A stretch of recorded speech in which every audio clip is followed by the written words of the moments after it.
stage. So I would request everyone to kindly get seated.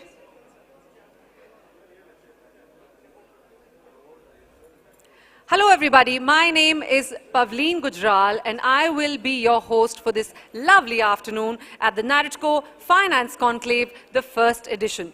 The right financing for the right projects. Are we all ready for a lovely afternoon with finance? Yes. One person said yes. Okay, so what we need to do is we need to change the energy in the room. We need to get some great energy going because this afternoon and this evening is going to be all about interesting conversations, some lovely panel discussions and a lot to learn. So we need to have the right energy. For that, I would request everyone to kindly join me in a small little exercise. So can I request everyone to kindly raise their hands up in the air? All of you, raise your hands up in the air. High up there, high up there. And shake off that loose energy. Come on, shake it off. Shake off that loose energy. Get some great energy going. Prepare yourself for a lovely, lovely afternoon. Shake it off. Shake it to the right. Come on. Shake it to the right. Shake it to the left. And shake it up again. And clap it off. Everybody, clap it off. And give yourself a huge round of applause here. All right. Thank you so much. Thank you. Well, I do believe there are familiar faces around you. You practically know each other. I might be the only non-familiar face. So I would request everyone to kindly say your highs and your hellos. I would request everyone to kindly move to your right. Say a hi and a hello to a person on your right. Can everybody do that? I can watch all of you. Anybody to your right? Can you say your highs and hellos? How are you doing? How's the day going? What a lovely afternoon. And now to your left. To your left. So you've already said hi to that gentleman. The left is over there. Okay, all right. Are we all on the same page now? Is everybody up and awake? I'm going to ask you again, is everybody up and awake? Okay, I'll take that as a yes. Well, like I said, welcome everybody to the first edition of the Naredco Finance Conclave, the right financing for the right projects. The National Real Estate Development Council is the apex body of real estate sector at the national level, representing all spheres of stakeholders engaged in various aspects of real estate development, under the aegis of the Ministry of Housing and Urban Affairs. To further this initiative, Naredco Financial Conclave is brought to you and to bring all financial institutions on one platform and assist the builders and the developers and the real estate industry with their financial requirements. Now, real estate is going through tremendous changes right now and in the times to come. So this conclave is only to cope with those changes and bring about some positive changes as well. I would like to start this very informative afternoon with the lamp lighting ceremony. And for that, I would request the following people to kindly step forward towards the lamp that's placed on the right, your left of the stage. Can I request our chief guest of the day, Shri Subhash Garg, IAS, former Secretary, Ministry of Finance, Government of India. Sir, can I request you to kindly step forward? Can we have some applause going, please, for all our dignitaries? Thank you. Sir, can I request you to be joined by Mr. Irfan Kazi, the Chief Investment at the Swami Investment Fund, SBI Cap Ventures. Can I request Mr. Irfan Kazi to step forward? Mr. Sanjay Dutt, MD and CEO, Tata Realty and Infrastructure Limited and Tata Housing Development Limited. Can also request Mr. Zulfikar Gadiali, Executive Director, Business Management, to kindly step forward. Shri Rajan Bandelkar, President, Naredco. Sir, can we have you join everybody? And also Shri Satish Kumar, Chairman, Naredco Finance Committee, and Mr. Ravikant Reddy, GPR Group, Vice Chairman, NFC. Can I request all of you to kindly join the dignitaries for this auspicious lamp lighting ceremony, along with the Ganesh Vandana. Can I request the candles, please?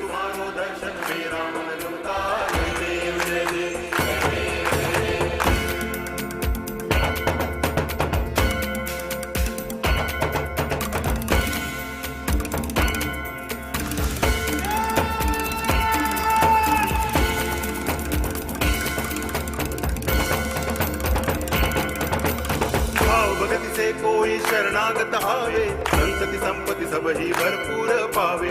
ऐसे तुम महाराज मोको अति भावे, गोसावी नंदन निज दिन गुण गावे। जय देव जय देव जय जय जी गणराज विद्या सुखदाता, धन्य तुम्हारो दर्शन मेरा मन रमता। जय देव जय देव।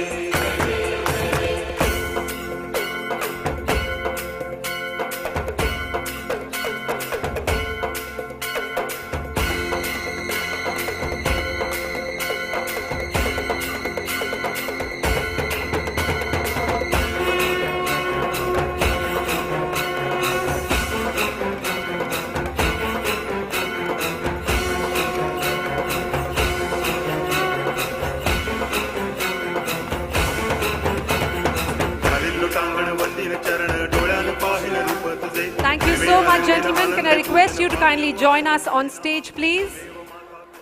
To take the proceedings further, can I request all of the gentlemen to kindly join us on stage?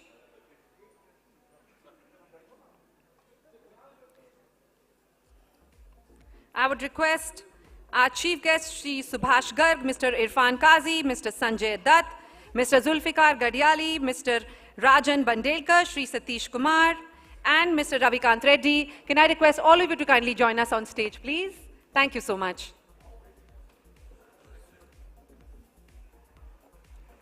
Well, we have taken the blessings of the Almighty for this auspicious event. But now we pay our honors to our country with the national anthem. I would request everyone to kindly stand up in their places for the national anthem.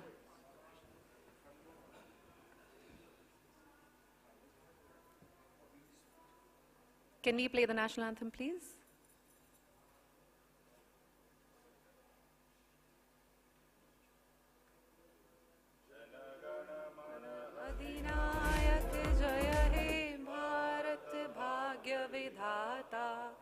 Punjab Sindh Gujarat Maratha Dravida Utkal बंग विंध्य हिमाचल यमुना गंगा उच्चल जलगी तरंग तब शुभ नामे जागे तब शुभ आशीष मांगे गाहे तब जय गाथा जन गण मंगलदायक जय हे भारत भाग्य विधाता जय हे जय हे जय हे जय जय जय जय हे जय Hind. Thank you so much, gentlemen, for joining in.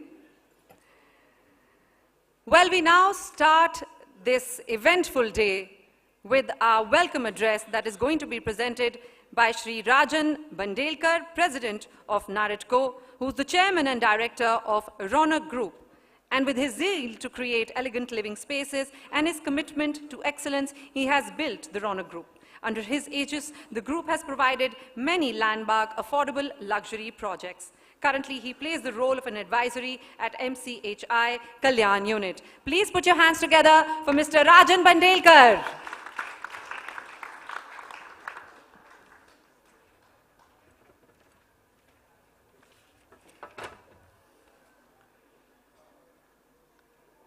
Morning, I told ladies and gentlemen, once again I repeat ladies and gentlemen, but that time ladies percentage was too much.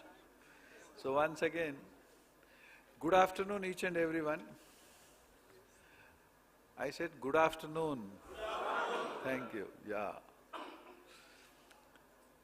So, our chief guest Subhash Garg sir, Sanjay Dutt, Irfan Kazi sir, Satish, Zulfikar Gadial and Ravi Reddy, and my entire Naredco Executive Committee, Vice Presidents and GC members, and all you wonderful ladies and gentlemen. Today, Naredco as well as majority of you have a hectic day because some of you must have joined in the second half, but in the morning we had second convention of Mahi. Mahi is a women's wing of Naredco.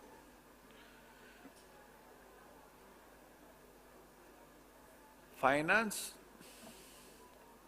is a very, very integral part of real estate industry. On a reality term, I tell, it is like a fuel to your car. आपके गाड़ी में जितना petrol है उतनी गाड़ी चलती है, petrol खत्म हो गया तो गाड़ी बंद हो जाती है। तो फाइनेंस की हालत भी वैसी है, जब तक आपके पास पैसा है, प्रोजेक्ट चलता है, उसके बाद क्या होता है मुझे नहीं बताना है, लेकिन अब एक उसमें राहत है कि इरफान काजी जी आते हैं और वो रिफिल करा के जाते हैं। Of course, real estate is a very, very important industry. We are completed 75 years for our independence. So we became independent in roti and kapda. Of course, in Makan, we are still far left behind. I would like all of you to give a round of applause to our own ministry, Maua, because they have grounded more than 1,20,000 crore homes in PMAY. I think they really deserve a round of applause. And out of this, they are already crossed 50% marks. More than 65,000 homes are delivered and people are staying. And why I am telling you a round of applause? Because those homes, we, people who are sitting in this August gathering or the so-called developers, we never used to venture into that field because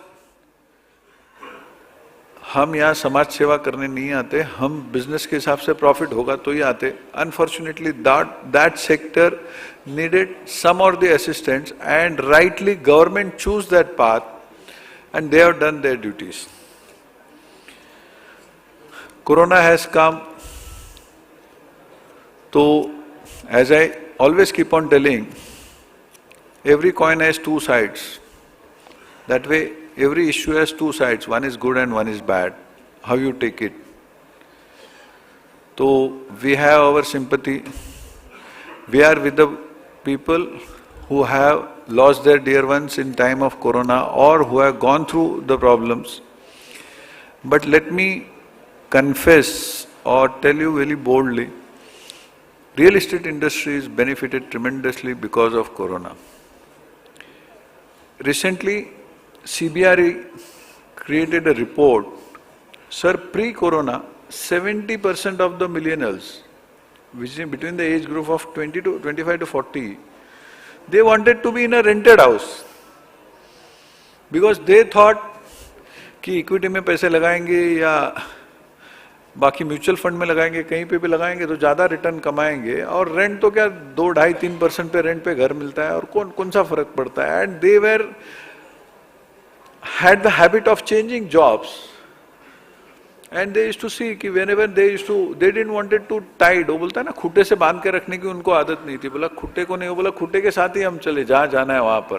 तो बोले मकान अगर खुद का नहीं रखा है तो जहाँ जाना है वहाँ पे रेंट पे ले लो, वहाँ जाके वहाँ रह जावे. Fortunately for us developers, you will be very happy to know that post-Corona now, in last November-December, CBRE did a report, and you will be astonished, 70% people want to have their own house, which is a really a big thing for real estate industry. And that credit goes to, at least I feel, people might differ, that credit goes to the lady of the house. Because she thinks that, Baba, whatever happens, because Corona is the only time when, after birth, any individual who was living at that time, he was at home for being safe. वरना तो लोग बोलते कि एक दिन अगर बंद होता है, पूरे दिन आधे दिन घर बैठे तो बोलते कि मुझे शाम को बाहर जाना है क्योंकि मैं घर पे बैठ के पक गया. There it was that कि 60 to 75 days people were staying at home only. Now, you people might be thinking, what is this finance conclave? Sir क्या होता है, अगर आपने देखा होगा, जिसका पेट भरा है ना उसको लोग 56 भोग का खाना देते हैं। I am sorry to use the word, लेकिन बेचारा जो भूखा होता है उसको दाल रोटी भी कोई नहीं देता है। वही चीज that doesn't belong to probably Irfan sir, but all majority of the institutions जिनको पैसे नहीं चाहिए उनको सिंगल डिजिट के बैच में वो पैसे देते हैं, और जिनको बेचारे को पैसे चाहिए उनको इतने महंगे पैसे मिलते हैं कि जो पूछो मत, जिसकी वजह से उनका सारा प्रोजेक्ट शायद जो वायबल है वो अनवायबल हो जाता है। So what we are planning here Naredco is that we are trying to help those developers with a proper financial institutions and make, it's not exactly a matchmaking, I can tell we can facilitate, guide, we are trying to do that because there is no one who is doing this job today, and I believe and I think and entire the dais as well as you people would agree, Naredco has a credibility, Naredco has earned that credibility. Whenever Naredco comes in, people say, ki yeah, so there is substance.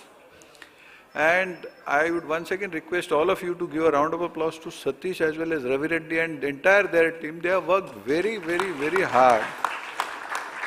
And probably, मुझे लगता है 15 दिन में सतीश ने खुद का कुछ business नहीं किया है, और ये NFC के अलावा उसने कोई फोन भी नहीं उठाया होगा. So, we are committed for it. We need all of your support. Lastly, if I don't thank our Finance Minister Nirmala Sitharaman ji and our Prime Minister Narendra Modi ji for creating Swami Fund, because Swami was the need of the hour and probably it came at very right time. उनको शायद पता था कि corona आने वाला है, तो corona के जस्ट पहले उन्होंने स्वामी चालू किया, जिसके वजह से काफ़ी लोगों को बेनिफिट हुआ, और जितने ही लोगों को आज अपने सपनों का घर जो नहीं मिल रहा था, तो काफ़ी प्रोजेक्ट्स उन्होंने भी हैंड ओवर किए. A round of applause to Irfan Kazi and entire team of them also. No doubt, I have publicly told कि of course, the Finance Ministry has given an excellent budget, but yes, they have given a stepmotherly treatment to real estate industry. We are requesting, sir, you have gone through that, so we would request you also to tell the people who are sitting there, because हमने सिर्फ एक ही मांग मांगी है sir, कि जो बहुत जायज़ है, जो मैं आपको एक्सप्लेन करूँगा. अगर मैंने मकान खरीदा और मैं रेंट पे दे रहा हूँ, तो मैं वो लोन लेता हूँ, तो मुझे पूरा लोन का जो इंटरेस्ट है बैच, वो डिडक्शन मिलता है. हालांकि उसके अलावा मैंने वो मकान लिया खुद के लिए और सेल्फ ऑक्यूपाइड अगर मैं जा रहा हूं उसमें, तो सर मुझे सिर्फ 2 लाख का ही ब्याज मिलता है. ये उस शोले में डायलॉग है, जैसे बोलते हैं ना, बहुत बेइंसाफी है. सच्ची में हमारे पे बहुत बेइंसाफी हो रही है. तो हम चाहते हैं कि आपके माध्यम से, हालांकि हम तो बोल रहे हैं, लेकिन हम बोलते हो तो उनको लगता है कि डेवलपर लोग आ रहे हैं. हालांकि हम हमारे लिए नहीं मांग रहे, हम तो कंज्यूमर के लिए मांग रहे हैं. इनडायरेक्टली नो डाउट उसमें हमारा बेनिफिट है, लेकिन कंज्यूमर पलेगा तो ही हम बढ़ेंगे. क्योंकि आज हम जितने भी मकान बनाते हैं वो कंज्यूमर लेता है, और कंज्यूमर लेने के बाद वो घर की महिला है, वो मकान को घर बनाती है, जो हम लोग हाउस बिल्ड करते हैं उसको होम करती है. Thank you very much. Have a wonderful day.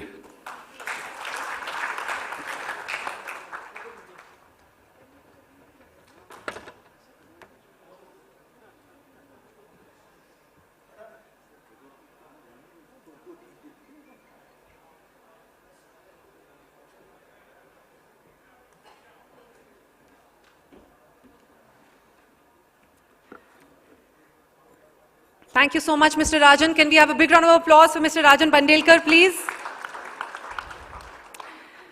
Next up, I would like to call upon Shri Satish Kumar, Chairman of Naredco Finance Committee, to give us a talk about the introduction of Naredco Finance Committee and the Naredco Finance Conclave.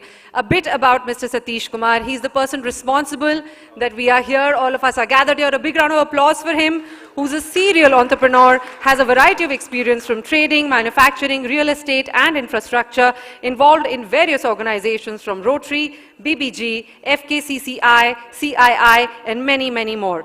He is the Naredco Karnataka President and the Naredco Finance Committee Chairman. Please put your hands together for Mr. Satish Kumar. Welcome, sir. Once again, good afternoon to all of you. Please don't think that this is a budget file. This is just for a second reference.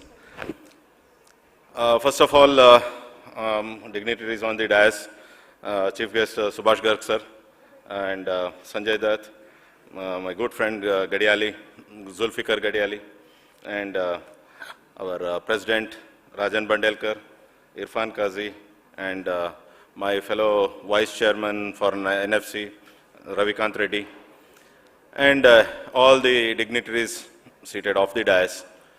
Very good afternoon to all of you. See, this particular NFC, Naredco Finance Committee, was created primarily to address the financial issues.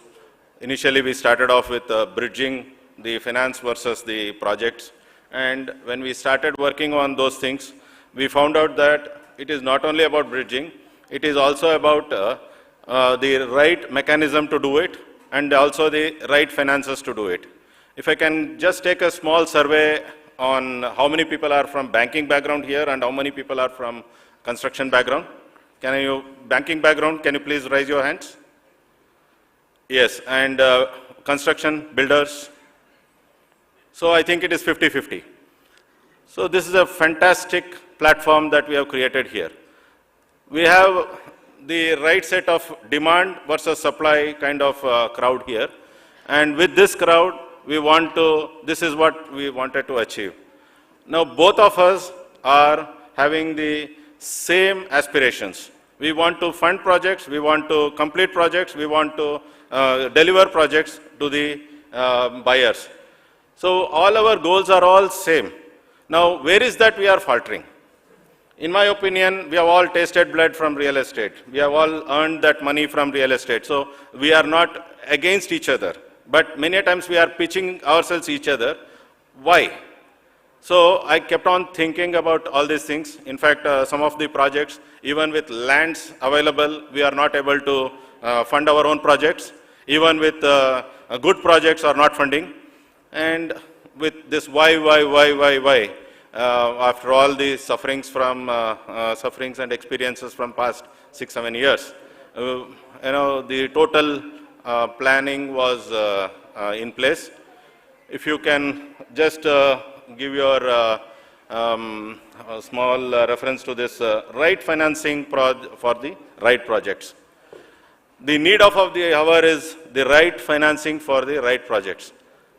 We have projects with us, we have finances with us, but the problem is that there is a big mismatch. So that's how we want to bridge it. And there is a huge opportunity. We can talk about a lot of opportunities for us.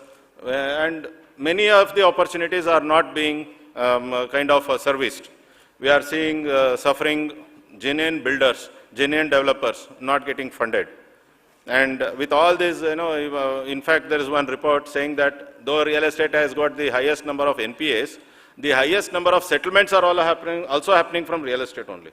Because there is a huge capital asset that is being available. With this availability, none other industry is able to recover from the NPA also. What does this mean? This means that the NPA classification itself is wrong. Ours is not a trading product. It's not a manufacturing product. It's a wealth generation product. The properties that I have bought before 20 years, today it is like 100 times worth it. And today with those properties, we are not able to build the projects. We are not able to complete projects. It is totally unfair. So what we have to do is, we have to have the right kind of product to go to, apply. And in fact, my colleagues will talk to you about what all the kind of right products that we have to adopt. We have done extensive work on that. And for this particular very important reason, the problem is not with the availability of funds or nor from the builder community alone. This is, the approach itself is wrong. So that's what is our opinion, and we will try to deliberate more on the panel sessions. And I would like to throw a small genesis on how it was formed and all. In fact, I should thank my team members. This saying is there. One man's dream remains a dream. And if that dream is many people's dream, then it becomes a vision and idea and becomes reality. Today, I think we are very closer to that becoming reality. Thank you. And I thank all my committee members, everybody who are so very receptive. And because when an idea is thrown out in the open, it is not accepted immediately. That idea needs to be convinced, that idea needs to be deliberated, and see, this is an existing system of banking that is already there. With this existing system, we are not able to find the solution, and when we are not able to find the solution, still again, our banking system tells us to go back to the same system. Instead of working a different product together, today we are in a stage where we are trying to evolve new banking products, and also we are trying to set up new banks itself and banks and fund houses. We are creating the fund city. We are taking so many initiatives from this NFC, and I thank the wholehearted support of our president, the governing council of Naredco, all who have backed us and helped us, my committee members. I thank each one of them wholeheartedly, and today we are here to, at least on a common platform, to resolve a very important problem. Thank you very much, and we will have a whole lot of sessions. All are more into opening up ideas. In the due course, we will try to find the solutions. Thank you.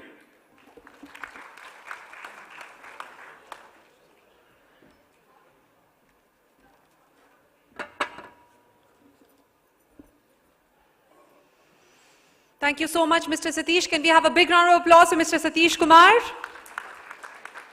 And as mentioned rightly by him, we do have certain AVs in regards to the introduction of the Naredco Finance Committee and the Naredco Finance Conclave. Can we play the same videos, please?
Can we have a big round of applause for this very important introduction to this new Finance Committee and the Finance Conclave?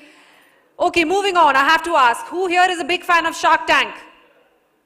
Anyone? I'm raising my hand. Who would like to go to Shark Tank or be a part of it? Fans of Shark Tank, kindly raise your hands. Well, you are in good company because Naredco has their own version of Shark Tank now, called the Naredco Fund City. which is essentially a consortium of fund houses, banks, specialized funds, and other financial institutions. Fund City will work in conjunction with Naredco to address the financial requirements of the real estate sector of India. So, a huge round of applause for the launch of the Naredco Fund City, please. And for that, I would like to call upon the following people who have signed these MOUs with the Naredco Fund City. I would like to call upon the representatives, the MOU partners from banks and fund houses to kindly join us on stage for the photo op of the signed MOU. Banks and fund houses, can we have you on stage, please? People who have already signed the MOUs, please come forward.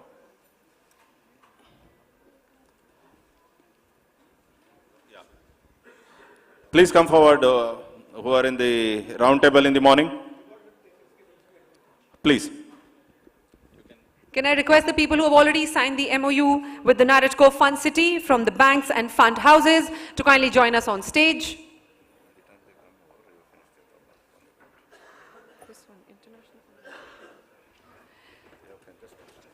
Next, I would like to request the representatives from the international fund houses who have signed the MOU to assemble at the left, your right of the stage. We will be calling you upon next on the stage for the photo op of this very important moment.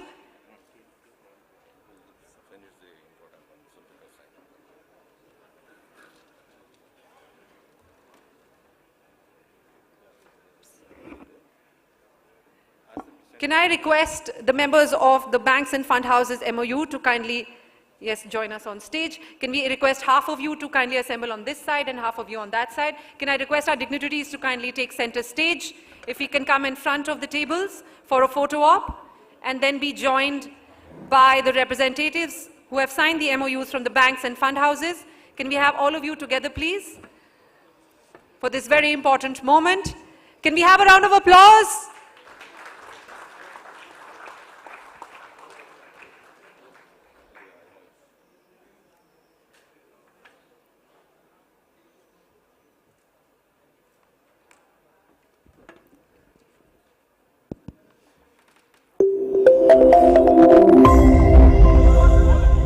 Can I request international fund houses now to join us on stage? Thank you so much, gentlemen. Thank you.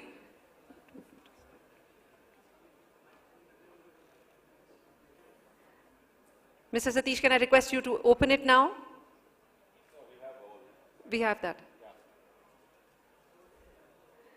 A symbol of the signing through this file of a very important MOU between Naredco Fund City and the representatives from the banks and fund houses. Can we have a round of applause for this moment, please?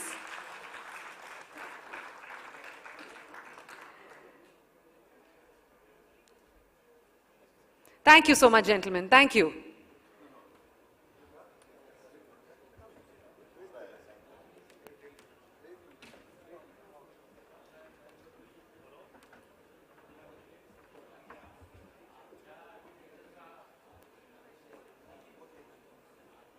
Can I request the representatives from the international fund houses who have signed the MOU to kindly join our dignitaries on stage, please? All those people who have signed the MOU from the international fund houses, can I request you to join them on stage?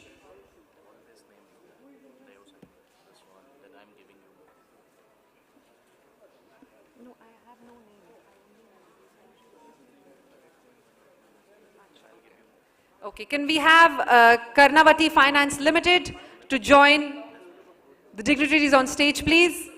There you go, if you could do the needful.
Can we have a bigger round of applause, please?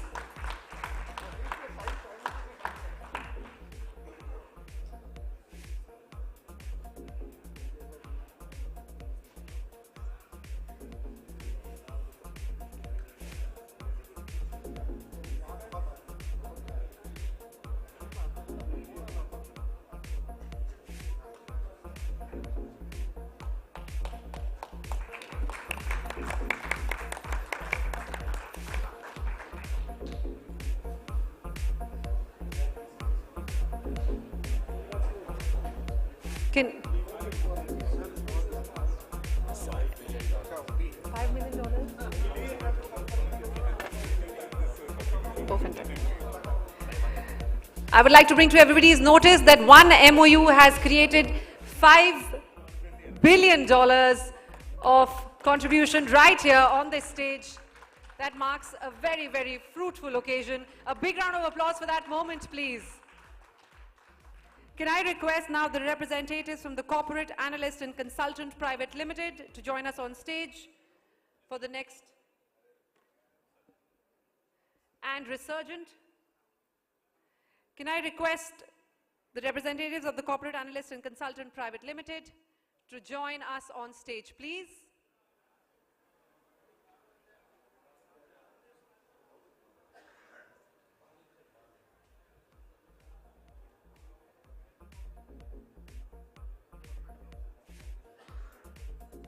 So I've been...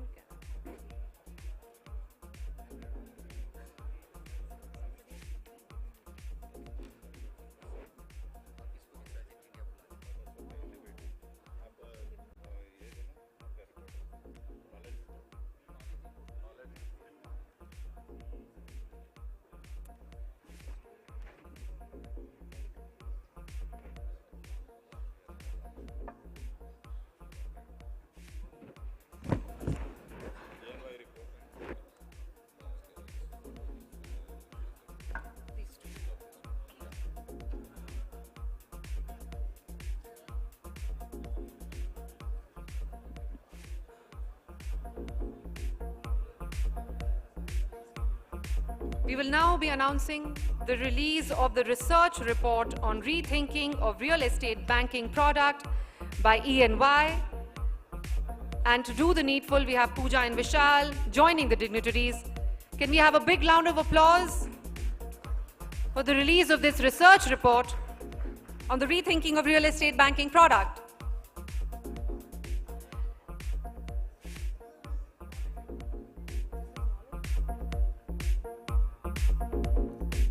Apologies on this being the knowledge report, and this is unveiling of the file of the knowledge report by NFC and Resurgent. Can we have a big round of applause on the unveiling of this report, please?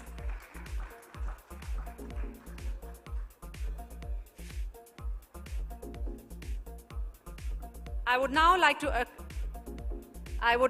to request our guest of honor, Shri Subhash Garg.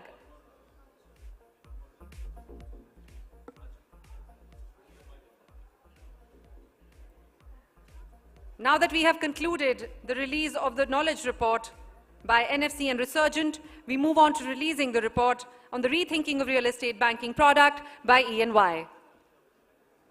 Can we have a big round of applause, which is to be given by Pooja and Vishal.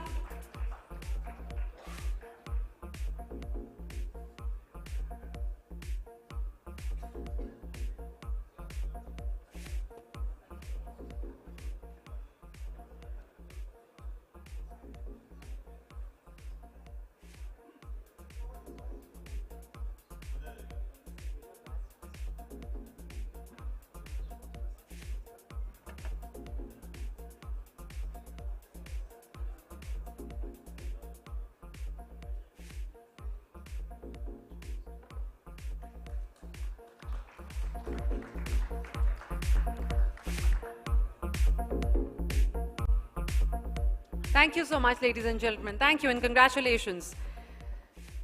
Moving on to our address by our guest of honor, Shri Subhash Garg, IAS, former Secretary, Ministry of Finance, Government of India. He has also served as the Economic Affairs Secretary and Finance Secretary of India and has served as the Executive Director in the World Bank. Please put your hands together for Shri Subhash Garg.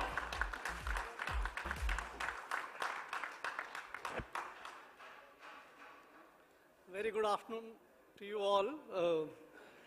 Thank you very much for inviting me on this great occasion. I feel very happy that the real estate industry, which is actually the most valuable industry in the history of humankind, the original estate or wealth was land, and the land then spawned into the buildings, which is the real estate. And so fundamental to the human existence, as you would recall from that catch line, roti, kapda or makan. So makan is as essential as the roti and kapda is. And therefore, the original wealth, the real wealth of the world is the real estate. But when you come to this gathering, and the reason when you see why you've been put together, there are, as you conducted the poll here, there are people from the real estate industry, the developers, and you also have the people from the financing industry who finance the real estate. And apparently there is a mismatch, there is a problem. The developers don't seem to be getting enough of the funding, and the finance people who otherwise are always looking for something which is the most profitable sort of business to lend to, are not lending that much. And therefore, how do you solve that problem and how do you find solutions? I was happy to see two initiatives here. One was signing of the MOUs between the developers and the real estate industry, and the other one from the Abu Dhabi for creating a funding support from here. So it gives me a sense that there is a problem, and that problem needs to be solved.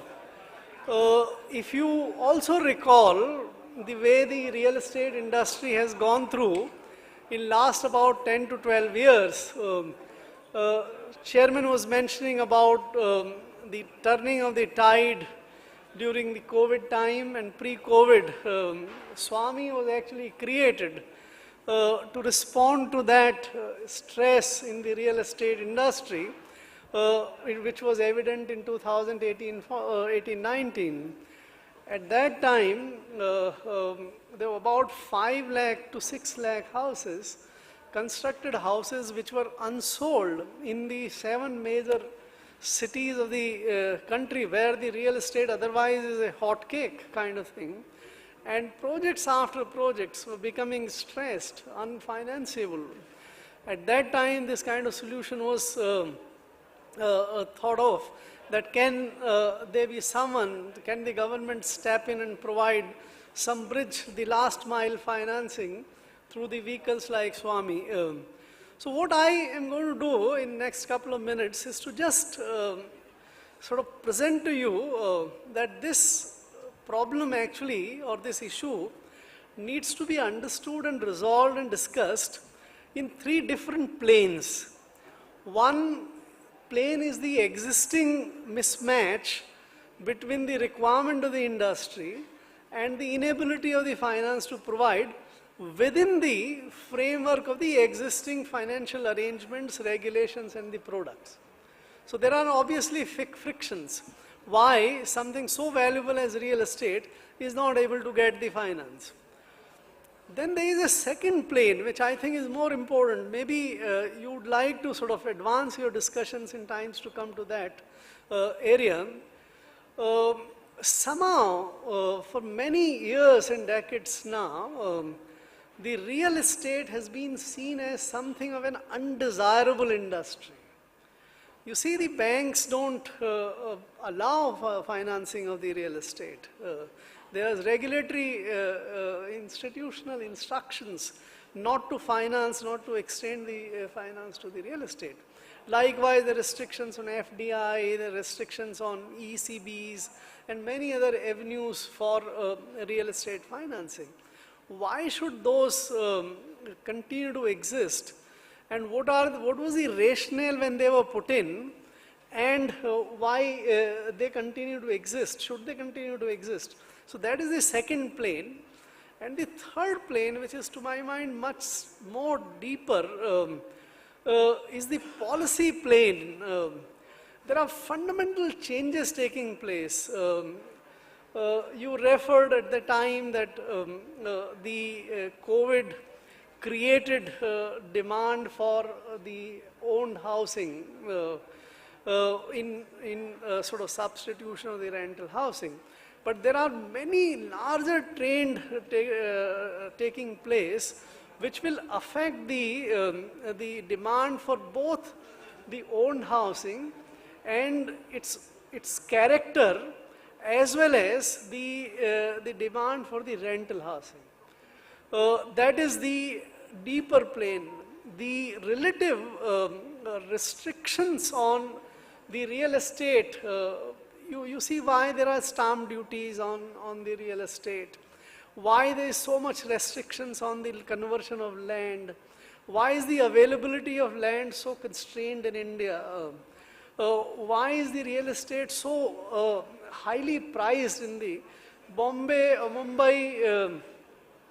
Real estate prices are perhaps the highest in the world. Why should that be? So there are many sort of policy issues which are connected with that. So that is the third plane. I don't have time today to go through all of these things, but briefly I would suggest that on the first plane, where the frictional issues need to be sorted out, those are relatively smaller, and they concern the way we define what is an NPA, what is the sort of scale of financing, whether the NBFCs, etc., should be able to fund the construction developers, whether the RERA related kind of issues can be better sorted out. And if one can make a case that yes, and put in the systems, because as all of us are aware, this industry also gets afflicted by other connected problems of not everything being in white, there being sort of different combinations of the black and white in the system. So those create problems about the real valuation of the real estate industry and of the collateral for the banks and the so if we can sort that out, you see, if you go about 25-30 years back, let's say before 1991, there was no system in the country to even sort of evaluate or of the bank loans, etc. There was no recognition norms. There was no system of classifying the non-performing assets. There were very poor regulations relating to capital adequacy connected with the bank loans and all. All these still exist for the real estate industry. If we can sort that out, we can discuss that out, I think we can put the real estate industry on a more sounder footing, and that will enable the financing to take place.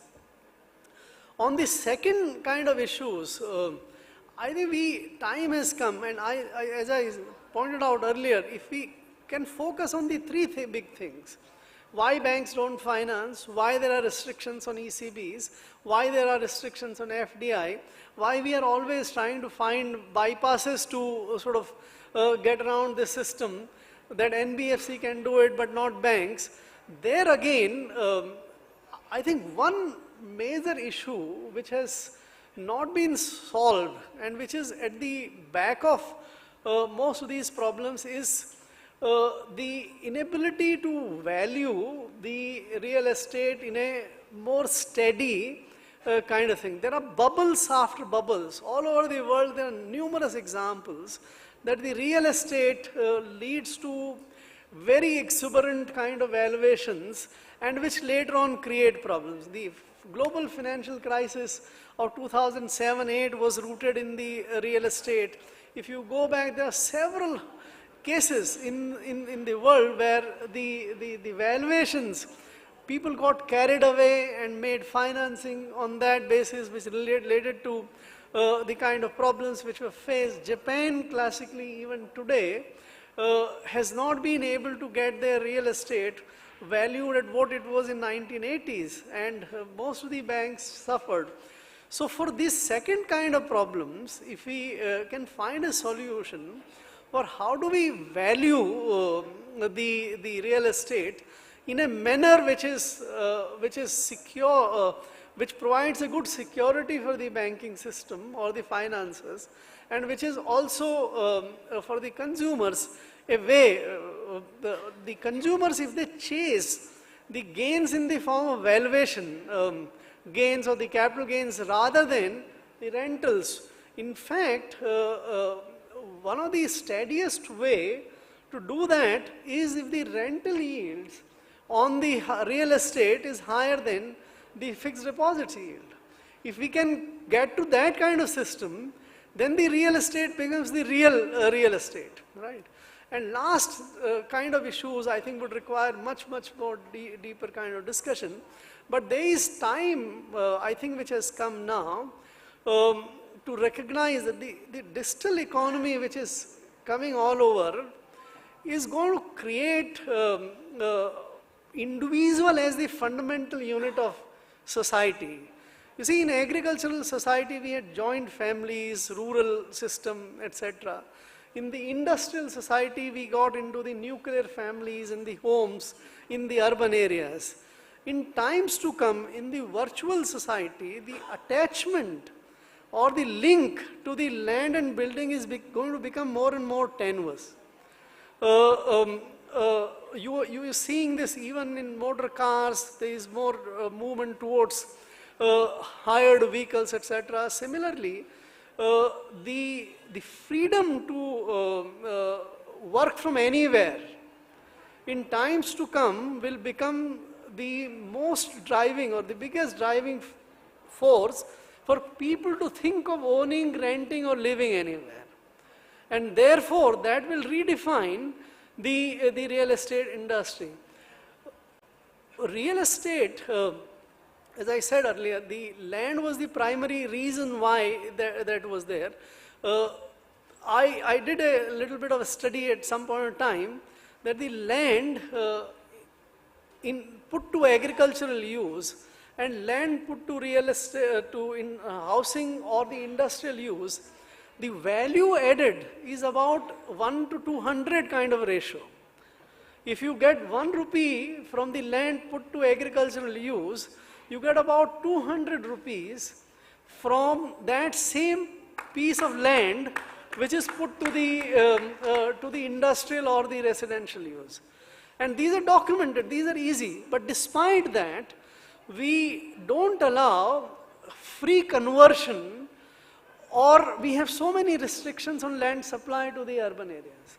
In fact, if there is a bigger and easier conversions and supply to the urban, this differential will actually come down because the urban land and the industrial land will become cheaper relatively. And that will solve the problem of why Bombay is so costly. And if for the incoming digital society, if we can sort of reconfigure the projects today, if you see all around, the commercial real estate is reasonably profitable. It gives you a decent return. There is, which is also now getting them converted into REITs and many other kind of financial products, because they are actually becoming financiable and a financial product. But the residential real estate is not that type still.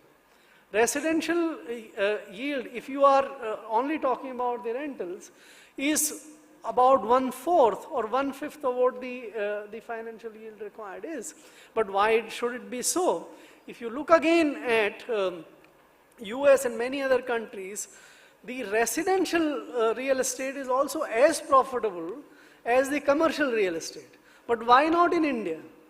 Right?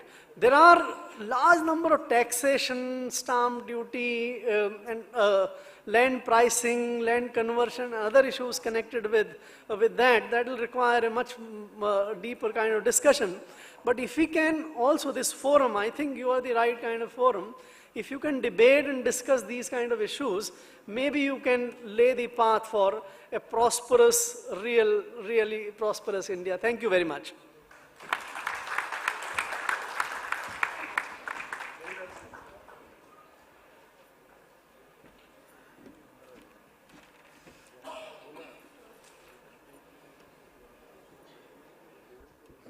Thank you so much, Mr. Garg, for your insightful words. Can we have a big round of applause for Shri Subhash Garg, please?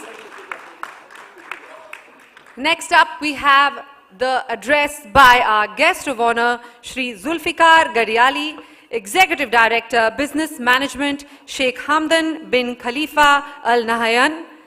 A little bit about this multifaceted technocrat, businessman, and entrepreneur donning multiple hats. He is a social entrepreneur and a social innovator who aspires to create a significant social impact on countries and their citizens.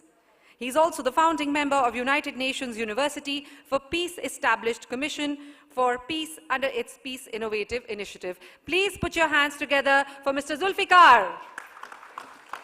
Welcome, sir. Thank you very much. Good afternoon, everyone. Dignitaries on the dais. It's indeed an honor to be seated with you all. And my friends out here in the audience. It's a very inspiration to see the banking world, the finance world, and the builders coming together.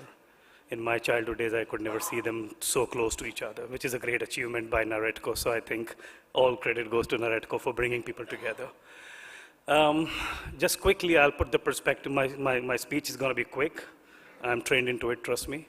It's going to be two parts. One is talking about the MOU that I've signed. And secondly, my perspective on real estate and great work Naredco is doing. So first part, the MOU that I signed today, it's to facilitate investments coming in from GCC, as we call it, not just UAE. GCC, as we all know, Gulf Cooperation Council. And they're all very interested to invest in India. They seldom ask me, did you crack the India code? And I'm like, yes, I have done it successfully because I come from a real estate background in India. That's a different story for another day, my family background. But so I have been a catalyst in bringing together the real estate. I mean, before that, other sectors, but recently I've started to focus on real estate sector as well. It partly goes back to my role with the United Nations, where I'm a member of the Commission for Peace. And my idea of peace is sustainable development. If you talk about idea of peace, for the guy in New York is to not find a traffic in Madison Avenue. For someone like me in Dubai is to not face the heat of the sun. For someone in Palestine is not to get shot by the Israeli army. And for someone in Africa is to find water after 40 kilometers. And for me in Bombay to find toilet, sorry. But that's my idea of peace. But that's a difference in idea of peace. But what brings us together is clean water, clean air. We all need education for our children. We all need our women to be empowered. And no matter who you are, upper caste, lower caste, Hindu, Muslim, Christian, white, black, yellow, we all need these things, right? So at the UN, we have agreed, and that was my proposal to the Secretary General, and that's why I'm the founding member of the Commission, is that we need to bring people together on sustainable development. When there is a sustainable development, when everybody has everything, there will be little or maybe no conflict in the world. Now that's my aspiration. I don't know how much successful we would be. With that intent, we have set up several funds. In total, it goes into trillions of dollars, but the fund is very much focused on sustainable development and the ESG framework. I often meet a lot of developers from India. Some of them are very savvy.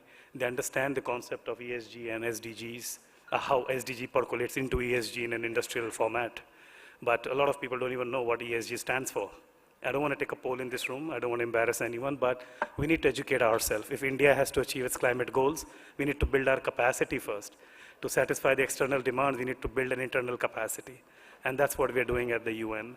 So I'm on the board of several funds which are operating under the umbrella of supporting housing for all, which is one of the important SDG, Sustainable Development Goal.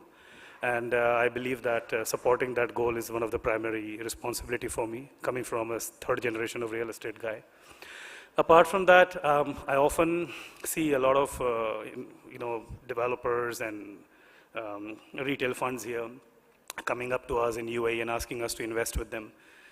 Sometimes the problem is with the ticket sizes, which doesn't match our large extent and the huge extent at which we like to invest. Nothing less than $1 billion works in our part of the world. The smallest we do is 500 million, but I cannot even see a developer that I can give it to that kind of money. Sometimes we don't even find them. So when Satish and I were discussing this, I thought it's going to be a great idea to create a format, like a platform, where different real estate developers can come along together and we can create some kind of a AIF in India, while an ADGM fund out of Abu Dhabi, which can help satisfy these projects, which range from $20 million all the way to $500 million, So this is the idea behind setting up this fund, which we are about to, and we welcome all the developers. But before that, I don't want you to come as a pure play developer to us. I want you to come as a community developer to us. I would like to hear more about how your product or your project is going to elevate the society, and is going to bring jobs, is going to create empowerment, is going to give security and safety to people, and how you're going to use sustainable materials for building. So these are the things that, there's a lot of technology in the world today available for developments. So that is something I would like us to focus on. Apart from that, I would like the developers to appoint CFOs. Please don't appoint your CA as your CFOs. There's a big difference between a CA and a CFO. So when you bring next time your proposals to us, make sure it's a stress-checked model, and you inbuilt what we call the stress on the cash flow of the project, and not just look at, acha, tax kitna padega? Don't bring those questions, because I'm Indian, I understand that, but those Arabs don't understand that. So there's a big difference between financing a project and we as a legacy investors. Typically a UAE-based or an Arab, they are very touchy and feely. That's why digital business don't succeed very much in the Middle East. They like to touch and feel. So in this case, it's going to be more like a scenario where you talk about, ye jagah hai, yahan par project banega, and fir uska return aayega. They don't understand that, trust me. Show them a building, which is an income-producing asset. And I always tell all the developers that I meet, create a project which is mixed-used. Create a product which gives, okay, there is a certain component that you sell, and you recover your cash flow, whatever investment you made. But then retaining portion, have something as a value added. And you're going to support the residential, with the mall, with a commercial complex, or anything that works in that particular micro market. Like somebody brought an idea of developing a sports complex around it to encourage, development of sports and create more better athletes. So think of out of the box. Only then you'll get innovative capital coming in. There are a lot of grants available today. If you create a perfect ESG framework for your company, you could, and the guys at EY can help you at a very high cost. I can do it for free. I'm just joking, EY. But yeah, there is a way to create an ESG framework. And if you had that, there is a lot of grants, there are a lot of funds that are available today in the world who are very much willing to support India, to support affordable housing, to support mixed-use developments, to support office space, and even the real estate, residential space. I'm a residential developer by genetic, and I believe that how many people are going to buy my product in Mumbai? They buy one for living, other one for investment, third for investment, fourth for, no. They're not investing in real estate anymore because they see capital being dead and locked. So we have to create residential product which is income producing, which can help create a better results. There are various ways. I can go on talking, but I'm sure I don't want to bore you for all the presentation that I could. But there is various ways in which we can create a higher returns for our investors. We have done it in Dubai. We are making 18 to 20% return on our real estate. And I'm not kidding, trust me. My rentals are 18 to 20% today.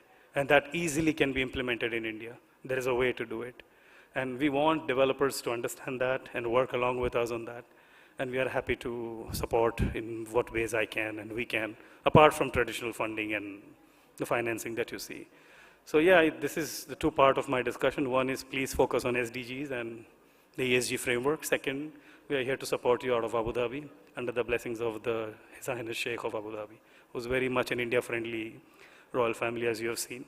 Even in the toughest times, we supported the FPO of a most controversial company in the country today. So you could see our commitment to India, which is undying. And even in the crisis situation with the Ukraine war and the Russian-Ukraine conflict, we are able to still support India in a very big way. Thanks to the George Soros episode, institutions from US will find it tough coming into India. But Abu Dhabi stands with India today, and we're looking forward to support more and more. With that, thank you very much for bearing me for those last 8 minutes. Thank you once again, everyone.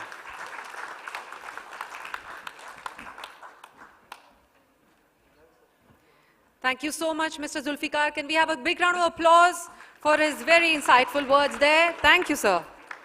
Moving on, can I call upon somebody? But before that, I think we need some energy in the room. So are you all prepared for the next speech that's going to be here? Okay, I think we need to get some energy. So what we're going to do is, we are going to clap, but we're going to have a momentum to it. So first we're going to start slow. So everybody, give me a slow clap, as if you really appreciate what's going on and you're thinking about it. You know how you see slow claps in cinema? A slow, 1, 2, 3, faster now, 5, 6, come on, faster, faster, faster, faster. Give me high claps, faster, come on, let's see how fast you can do it. Come on, come on, come on. All right, thank you so much. Well, that must have done something there. I see some smiling faces, so I think I've done my job well for at least 2 minutes. So moving on to people who know their job much, much better than mine, I would like to invite Mr. Sanjay Dutt, who is the MD and CEO of Tata Realty and Infrastructure Limited and Tata Housing Development Company Limited, who has over 28 years of experience in the real estate development and consulting space. He's managing lots of ongoing projects, measuring across 13 cities in India, Sri Lanka, and Maldives, which includes commercial, retail, hospitality, and residential. Please put your hands together for Mr. Sanjay Dutt. Thank you so much. You did a good job. Very good afternoon. I'm glad that I got the clapping before my session. Delighted to be here. In real estate, the most important thing the real estate developer community has learned in the last few years is what is really equity. And the equity, they have understood that it's actually the most powerful equity that they can have is the brand that people can trust. And I know the reason why RERA came into effect, so that learning curve was steep, and they've understood that if they build that equity, then financing the project would not be a challenge at all, because that's really the crux of the matter. There is abundant amount of capital available in this country. Capital is seeking right partners, right projects, and profitable projects. Having studied all the markets, I must say, real estate is almost on the edge of not being viable. And I say that with a lot of clarity. First of all, in most cities that we are in, when you do land cost versus project cost, we are beating 50% to 85% of the project cost. So in Mumbai, sir, we are paying 85 to 90%. And when we put that 90% as equity into land, and then we take 1 year in designing an approval, which sometimes gets stretched to 2 years, and then you commence construction, and then you go through many retrospective laws which get imposed on the real estate sector during the construction cycle of the project. I'll give you an example so you don't assume that I'm making some false accusations and assumptions. In Thana district, we have a project called Serene, and 90% through the project, we were told to install fire elevators. So now we build the project, we have to find a shaft where we can have dedicated fire lifts. The cost was only 5 crore rupees as incremental, which obviously we could not pass on to the customer because they are already protected under RERA and the cost cannot be transferred. Not to mention the impact of idle charges that we paid to the COVID workers and construction workers and their medical expenses, etc., etc. Not to mention every bank in the country got paid their interest on the loans that they gave us for construction finance, and the NBFC. So when you put this together, the challenges are huge. Beside this, the cost of marketing and sales, thanks to the AI that we are now using in marketing and selling residential projects, which includes Google, Facebook, digital penetration, and therefore leading to generation, which have to be then monetized through aggressive sale and campaign. There are a lot of NRIs who remit close to $80 billion to this country, so they're very keen to participate. We actually give them 5 or 6% brokerage internationally. So the cost hover around 7 to 10% just in the marketing costs. So cost of debt, 8.5% currently to a AAA, grade A, tier 1 developer, to probably not so lucky tier 3 developer, 14 to 18%. So how do you sustain real estate with such high cost of capital? That's a real challenge. And then if you see the regulatory environment, this country has been very progressive, and I think from Prime Minister's office to many ministries, there have been tremendous reforms, and that is what has enabled, reputed sovereign funds from across the world to come into the country to invest. So in a way, very, very ideal investment climate. But at the same time, for some reason, the government has not held government departments accountable for non-performance. So Right to Services Act remains in many states, but no developer would dare file a suit against a municipal corporation or a town and country planning department for non-performance at their end. Even at the Supreme Court, the decision of eventually performance to the customer rests with the developer.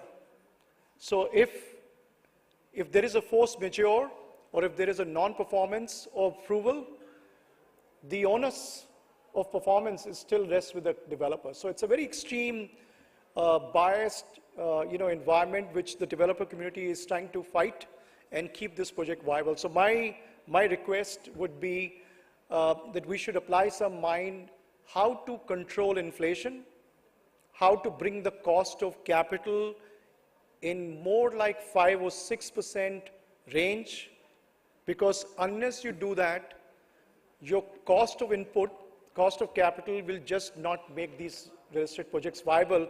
And every 10 years or 6 years, we'll go through a cyclical change of NCLT and non-performing assets that will have to rechurn and recycle in the industry.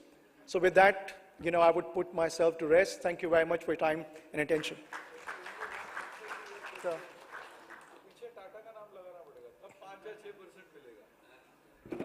Like the Tata says, thank you.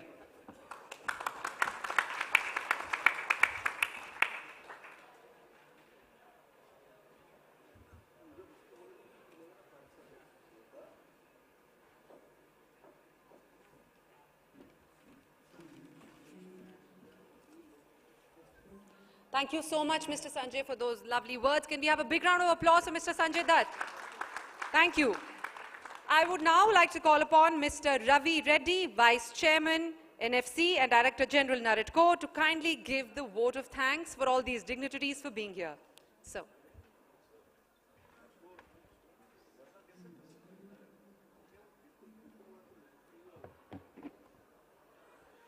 Thank you.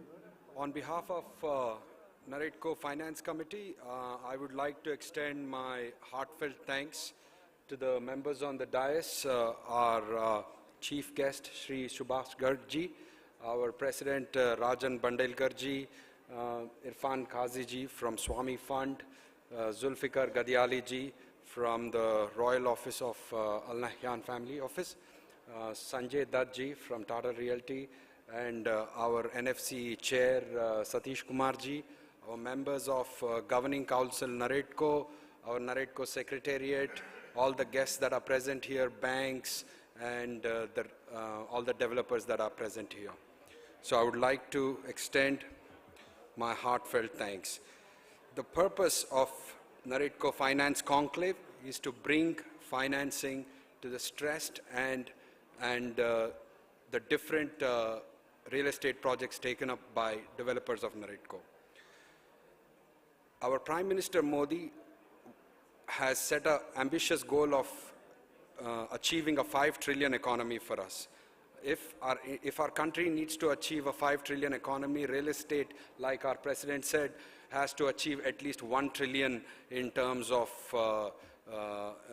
economy size. So that obviously has to be sustainable, which means small and medium-sized developers have to be an integral part of the development.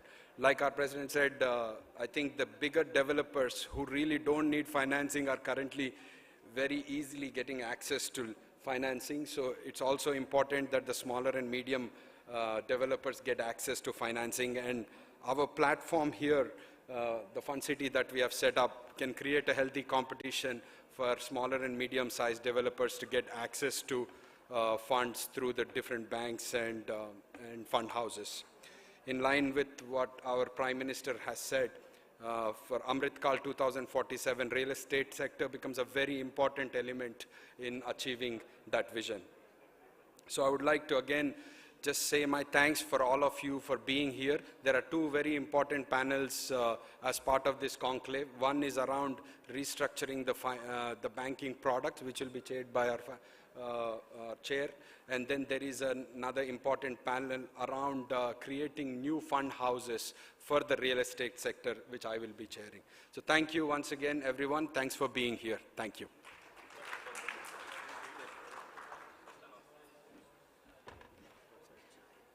Thank you so much, Mr. Reddy, for your vote of thanks. I would request the dignitaries to kindly stay back on the stage for a couple of minutes more, as we would like to honor your presence. Starting with Mr. Zulfikar, can I request Mr. Rajan Bundelkar to give the memento to Mr. Zulfikar and Mr. Satish Kumar to give the plant to him.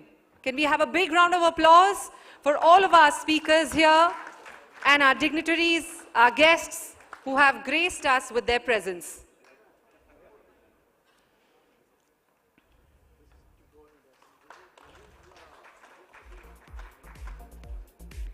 Can I also request Mr. Satish Kumar to give away the plant to Mr. Irfan Kazi and Mr. Rajan Bundelkar to give away the memento to Mr. Irfan Kazi, please. Can we have a big round of applause for Mr. Irfan Kazi for gracing us with his presence? Similarly, can I ask Mr. Rajan to give away the memento and Mr. Satish to give away the plant to Mr. Subhash Garg? Sir, can I request you to step forward a bit? Thank you, sir. Thank you for being here. Can we have a big round of applause for Mr. Subhash Garg?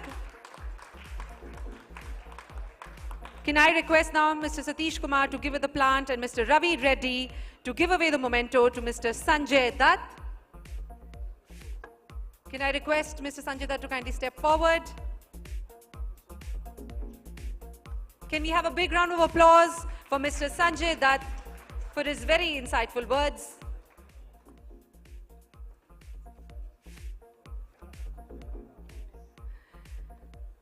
Thank you so much, gentlemen, for gracing our stage and gracing us with your presence and your ideas.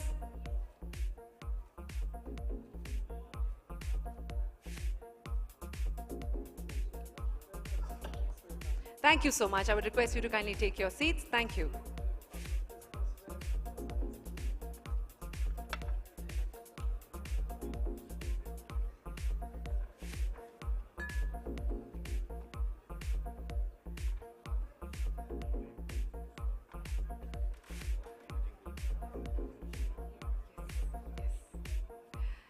Well, moving on, I would request everyone to kindly take their seats as we move on to the very interesting presentations that we have in store for all of you this evening. But for that, I would request everyone to kindly take their seats. Next up, well, we are all gathered here to discuss the problems and find solutions.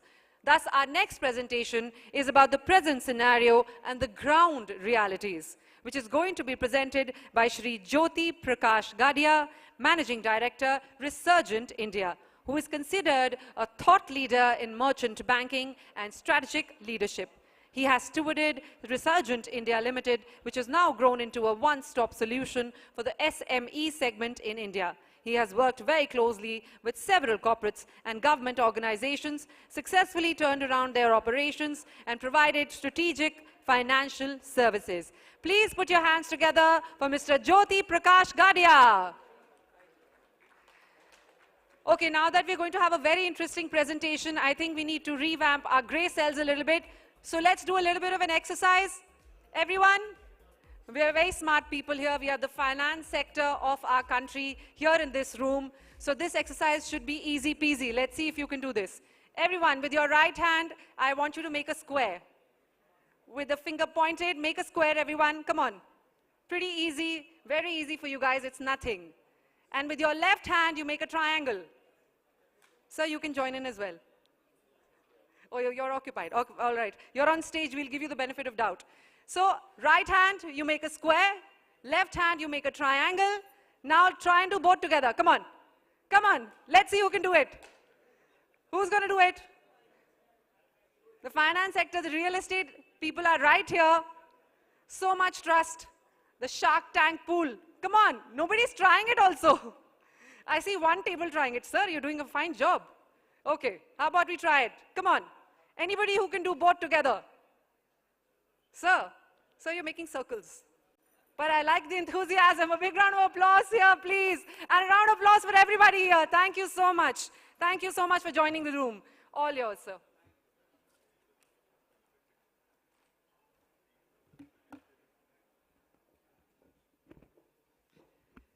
Finance, real estate, I don't know whether it is much more synonymous to each other, whether the cement, Ita, Bali, they are much more required, or finance is much more required for a real estate.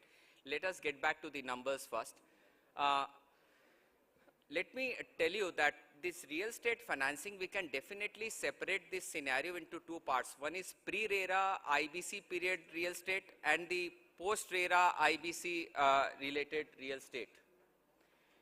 I would like to just specify the real estate scenario from the three perspectives. One is the customer perspective, one is the investor perspective, and the third is the banker perspective. These are the three perspectives which can definitely give you what is happening at the ground realities and how each of the stakeholders definitely views the real estate into his own perspective. Because there are some real estate consumer, the consumer can be the actual users, consumers can be investors, consumers can be banker, consumers can be anywhere there. But each and every consumer view that asset classes in a different way altogether, sir. This is the global portfolio allocation, that 100 rupees of the customer money, how it is getting allocated globally. And the main changes that we wanted to highlight was that this real estate portfolio, which was used to be, in 2020, it was used to be 30% of the household saving. It has reduced to 28.4%. And the equity market, which was used to 2%, it has increased to 4.4%.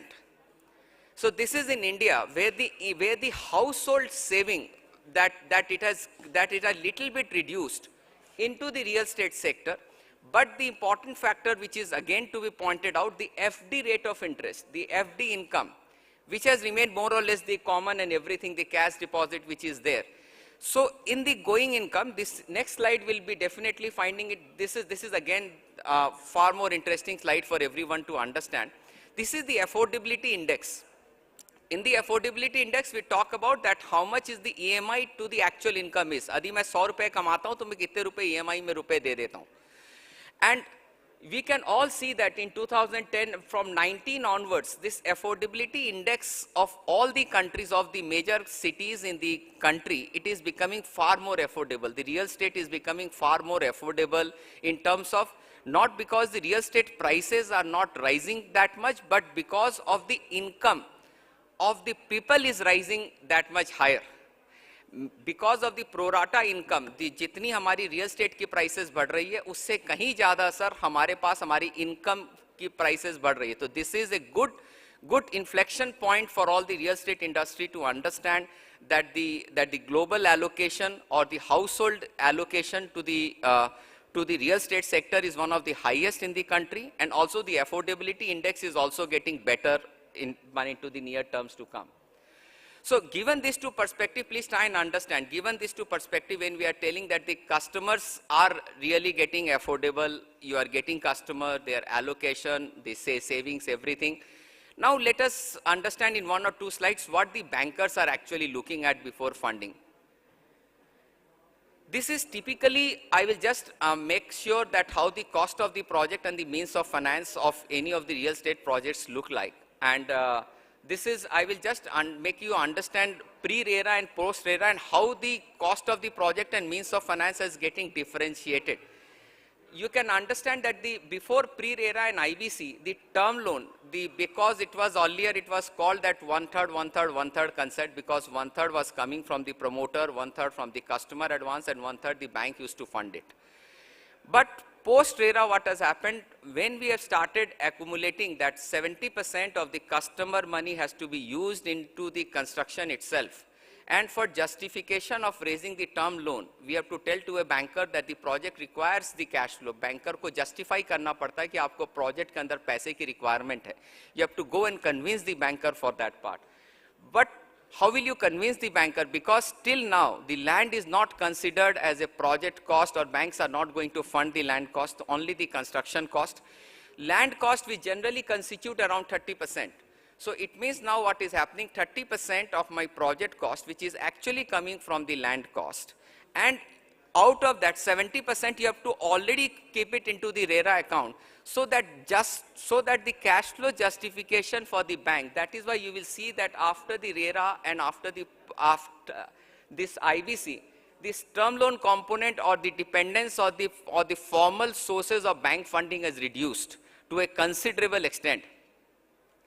And this is what the prerequisite for a bank loan funding is. I will not get into the upper side because it is a clear land titles, all approvals has to be in place and everything. Just the last two requirements we need to understand why these two requirements has come in.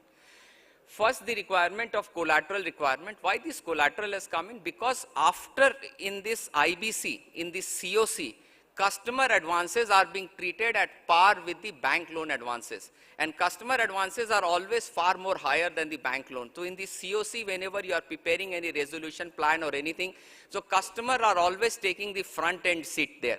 So banks are saying, in case if you are getting into a project funding, in case if there is any stress into the project, at the end of the day, I will not be able to realize my money by selling this primary security.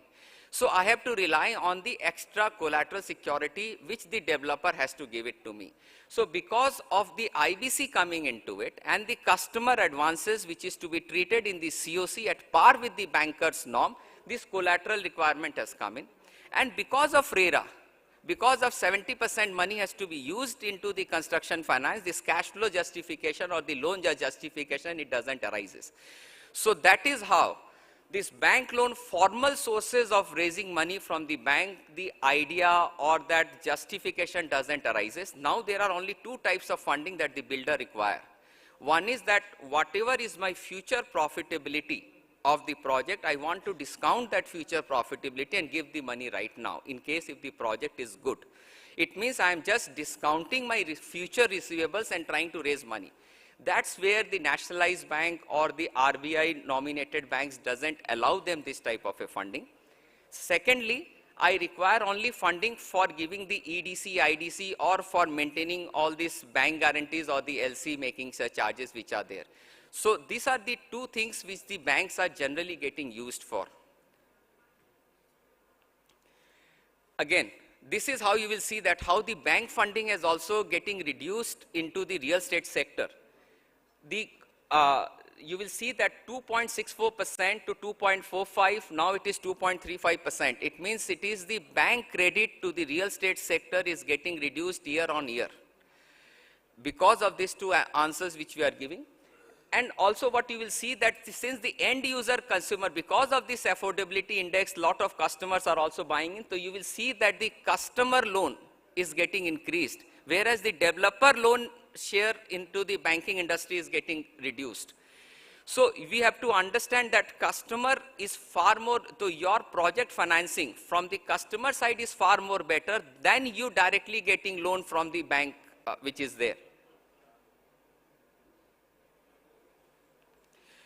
again, this is again an interesting fact that everybody says कि real estate के अंदर में NPA नहीं होता है और real estate के अंदर में NPA होता है तो people get realization. So this is on the latest CIRP data for the real estate industry, which is there that, but the maximum thing that you will try to understand is that out of 1227 CRP cases, which is the IBC, which has been dragged, that all the real estate companies which has been taken to the IBC, out of that 797 cases has been closed, out of which approximately around 800 cases has been closed and 430 cases are ongoing. We will be happy to note that out of these 800 cases which are getting closed, appeal reviews has settled is 230 and resolution plan is 73. This is where Swami Fund has played a very, very important role, where they have cleared in terms of the IBC cases also they have started handling, and this is where the resolution plan has come in. And commencement of liquidation, which is 313. That's where either there is some sort of juice is not available or some sort of, which are the approvals are not there in place, which is there. So this is the actual status of the real estate industry, which is the stressed real estate industry. And believe me friends, this 1227 of the CIRP cases, all the cases belong to the pre-RERA real estate companies. Till now, after the RERA has commenced, there is none of the cases which are still now referred to the IBC case till now, whatever after the RERA it has come in. Now from an investor perspective, we have spoken about the customer perspective, we have spoken about the bank's perspective, what is happening at the ground. Let us understand what's happening at the investor mindset. In the investor mindset, there are 2-3 things important. What is the rental yield? What is the other thing which is much more important to us? You will see that India, the rental yield for my cost of the project or for whatever is that, it is coming down to 3.2% is my rental yield, which we are at 90th number. And definitely there are far more countries which are far more established countries also where the rental yield is far more higher. So we have to definitely, either there has to be 2 things that need to be done, as rightly pointed out by my earlier speaker also, either the cost of the project or my finished good has to come down, or my rental income has to come down, or my cost of capital has to reduced. Because cost of capital, in case if it can be reduced by 2% or maybe approximately, and my rental yield can increase by 2.5% more, that is where we can find a proper equilibrium. That is where the real estate scenario can definitely take a far more quantum jump, in case if my 3.2% is at least little bit equal to the cost of the capital, which is approximately around 8%. So that is why you will see that whenever you are selling any of the commercial real estate, where the investors are coming in, there the developers are giving them the percentage commitment to the return of 10% or 12%, they are giving them some sort of an assurances. Whereas the residential houses where the customers are buying, where the affordability index is little bit higher, that's how the customers are getting the loan there, and the affordability index is also there. Whereas in the commercial, they are making it up by all the developers are making it up by giving them the rental yield. This is the average return of all the asset classes which is there. Why the investor will definitely put money into the real estate, why he will not put into any other asset classes, because this is where he has to make return. Just to make sure that the real estate return is 6% and the equity market return is 19%. That is how you will see that the developers are offering to the investors some sort of fixed guarantee of 10%, 12%, 13%, just to make up for this gap. So, जो वो return guarantee होती है, this is the return guarantee commission. That is how this is coming down to. This is what we have understood, or this is with our experiences, that as a real estate, there are at a different stages of a life cycle into a real estate project. At different stages, what is now happening, we are only talking to one investor at one point of time, but real estate may be comprising of around 5 or 6 life cycles. At 5 or 6 life cycles of a project, we need to understand that whom to approach and what should be the approximate cost of fund at what life cycle of my project is.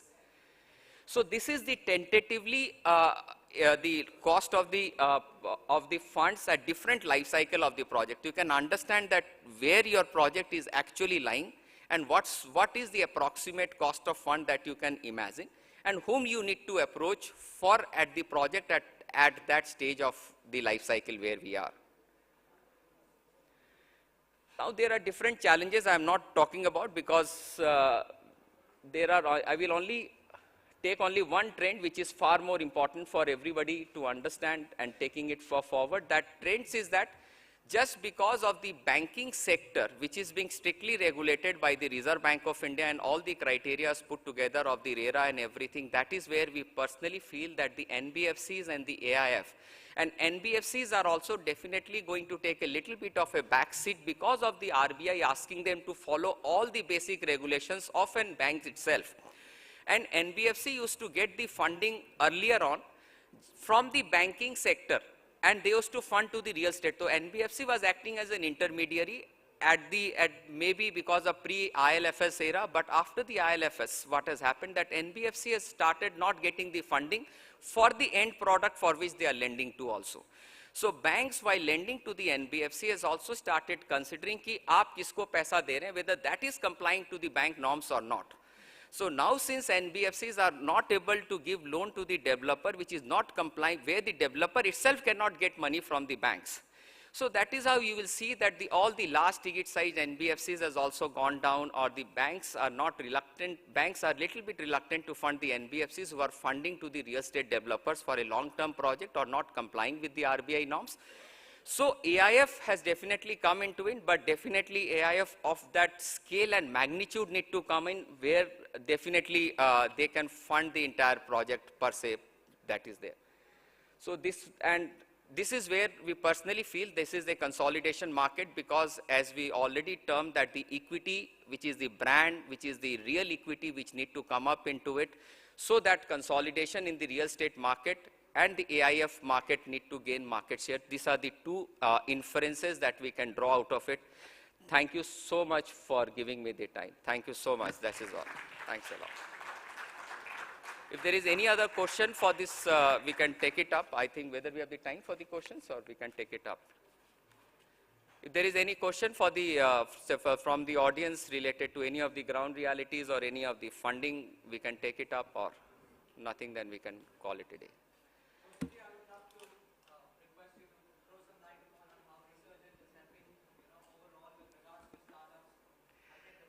No, brother, I can understand what you are asking, but I don't think that's the right question to answer. But definitely, we as a consultant, what we is wanting to know what Resurgent India does. We as a consulting firm, we help real estate developers in raising money from the banks, financial institutions. We act as an intermediary between the fund houses or the banks and the developer which require the funding. And also the stress asset, any company which has got any bit of a stress asset and it requires some sort of a resolution to come out of that. So we are also working towards that. Thank you so much, friends, for introducing. Thank you so much. Thanks a lot. Thank you.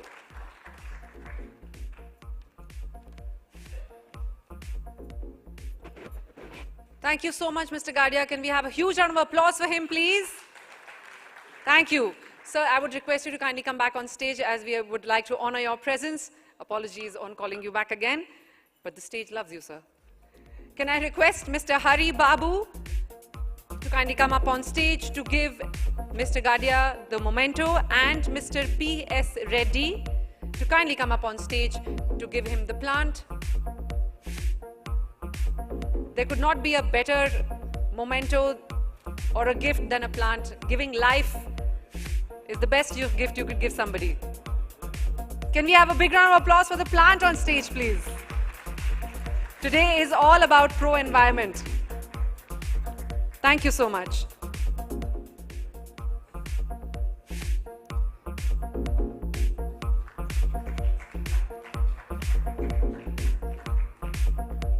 Thank you so much, gentlemen. Thank you. Well, now that Shri Jyoti Prakash Gadia has mentioned the present scenario and the ground realities, we are not just going to talk about the problems, we are also going to be talking about the solutions to these ground realities. And for that, I would like to call upon Shri Irfan A. Kazi, Chief Investment Officer, Swami Investment Fund, SBI Cap Ventures Limited, to throw some insights on the Swami Fund from the SBI Cap Ventures. A big round of applause for Shri Irfan A. Kazi, please. Welcome, sir.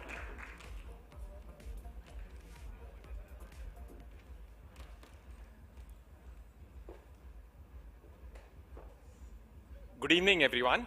I'm here not as Irfan Kazi. I am Irfan Kazi, but I'm here not as Irfan Kazi.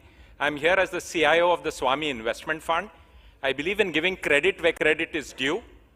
The reason that I look good to some people, and I'm not talking about how I appear as a person, but the job we've done is because I have an excellent team backing me. Some members of my team are here.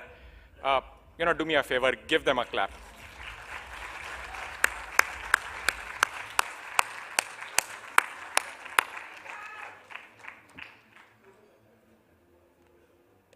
I'm here to tell you about the Swami Fund.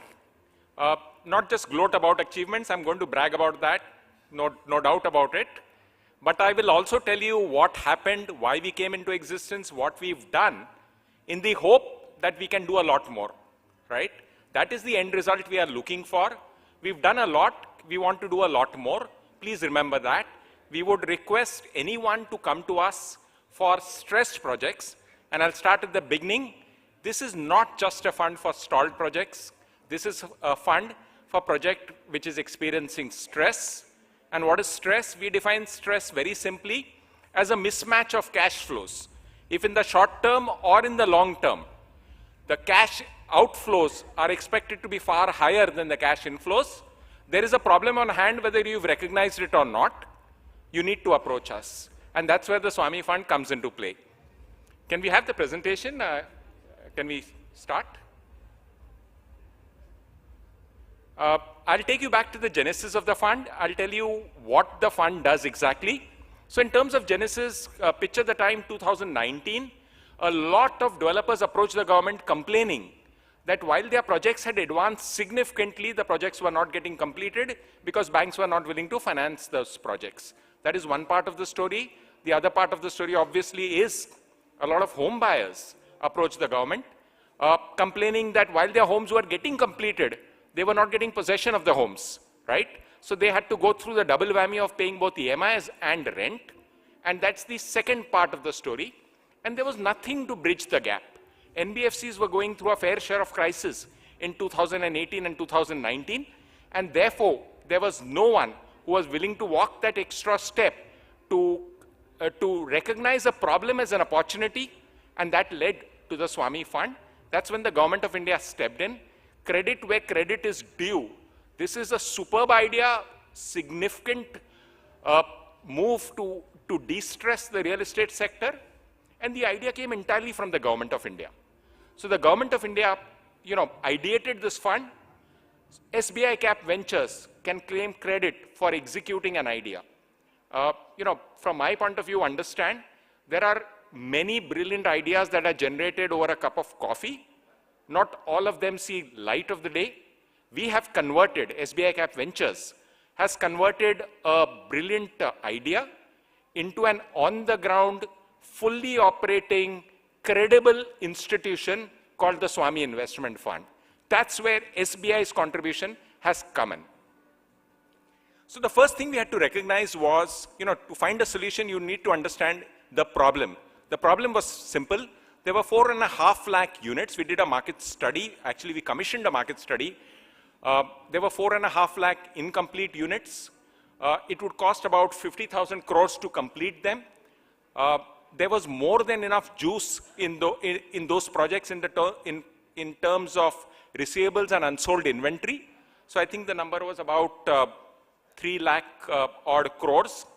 So clearly it was not a question of profitability. Clearly it was not a question of, it was a question of liquidity, not profitability.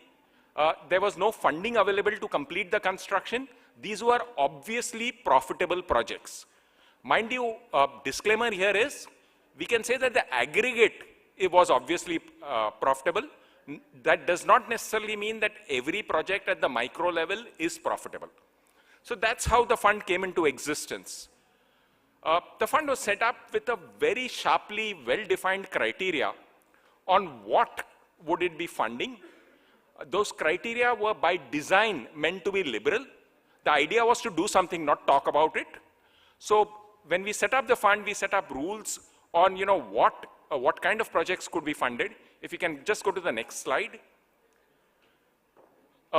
First, this fund was about affordable and mid-income housing. We chose to define that term, that phrase, affordable and mid-income. We set a price cap to define that phrase.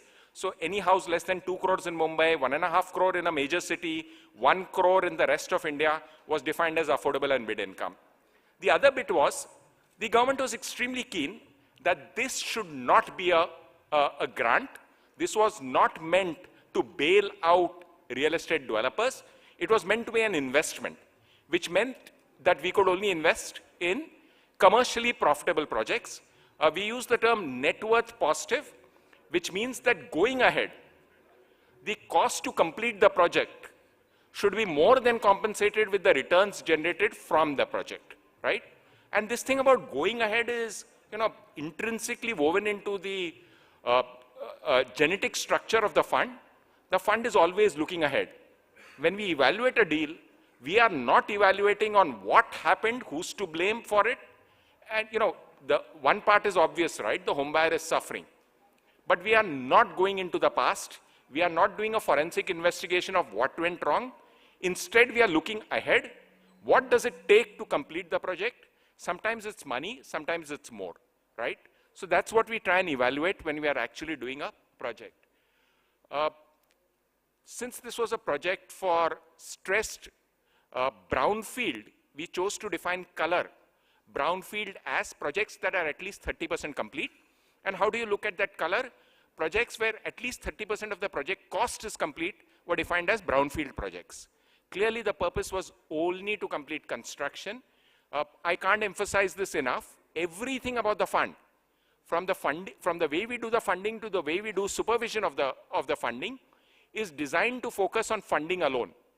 Like I think Mr. Rajan Bhai mentioned, funding is fuel for a car. You can only go as fast or as far as the fuel in the car. We provide that fuel, right? But we do it with a twist. We do it with a difference. We do it in a way which is different from the way it was done in the past. And you do something different because you don't want the same results, right? Real estate funding had been tried and tested. Several approaches were used in the past. They were not very successful. The evidence was out there. And that's when Swami came in and said, we will do things differently. And I'll come to that later on what we are trying to do differently. But just quickly going over through the investment criteria of the fund, we were looking at projects which are RERA registered. And finally, one of the criteria was we'll come in as senior debt only. And that is because we were handling public sector money. We were coming in with a limited objective of completing projects, and we were coming in to make a social impact. Please understand that while the Swami fund charges a 12% return, the normal pricing for such risk premium would be closer to 18 to 20 to 22%. That's the difference that Swami comes in. We come in with a social impact objective with a bare minimum pricing. Please go ahead. Can we change the slide? Oh, I can. So we've come a long way. In about 3 years, we've done detailed evaluation for about 300 plus projects. We've given final approval, and that's really the number that matters. We've given final approval to 132 projects that will complete about 80,000 homes. But those are mere stats. Those tell you that, we have been working. But have we been successful? And that is measured by the number of homes we've completed. We've completed 20,577 homes. That's a big number. Homes completed in the last 3 years. But the best is yet to come. We expect to complete about 80,000 homes in the next 3 years. And when we say that with a degree of confidence because of the way we've approached the pricing and because of the way we've approached the fundamental issue here. Is it still a matter that is being tested? I can very confidently say that the days of pilot testing are over. we have actually completed the construction in about 26 projects. If 26 sounds like a small number, consider the fact that no one else was prepared to finance these 26 projects. We have completed the financing. We have started recovering our money. In fact, in 11 of those 26 projects, we have handed over homes and we've completely recovered our money along with a return to the government, which is an essential part of the program.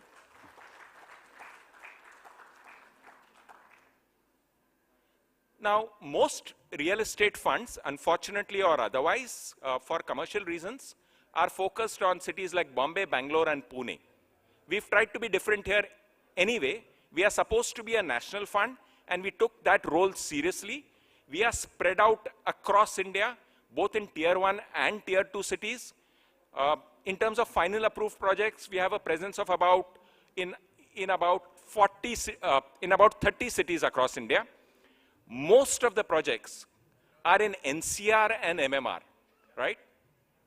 Is it because we have a bias there? No.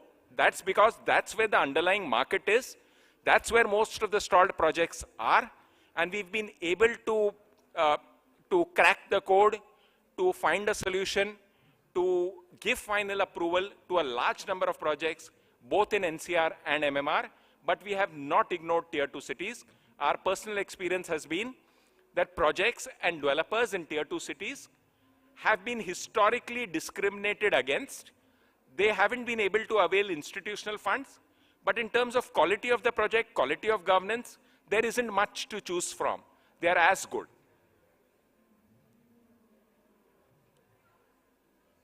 So what is the Swami way of funding? And I'll just bear with me. I'll just delve onto the Swami way of funding. And what is it that we are doing differently as the Swami Fund? So one is all decisions, all investment decisions are taken by an independent investment committee, right? So there are no biases at play. So that's one big thing. But that's at the highest level. We've also translated that to the lowest level, where we've said that if any team is interacting with a developer, that team will be taking all the decisions for that project. So there is independence at the top in terms of an investment committee, independent investment committee, and at the lowest level, at the front-facing team that deals with the developer, that front-facing team has been fully empowered to take all the decisions related to the project, right? So that's one big way in which we have been very different. The other thing we do is we do not do lump sum disbursements. We have nothing against developers, but we believe in the trust and verify principle. We do our disbursements against progress of a project. We call it disbursement as cement dries. So we do not do funding in tranches. Typically, if we funded a developer to the extent of 100 crores, we will probably be disbursing a few lakhs every week, not even a few crores, because we will be reimbursing expenditure at most times. We might do advance payments, but at most times we'll be reimbursing expenditure. So if we've spent about 50% of the amount we've sanctioned, we can very confidently say that about 50% of the project is completed. So that's the other thing. Finally, I just want to spend a lot of time here on the control mechanism that we have. There is a belief that Swami has succeeded because we have 15,000 crores to invest. The idea is wrong. Swami has succeeded not because we have 15,000 crores. That is one essential part of the story, completely incomplete without the other half of the story, which is supervision, monitoring of project site, project expenses, and so on. So just so that you understand, we have a team that, every member in our team is barely looking at 3-4 projects. He or she is a CFO to the project. He controls all the expenditure on the project. All payments to the project are done directly from Swami.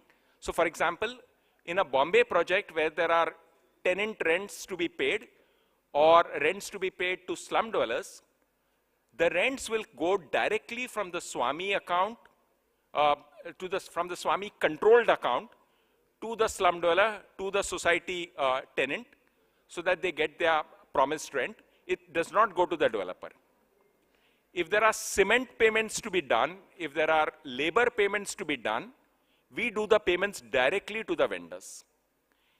It goes to the extent that if a developer approaches us and there is an identified team that is doing the development, even the salary of that identified team is paid directly from the Swami controlled escrow account. That is the level of supervision. We do not discriminate between one developer and the other. It is not an approach that we adopt only with one developer. It is, standardized approach that we do with all developers, right? So that ensures that project money, whether it's a Swami disbursement or it's a collection from home buyers or it's a new collection from a new sale, is only used in the project. And that's very important for us.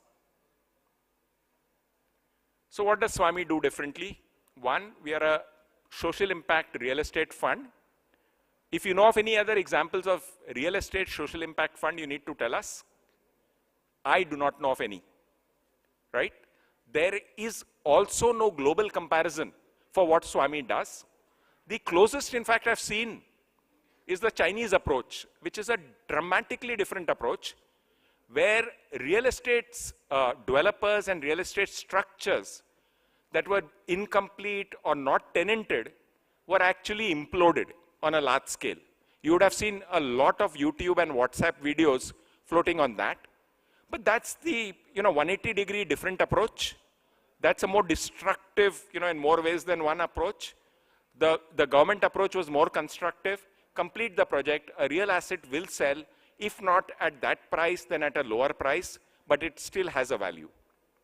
The other bit I have already mentioned, we are present in tier 2 cities, not just in tier 1 cities. Swami has taken an approach of a very standardized approach to costing, to costing of the funding that we do. See, what used to happen in the past is, if the project is stressed, there is a lot of risk in it, and therefore the cost of funds that the project can avail at is higher, right? Typically, most stressed projects would get funding at about 18 to 20%. Instead, we do funding at 12%, but that 12% bit is not important. You need to understand, our funding is completely back-ended. And what does that mean? It means that we first insist that you complete construction. We do not need the money back before you've completed construction. After you complete construction, we will be collecting the money. So that is the emphasis on construction that we see. Swami's is a last mile financing fund, and that's again dramatically different from the kind of stats that were just presented some time ago, which is typically a bank would finance about 30% of the total project cost. We will finance anywhere between 70 to 90% of the cost to complete. What does that mean? It means that going ahead, once a project avails of Swami funding, it is not dependent on collections, it is not dependent on sales, it can have a singular focus on construction. Most of the developers we've seen have been able to construct a lot faster than even the aggressive business plan that they had given us, because they were not used to this kind of availability of funds for construction.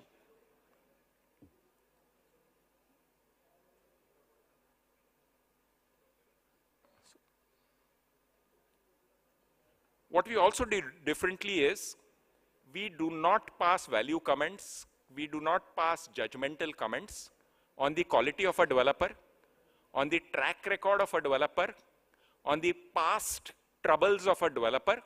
Instead, we decide that we will have a business continuity plan in place, so that even if there is a risk to the developer, we are able to fund the project, because ultimately our entire emphasis is that we should be able to complete a project.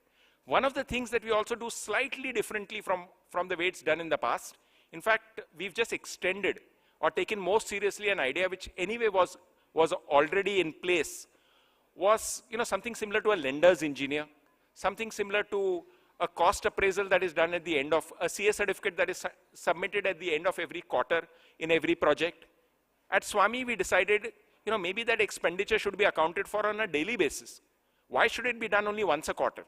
So we have a person at the site who will give us a daily report on, what is the quantity of cement that has come in, how many laborers are working at the site, where is work happening at the site. It even goes to the extent of that person commenting on, are safety standards being followed at the site, and so on. So that's another thing where we appoint a project monitoring consultant in every project, in addition to the core team at Bombay, which is, taking care of the larger fund. Finally, again, this is something that I mentioned earlier as well.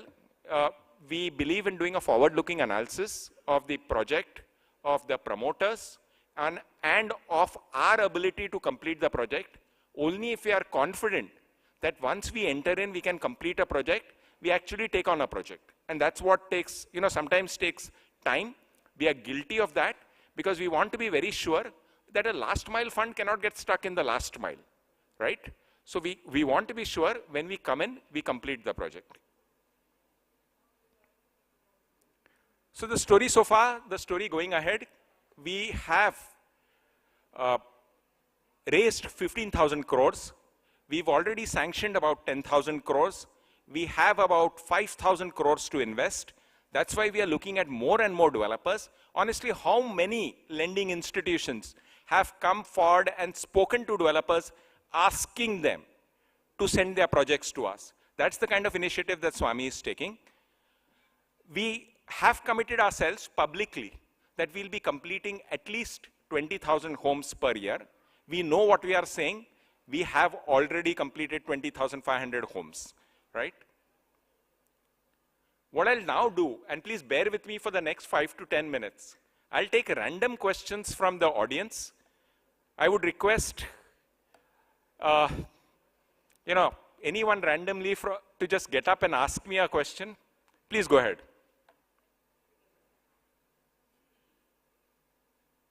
Yeah.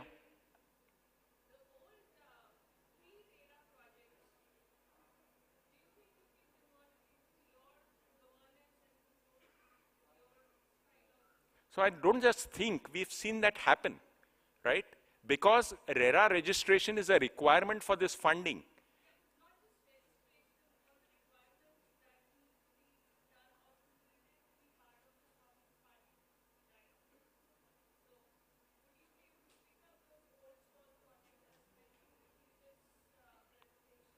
Absolutely. We've already done quite a few already. Yes.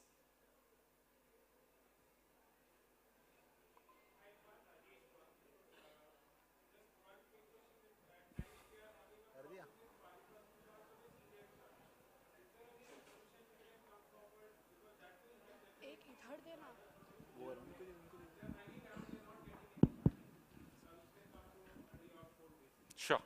So it was a policy decision that was taken that a senior charge will be, that whenever Swami does funding, a senior charge will be sought and taken. We understand that there are problems in NBFCs and other financial institutions seeding charge. It started off with everybody saying it is impossible for them to do it. After doing 130 projects, we can tell you that it is difficult for them to do, but it's not impossible for them to do. About 40 to 50 projects of the projects we've done, about 50 projects are such where lenders have ceded charge, right?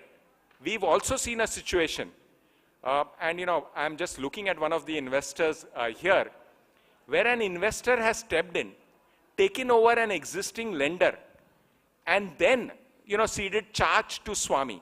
So that's another approach being taken.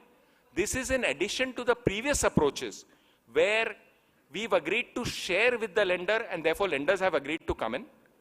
We've also bifurcated projects so that one portion of the project Swami takes a charge, the other portion of the project the lending institution takes a charge, and therefore we are able to live along with the lender and solve the home buyer issue. Hello, Vinay here from Bangalore. So this is regarding the partnership, what you have rightly mentioned there. I have experienced the funding is only to the limited companies or a private limited companies. Invariably, there are the businesses which runs through the partnership or LLP. Okay, do we have any mechanism or you have experience of making that into a company and is the sanctions are done? So about 20 plus, and I don't have the exact number, but I know it's a large number, of the projects we funded were earlier in proprietorships or partnership firms.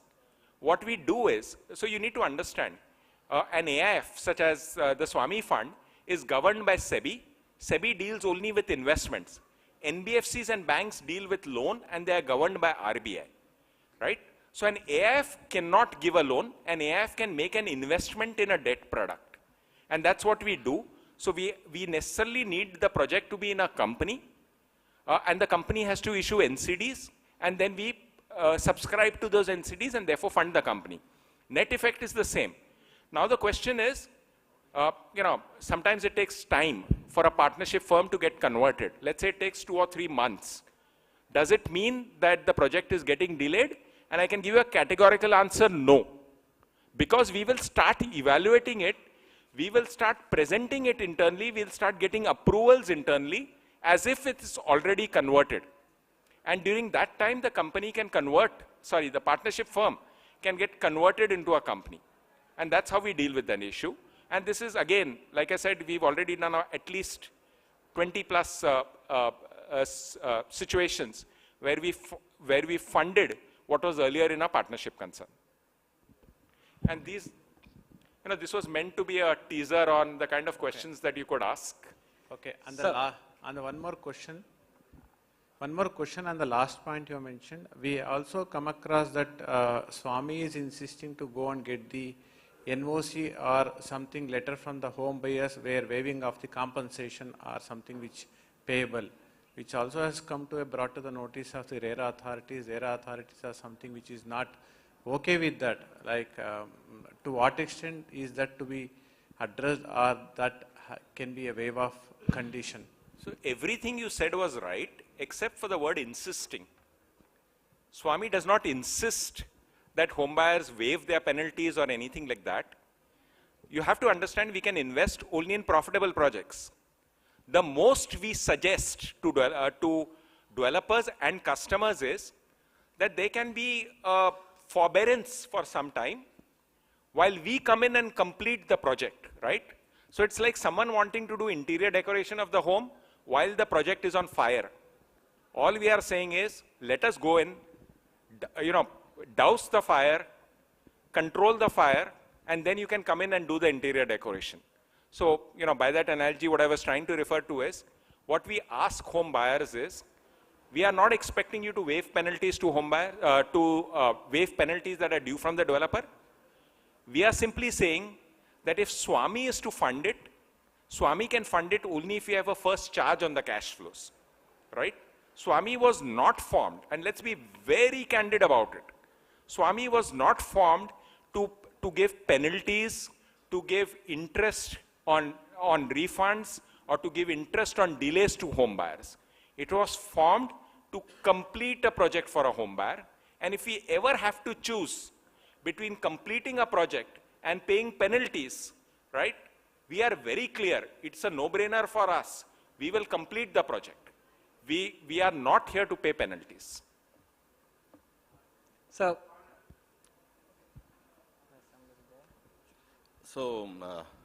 thanks, Irfan ji, for all this thing.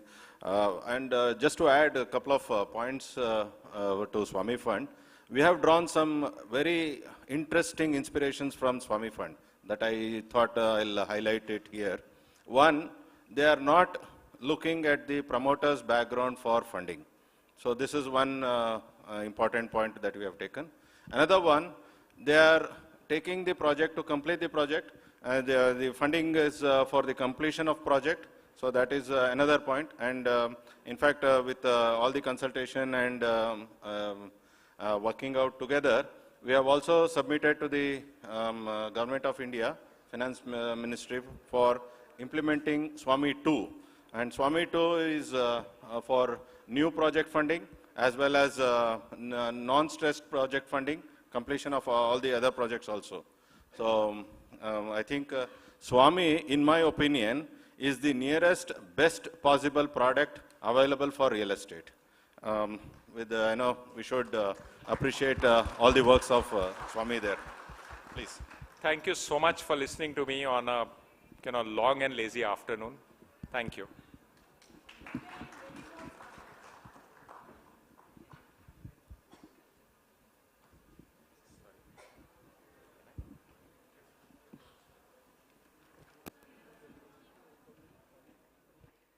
Thank you so much. I would request you to kindly stay back as we would like to honor your presence.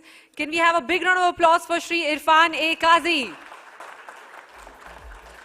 I would like to mention a few things about him that he, as you all know, have seen, that he's a finance professional with over 25 years of international work experience, alternate investments. He has worked with several leading companies such as JP Morgan, ICICI Ventures, Everstone, AIG, L&T Infra, and the list goes on. Thank you so much, sir, for being here with us. I would like to invite Mr. Gopal Krishna, who would be giving away the memento, and Mr. R.V. Rao, who would be giving away the plant to Shri Irfan A. Qazi. Can I request both of you to kindly come up on the stage? So I would request you to kindly step forward. Can we have a big round of applause for our speaker, Mr. Irfan A. Qazi? Thank you so much, sir.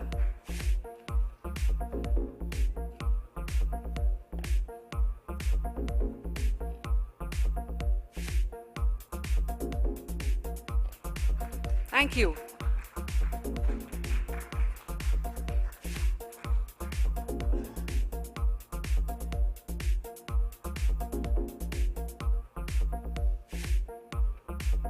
Thank you so much, gentlemen. Thank you so much. Well, now we move on to our first panel discussion of the day, but I think we need a little bit of a wake me up. So I would request everybody to kindly stand up on their places. Can I request everyone to sign up on their places, please, before we begin the panel discussion? Do not leave. That's not what I meant. Just keep on standing in your places. We're going to do one more of the shake it off with a little bit of the twist. Everyone, come on, raise your hands. Raise your hands in the air. I can't, because if you're wearing a sari, you're excused. Okay, fine. But if you're not, then raise both of your hands and shake off that loose energy. Come on. Shake it to the right. Be careful of the person on your right. Don't hit them with your shaky hands.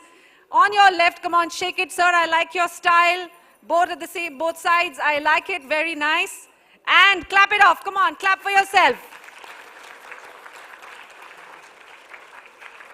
Thank you so much. And now that we do a little bit of an introduction to each other, I want you to say hi to the person on your right, whoever it is. I want you to say hi, how are you doing, how are you feeling, are you enjoying yourself? Yes, I see that happening. क्या हालचाल है, कैसा जा रहा है दिन अपना, चाय पिया आपने, coffee P, hot coffee, tea, conversations, lots is happening. And the person on your left, sir, on your left here, ma'am, can you say hello? Hello, how are you? What's happening? All right, great. Can I request everybody to kindly sit on their seats? Kindly be seated. I would request everyone to kindly get back to their seats. We are starting with the first panel discussion of the Naredco Financial Conclave, the first edition, and it's going very, very well. We've got some great ideas floating in the room, which are being entertained, which are being questioned. Well, that's the beauty of a great idea. You want to know more. Well, now that all of our speakers have mentioned the problems that we are faced with in the real estate sector, to come up with solutions is not a single person's job. It is a collective decisions of the people in power. For that exactly, we have our panel discussion, which is going to be on the topic of Evolve Real Estate Specific Banking Product. For that, I would like to call upon our moderator, Shri Satish Kumar, Chairman, Naredco Finance Committee. Can we have a big round of applause for him, please?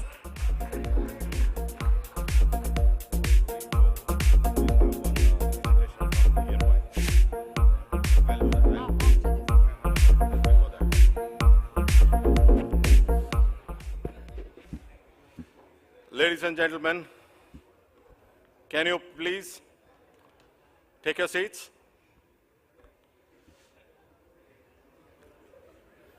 Can you please take your seats? See, I now request ENY, who are part of this panel discussion, and because after we sit there, we'll not be able to see the full screen. So that's why I request them to make their presentation first, and then we will constitute the panel and proceed. I request Pooja Malani to please come over and complete the panel discussion. Complete the presentation, and then we will start the panel discussion.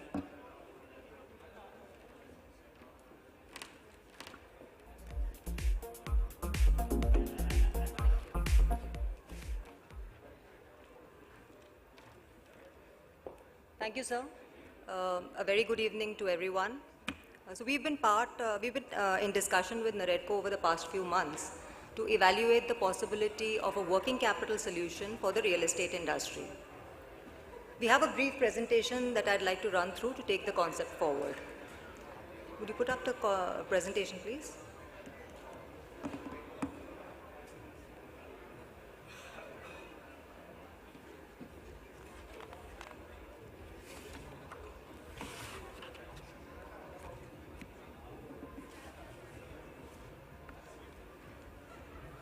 Sorry.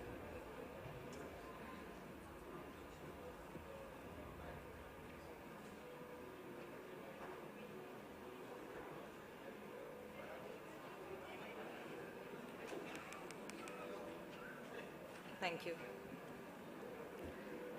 So the importance of the real estate industry is well known to this forum, but I'd still like to start with a few important facts. Valued at approximately $200 billion in 2021, the industry is expected to be valued at approximately $1 trillion by 2030, contributing to almost 18 to 20% of India's GDP. There is also a favorable demand-supply gap with a shortage of approximately 10 million units in the urban areas alone, to which another 25 million units needs to be added if we wish to fulfill our dream of affordable housing. Apart from this, the government has brought about various landmark changes, like the introduction of the Tenancy Act, InvITs, REITs, IBC, and RERA, most importantly. So there has been a paradigm shift in the discipline and the transparency in the industry, and hence the question that is it time now to rethink the financial solutions for the industry? You can please move forward.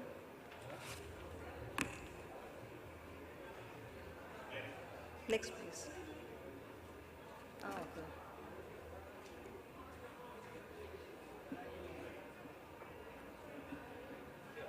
How do you move forward in this thing?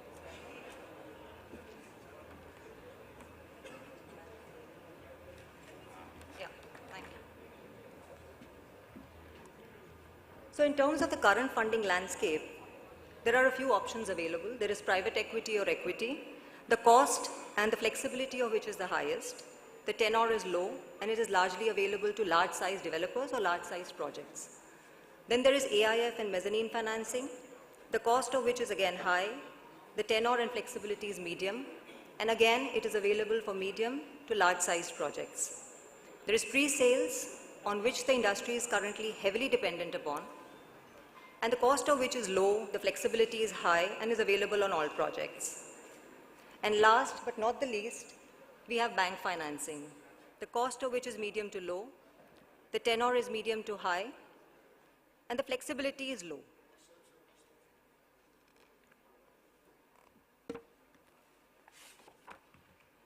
In terms of the banking products which are available, construction finance is the main product. Now, construction finance typically is available in the Indian residential industry to the extent of 1/3 of the project cost, and the balance is funded by promoters' equity and pre-sales. However, if there is change in the project dynamics, and if there is any cost overrun, it is difficult for the bank to provide for it. If there is any change in the tenor, the bank cannot assist with the extension of tenor because it would tantamount to a restructuring, which basically means that the account turns an NPA. There's a higher provision in the books of the bank, and it's basically a hit on the profitability of the bank. There are two other products which are available, which is the bank overdraft and non-fund-based facility. But this is again available to only large size developers with a bigger platform and not to the quantum which would be required to address any kind of change in the project dynamics. So we kind of did a simulation for a medium-sized residential project to try to bring out certain concerns. So this is just a base level model that we created. This does not capture any specific state or city specific requirements. We assumed that the construction would be on freehold land. The construction would be starting after 1 year. We basically gave 1 year for the approvals and the acquisition of land, post which we took 2 years for completion of construction and another 1 year for consummation of sales. We assumed a selling price of around 14 to 17,000 per square feet and a construction cost of approximately 2,500 square feet. Now, if we simulate that, you see the green bars on the chart there. They represent the inflows into the project, which is largely your promoter equity, which comes in first into the project, the bank financing, and the pre-sales. And the blue bars basically indicate the outflows, which is on account of the project costs and the interest and the principal repayment. Now, this leaves us a healthy surplus of around 80 odd crores in our example, with a healthy project equity IRR of approximately 25 to 30%. But rarely in life, things go as per plan. So what happens if there are delays? What happens if there are changes in the project dynamics? And that could happen on account of litigation, lower pre-sales, environmental issues, and many more, a combination of any of these issues. Now, when that happens, the developer is looking at a cash gap. And this cash gap needs to be urgently attended to, not only to carry on with the construction, but also to ensure that the repayment of the existing term loan and the principal and interest is taken care of. So he has to bring in equity or he has to resort to high-cost debt. And more often than not, the developer goes and resorts to high-cost debt, which is available anywhere in the market between 18 to 24%. So the chart on the left, you will see the red bars indicate the high-cost debt that the builder takes in to address the cash gap. On the right side, as you can see the gray bar there, the surplus on the project comes down to approximately 60 crores, and the project equity IRR comes down significantly to around 12%. So is there an alternate solution that can be explored from the banking channel to address this concern? Here, I'd like to draw a parallel between the capital goods manufacturing industry and the real estate industry. In the capital goods manufacturing industry and all the subsectors below it, there is a gestation period of more than 12 months, and working capital facilities are very much available, of course, with a margin. Real estate industry should be treated akin to a capital goods manufacturing industry, primarily because there is a gestation period which is greater than 12 months, at the end of which there is a finished product which is in the form of residential or commercial units. During the process, there is receivables, payables, and inventory which gets created. So can we explore a working capital solution for the real estate industry as well? Now, in this situation, what we propose is that the promoter's contribution should go up to approximately 40% from the existing 30-35%. The bank debt comes in at around 55-60%, and there is extremely low reliance on pre-sales to the extent of 0 to 10%. Needless to say that if there is higher pre-sales, the external debt obviously will come down. So the funding will happen at the project level. It will be linked to the drawing power, which is again linked to the status of construction completion. And the focus will be on completion of construction with minimal reliance on pre-sales. So coming back to the same example that we were using earlier, in the previous case, we were showing high cost debt. In this case, if working capital comes in, the surplus improves to approximately 70 crores, and the equity IRR goes up to almost 16%. The three important fundamentals here: construction completion is largely linked to promoter equity and bank financing. Scheduled repayment of the working capital facilities which come in basically happen after the completion of the project, and this will be available seamlessly to a larger set of developers from small, medium to large. So to summarize, some of the salient benefits to the major stakeholders, and in the case of lenders, I would say these are actually the mitigants that the lenders can incorporate. One, there will be more skin in the game from the promoter side. Secondly, the disbursement will be linked to the project construction completion and linked to the drawing power. The lenders will have access to finished good inventory, and if at all there is a fire sale or if there is some issues that happen and the price is actually adjusted by 10 to 20% downwards, the project profitability definitely suffers, but at least the lender is assured of his dues. And finally, like Irfan sir has already mentioned, that there has to be strict monitoring and control on the project. You can have a concurrent auditor, you can have an independent engineer to ensure full control on the project. On the developer side, there is peace of mind, there is financial closure at the beginning of the project, there is faster release of capital, there is a higher equity IRR as compared to high cost debt, and of course there is an inclusion of a larger set of developers. And finally, on the customer side, who puts in their hard-earned money, they're assured of their product in the right time and hopefully at better prices. Now, this is a concept which has been introduced, and this is subject to a significant amount of deliberations and discussions that need to happen between the lender and the developer communities. With that, I come to the end of the presentation. Hope this was insightful. Thank you.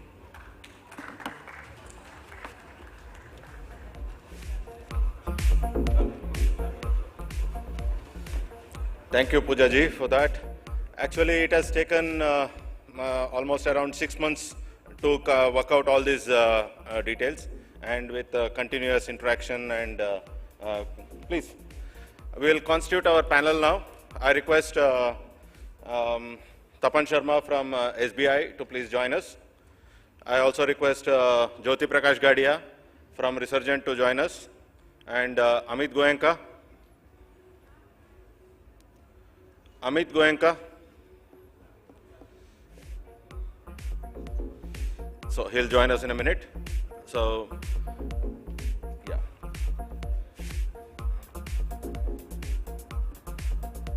Thank you.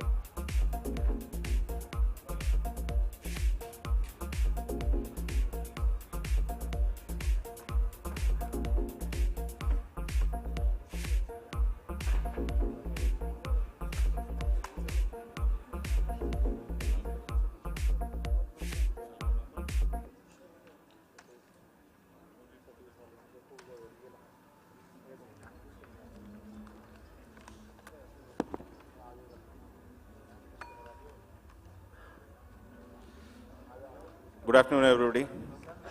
We are on the good evening stage. Hope all have energy. See, we are trying to address a very important problem to make real estate projects as bankable as possible. So in this direction, we have a kind of different representative groups. The representation from SBI, we have the product development in charge, Mr. Tapan Sharma, with us. Welcome to you, sir.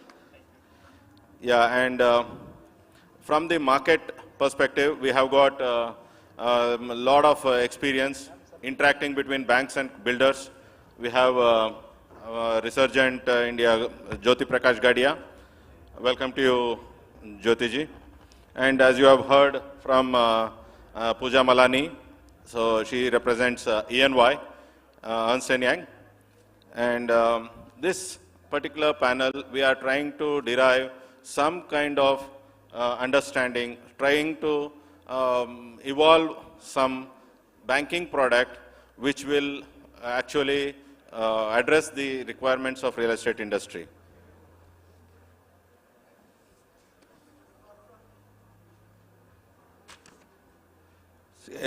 One of the important observation that I've made is, if you consider small, medium versus Cat A builders, 90% of the small and medium projects are not being funded through banks. And if you compare between Tier 2 and Tier 3 cities versus metros, 50-60% of the Tier 2, Tier 3 cities projects are not being funded. only metros are preferred. And what if somebody wants to develop once in a lifetime project? If they want to do only one project, which means the promoter is going to develop only one thing, so he will not have any kind of vintage. 90% it will not be funded, 90 or 99. So only career builders are bankable. Is that correct? If that is the, my question is that Dubai would not be built by the king. He is not a builder. Now, there are fully funded projects versus JV projects, fully landed projects. See, there are so many people who are having lands on their own, but those kind of projects are not being funded.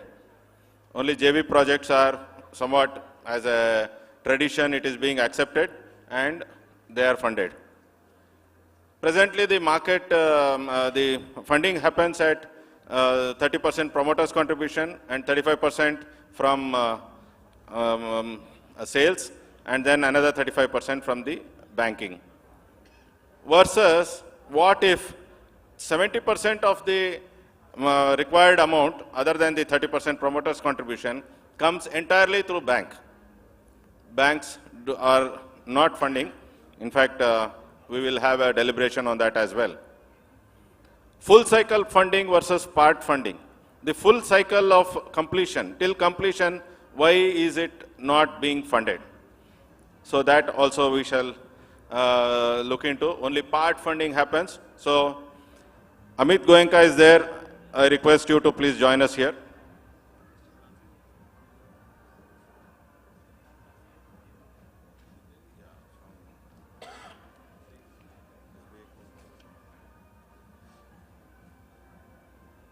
Mr. Goyal from SBI Capital.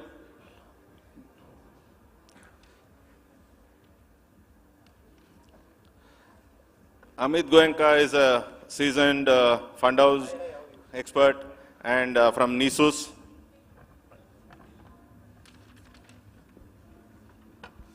So another colleague of Irfan Kaziji, he is a PIO of Swami Fund. Welcome, Mr. Goyal. Now we are having all the alternatives of, alternative solutions here. Now we have to analyze which one will suit us. So the questions, whatever we are asking, shall be answered either today or in the days to come. So as I was referring to term funding versus working capital funding, working capital funding is not available for real estate. The traditional funding, whatever one particular product is there, the other innovative fundings, very few innovative funding is available. In total, if you compare, I think almost maybe less than 5% of the projects are bankable. So this is a big statement. I don't think anybody will, kind of object to that. And this is actually, the bigger opportunity is that 95% of the projects are available for funding and improvement. So that is where we start today's discussions. Now, my first question to our senior banking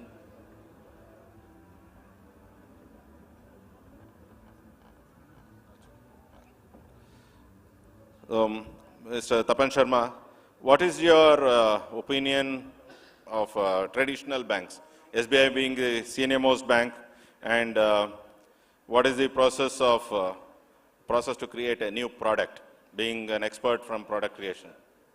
Yeah, thank you so much. In fact, at the outset, if you talk about the real estate funding and from the lender's point of view, of late, since the introduction of RERA, the bank's approach towards funding of RERA has undergone a sea change. Means banks no more look it as something which I was listening that banks are shying away from funding the real estate industry. We as a SBI, we don't believe into this. In fact, yes, the kind of funding at times the real estate projects require the product evolution or the product evolvement might not have happened in the last 4 or 5 years post-RERA. Because with the introduction of RERA, the industry is regulated, the margin of the promoters, the details of expenses, everything is now being controlled, moving through escrow. So that is was the comfort the bank has derived, which is even better than the manufacturing industry.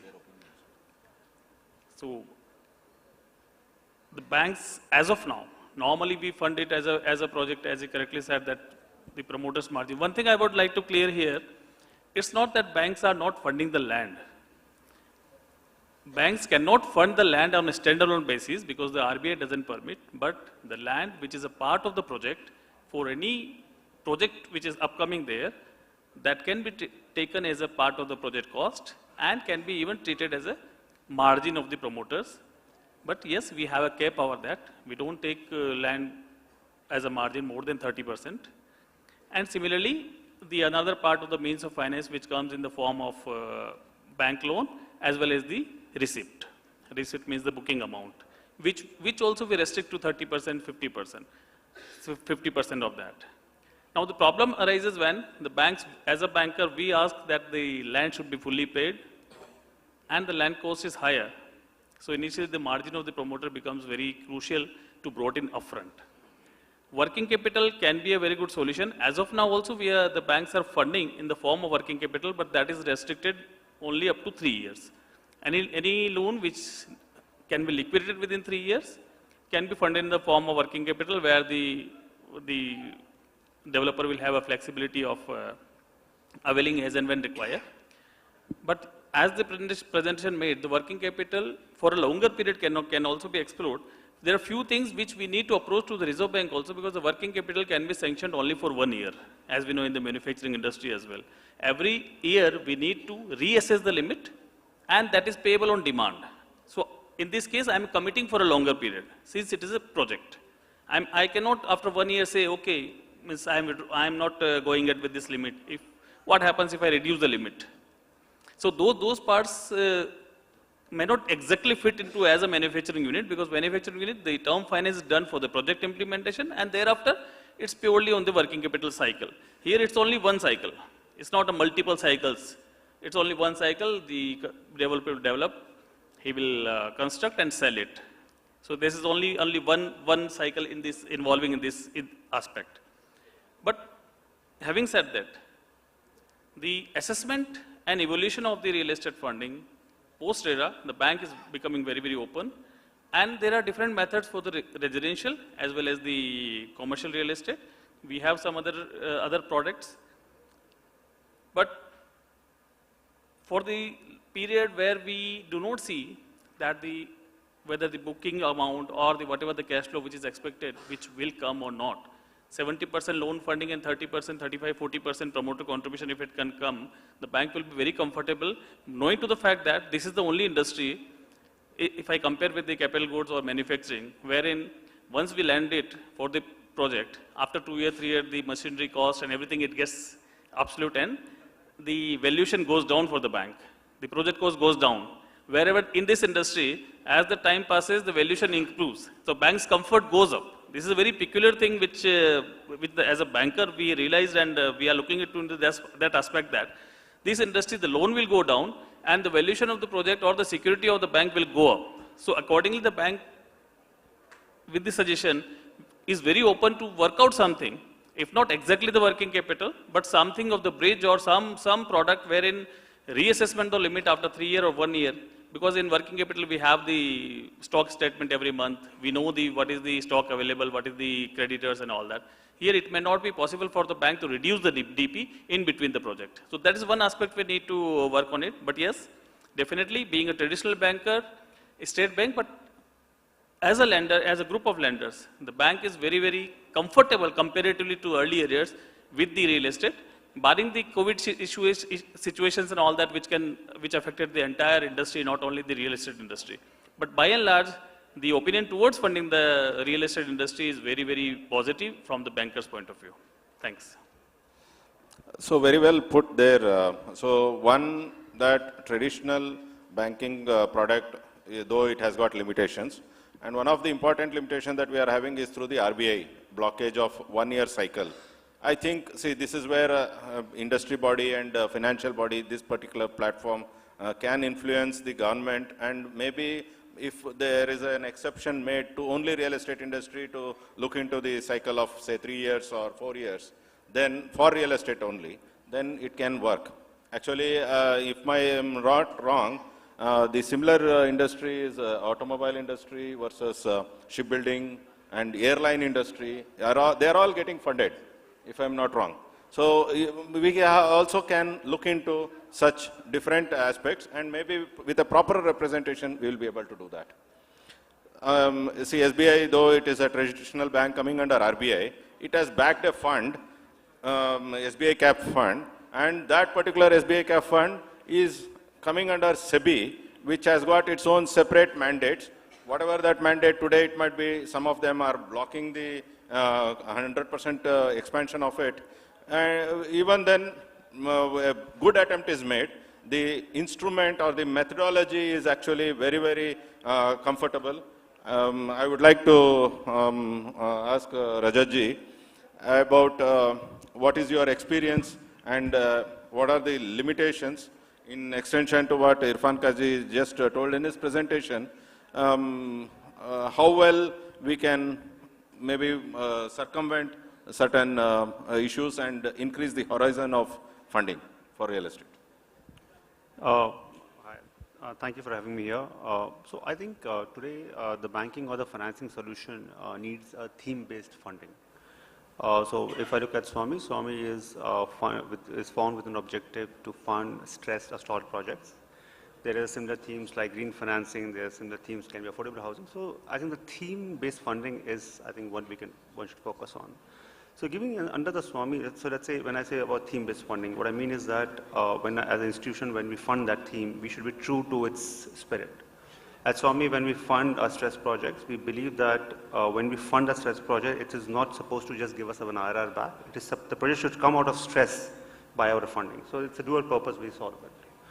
We fund to provide an objective of end game, which is achieving the full completion of the project, home buyers getting their houses delivered, and then we believe that our funding can come back to us. So that's that's the focus on the theme we have. A typical lender, where we have been looking at, if you go back in history, is more focused on their own returns rather than focusing on the objective for which that funding has been given. So that's where I feel. So as long as we keep having that objective and we keep having those theme-based fundings, we should be able to widen the horizon. With regard to Swami is concerned, as Irfan mentioned in his presentation, it was formed with a defined objective of stress projects in affordable mid-income segment, which is defined by the definition of 2 crore, 1.5 crore, 1 crore limitation. So we are limited by that approach. Unless, it doesn't stop any other institution in the country to maybe launch a fund which solves other issues which are existing in the real estate industry. You can launch a product for, luxury products. You can launch a product for a green financing. Swami has done, without mincing words, I think they has done a great job in making that dent in the industry and being a catalyst to revive the industry in a formal manner. We do see a capital formation happening, not only by building houses, but the cement players, the steel manufacturers, the houses, the roads, the infrastructure, around the whole vicinity comes up the moment a particular real estate project comes up in that industry. So that way, Swami has done well. I think, as long as we keep doing this kind of work, I think real estate industry will not have that issue. So very well put there. I think, with all my appreciation to the Swami Fund, I would, my wishful thinking is that all banks start their own funds, very specific to the industry, and there are some good positive lessons from Swami Fund. With that experience, every other bank can start their own fund, every other fund house can start their fund, and then fund the real estate. I think that's more of a wishful thinking. Poojaji, I think you will accept all these statements. If you have any more to add, just a sec.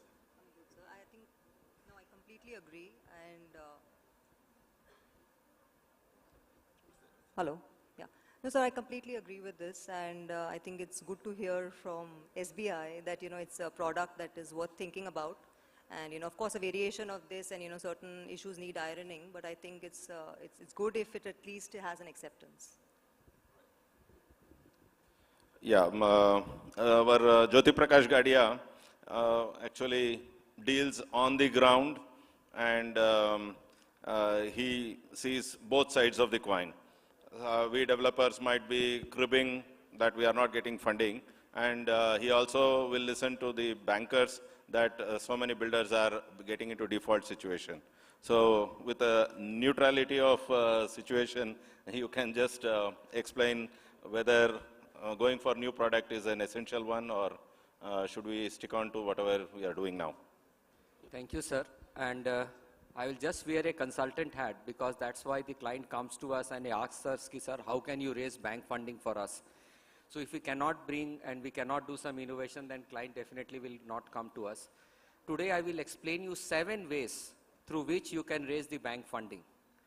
First way that we are going to discuss, it is about the MSME definition के अंदर में कैसे आप पैसा ले सकते हैं. How you can classify your project under the MSME definition and you can take the project. In some of the banks, they have classified real estate project as an MSME project where the project cost is less than 125 crores and the funding requirement is around 50 crores. So this is where they classify this project as an MSME project, that real estate project, or some banks they have also classified that where the entire project is within 100 crores of. So I think so in case if we can only work with the bank and tell them ki sir, if you the real estate project only can classify as per the MSME norms of the country where 250 crores of top line and requirement of 50 crore whatever that is there, I think so our requirement can be satisfied. Till time every bank is making their own norms that how we should classify the real estate project as an MSME definition project. So this is one way that we can raise money with. The second way that you can also approach a banker for raising money, where you can club 2 or 3 projects of your own, because what is happening under RERA is this, is that 70% of your money, you have to use this money under the construction cost. So bank is asking you ki what is the peak level deficit that you are having in this next 3 years of time frame. So in this next 3 years of deficit, it is difficult to project, because every time you are doing slab 1 construction or you are doing some construction link, the funding is coming in. So there is, though the cash flow difference is not coming in. So what we are telling to a banker, you are just clubbing 2 or 3 projects together. Then you are telling ki sir, you either in these 3 SPVs, you make common borrower, or you make all the 3 projects at one borrower. And then you combine the cash flow and tell to a banker, I require an OD limit, because it is not necessary that customer advances whatever I am projected, out of which only 60 to 70% will come in time. So there is a gap of 20 to 30% of the customer advance, which may not come in time. So combining with 2 or 3 projects together, the customer advances, then the deficit becomes little bigger for the banker to come and fund the project. So this is the second way through which you can raise the bank funding.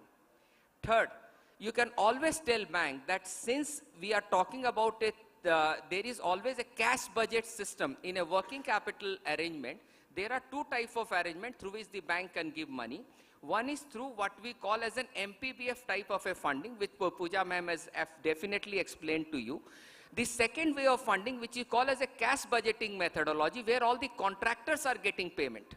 In the cash budgeting methodology, you are including, like in the month of January, if you want to make the drawing power for the month of February, since there is no stock, nothing like that, you only have to give them what is the expenditure that you are going to incur in this next month and what is the inflow that you are expecting. So whatever is the deficit between the inflow and the inflow and the outflow, that deficit of that 75% of that deficit will be treated as the drawing power for the next month.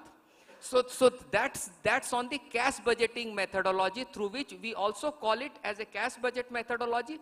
And then to give the another comfort, we can tell to a banker that you can also make it as a drop line OD limit, where we are telling ki banker, if you are taking into a 4-year loan, for the first 2 years there will be no limit reduction. From the 25th month onwards, whatever is the repayment period, It will be in the form of a drop line OD, it will be in the form of a cash budgeting, but from the 25th month onward, my overall term loan amount or my OD limit will start getting decreasing. But the interest will be paid only on the amount that you have utilized only for that particular month.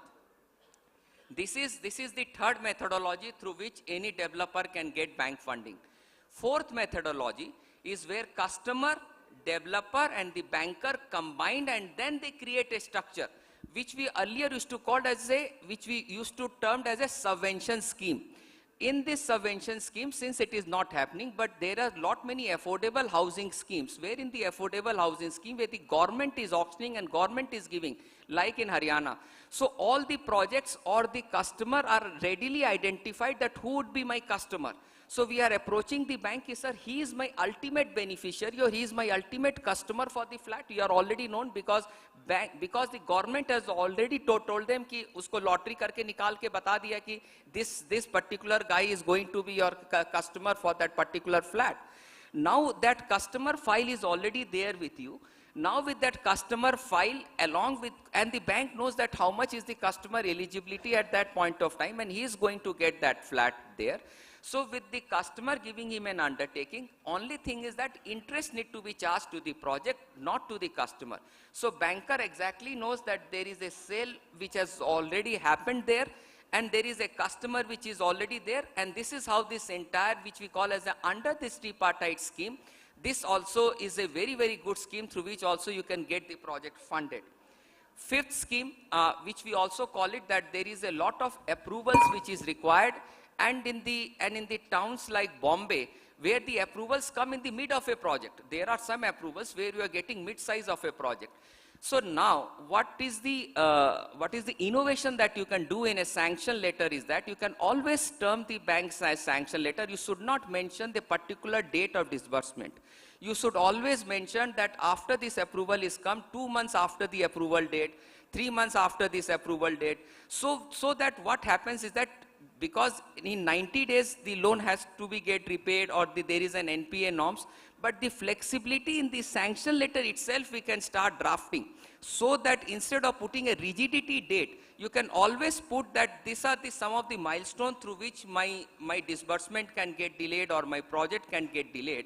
Based on that, you can always say 3 months based on this, 2 months based on that, and that is also banks are accepting the sanction letter like that.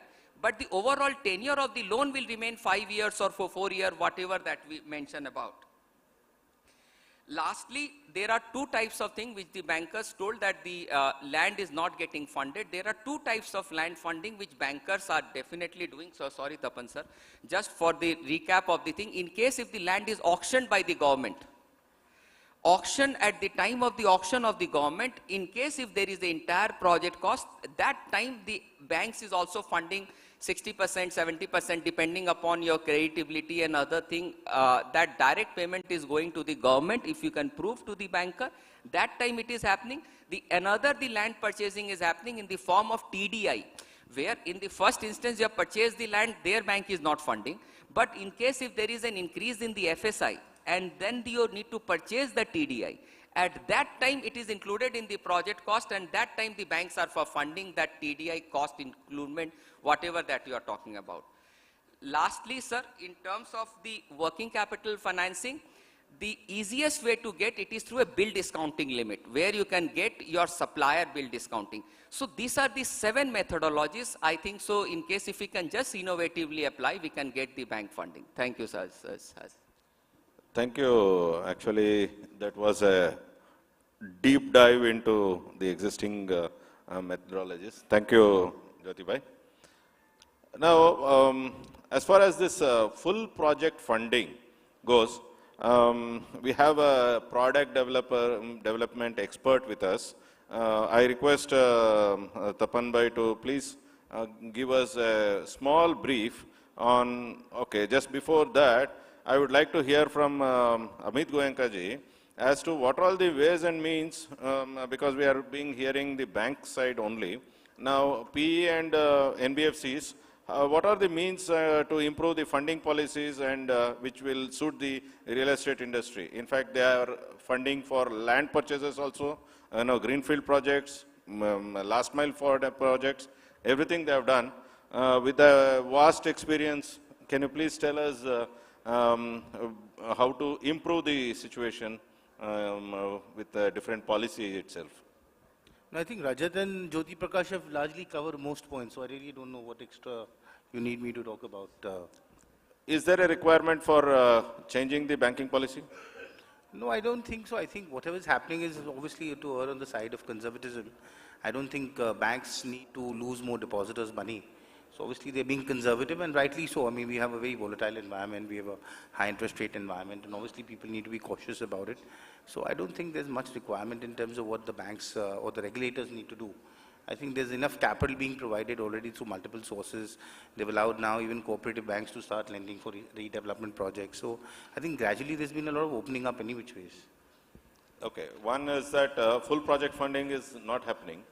So I think as a product development expert, Tapanji can throw some light on that. Yeah, as Mr. Jyoti has given all the existing ways of how the banks are funding, obviously yes, this is real estate is funded as a cash budget. If I go into details of the financing patterns and all that, this is something like a working capital only.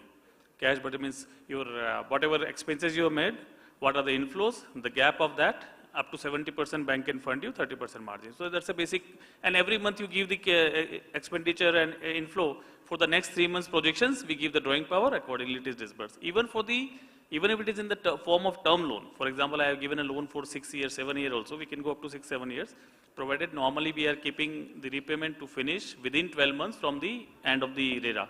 So 6 years we go and 12 months because it is expected that the booking should start and all that, and by that time, 12 months, it is repaid. As initially it was suggested during the opening remarks that another product like simply, why the banks cannot exclude the booking or sales receipts and simply fund it like a project like 30% of the promoter equity, 70% of the bank loan. For example, if the booking receipts are better, so to that extent the loan can come down, loan roll will be lesser. And then the dependency on the booking receipt of the developer will come down. That is the one part which can be looked into. But from the lender's point of view, if you see, normally the bank looks for the risk part. And we assume that, unless it's a long project, we assume that once the project is launched, it is coming up to the plinth level or something, there normally we see a reasonable amount of booking coming in.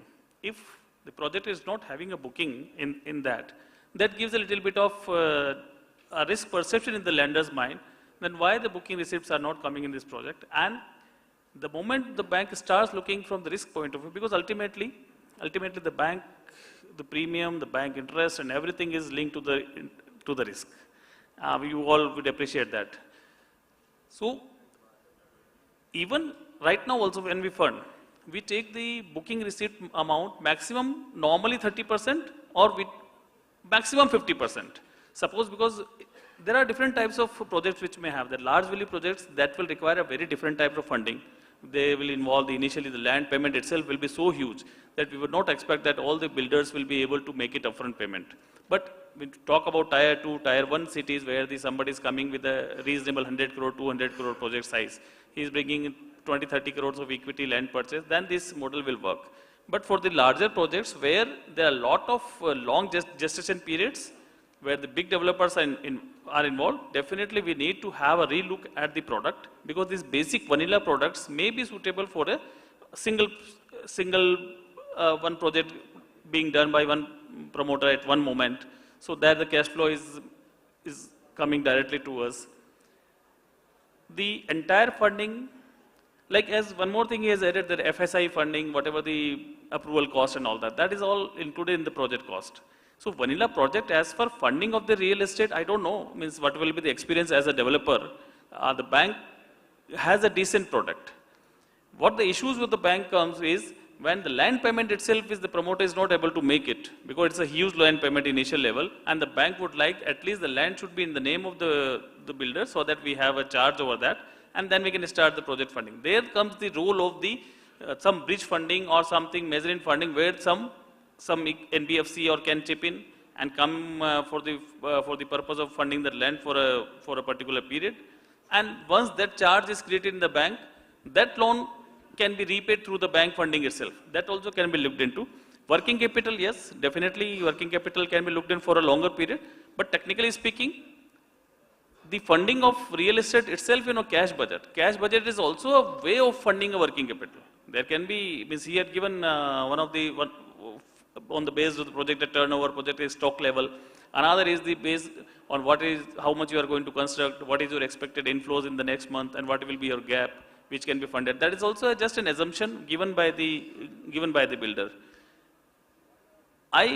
With our experience in the bank, means of the funding the real estate projects, we are of the belief that initial level the developer requires a lot of money, because at that time booking a lot of funds goes into the land purchase plus the approval part, where the banks are normally not stepping into support.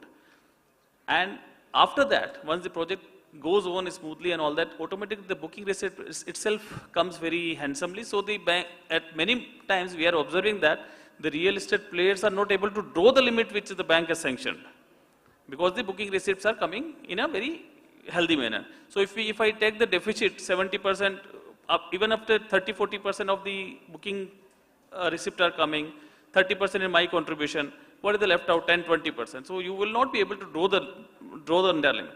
Wherever the project where the sales are not coming, what is estimated, because we have given a period into the RERA. That project will be completed in 5 years. I cannot go funding a project which is completed in 5 years. How long the bank will wait?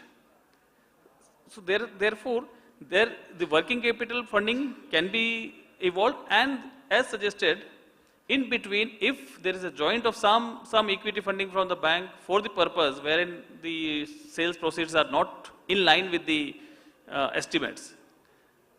And one more thing.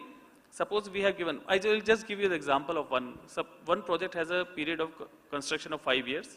They assume that 5 years we will, and RERA also they have given 5 years. We will give the funding accordingly, assume some cash flows, and it has to be repaid 5 years plus 1. So within 6 years it has to be paid. After 5 years, suppose it is extended. In the RERA, the construction extended. But as a lender, I cannot extend my repayment period there, because the RBI doesn't allow that, and the loan has to be classified as restructured and has to be classified as substandard. So the bankers are that way are very bound by these things. Even if I give the working capital, then also I have to strict the terms which I am sanctioning at the moment. Yes, I can have the start of the disbursement and all that what he suggested depending on the approvals. That is only on the initial part. Once I start the disbursement, it has to be fully with the terms and conditions which are agreed. So at this forum, lot of things can be approached through the industry association, to the Reserve Bank also, to have some flexibility, because this is an industry which is highly dependent on the approvals, later part also, litigations which may come during the course of construction or the project implementation as well, and the booking amount. So one part, if the bankers are given the flexibility, this product can be evolved very easily, because we have the comfort of having a very strong security, very strong collateral primary security available to the bank for this industry. Right. Thank you. See, some important key takeaways for this is that the land, if it can be considered as promoter's contribution, then I think we can bring that land either in the way of SPV or in the way of equity direct partnership with the landowners also. So with that security, we can kickstart the project where it is around 30-35% of the project cost. So I think as we were discussing earlier, we can use that as a leverage, and then we can start working on that. Yeah, absolutely. That can be worked, because 30% land portion if the promoters are bringing in, or if the landowner can become the part of the project or as a co-borrower or something, then it becomes, we treat up to 30%, the land cost can be taken as the margin. And that takes care of the promoter margin. The later part, the bank can straightway start funding the project for whatever expenditure it happens later on. Exactly. Satish bhai, just a second. You had a question that how can a bank fund 70% of the project cost? Can I answer that question, sir? So there are two types of projects actually. Either there is a sale model or it is a leased out model. Like in case of a leased out model, what happens is that you are constructing the project first, then you are leasing the asset whatever is that thereafter you are telling to a banker that after the property is leased out, I will do an LRD amount with that, and thereafter I will repay the bank loan. So there what is happening, you are taking a 6-year loan or a 7-year loan where into the leased model.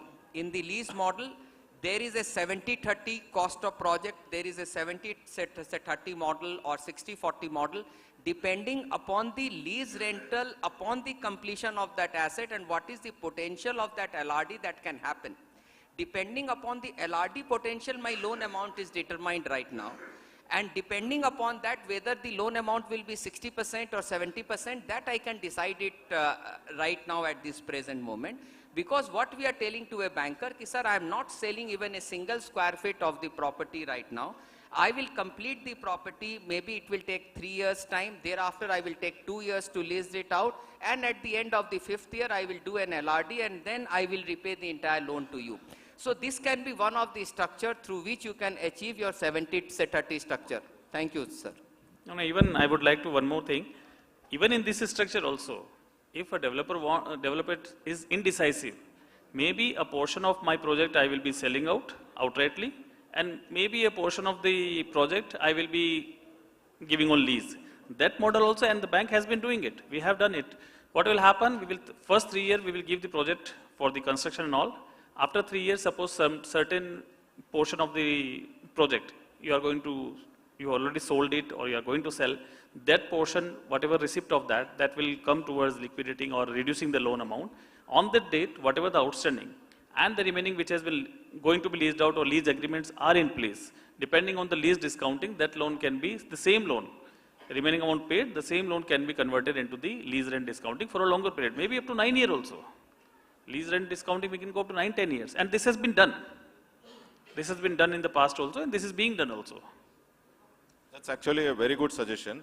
We were assuming it only for commercial projects. We were applying this particular formula. I think this can be applied for residential. Though the rental amount that is inflows that are coming will be substantially very less. But still, if it can be accommodated, at least at a project initiation level, it's a very good thing. Moving on to the next important aspect of project funding. SBI Cap has got one in this under Swami Fund. There is one category of funding for the promoters are not being taken as the important aspect. The projects are given more importance. So, in fact, I would like Rajat Goel ji to throw some light on that. For Swami, we are focused on a project. We look at how the project can get delivered and the ultimate home buyers can get their houses. We pay limited reliance or limited view on the promoters' history, how they have been. Not that we completely ignore it, but we play limited reliance, get bothered by it. We are very forward-looking. We believe that bygones are bygones. So with that whole approach and attitude, we'll look at project-based funding. As long as we believe that a project can get complete, the homes can get delivered, and people can, and we can get our money back, we are ready to fund that project. There are situations, and I'll not say that there are situations wherein we are unable to detach or completely de-link the promoter's past history with the project's future. So some of those projects becomes a challenge, and there the whole promoter-based concept also comes into play. But they are very far and few. In most, and I'll say almost 98% of the projects that we want to do or we have done are all forward-looking. A good part, in last 3 years is that the industry per se has evolved. The promoters have, whoever had the challenges in past, have tried to iron them out, have come out more cleaner and try to position the project and with the whole intent of delivering it. So that has, as an industry, as a whole, is coming out in that tone. So which is great. The way I'll see this as slightly different is that what we are doing at Swami may not be true for a traditional lending situation, because we do play a reliance, whether we like it or not, a reliance on a promoter background, a promoter's intent, a promoter's whole, which we typically call it as a promoter-based funding. So which will continue to happen, I'm assuming. A fund like ours, which is on stalled projects, or which I was saying in the start of my conversation, was that it's a theme-based, so the theme is stalled here. So people like us, a theme-based project, a theme-based funding, a stalled funding project, we'll look at a forward base, and we have to. That's our objective here, and we want to be true to our theme. So that's what we have. Now, just a continuation to this question, one straight yes or no can suffice. Sure. Would you prefer promoter-based funding or project-based funding? So we do project-based funding. You prefer project-based Yes. funding. I think that opens up a lot of scope for even builders also, because new set of partnerships can happen, new set of landowner and builder partnership can happen, new set of investor and builder partnerships can happen, and there will not be any kind of whatever the previous bad exposures are there, that need not be considered. Which is true. So in many of our projects, we have taken an attempt to dealing the promoters with the project in the interest of the project, and promoters do understand that it is in their interest, in the larger interest, to save their own brand equity. They have detached themselves from the project. We have got a DM partner in place to complete the project. And for a home buyer, they get their houses, their whole, the bad history gets settled faster. Absolutely.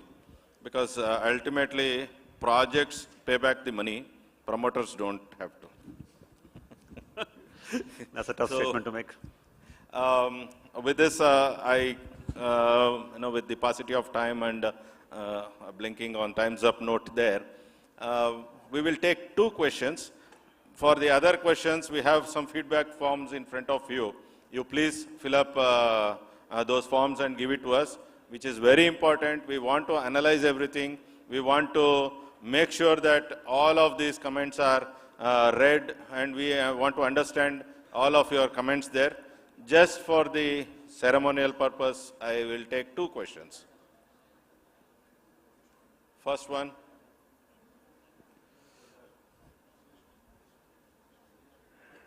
Can somebody give a mic, please?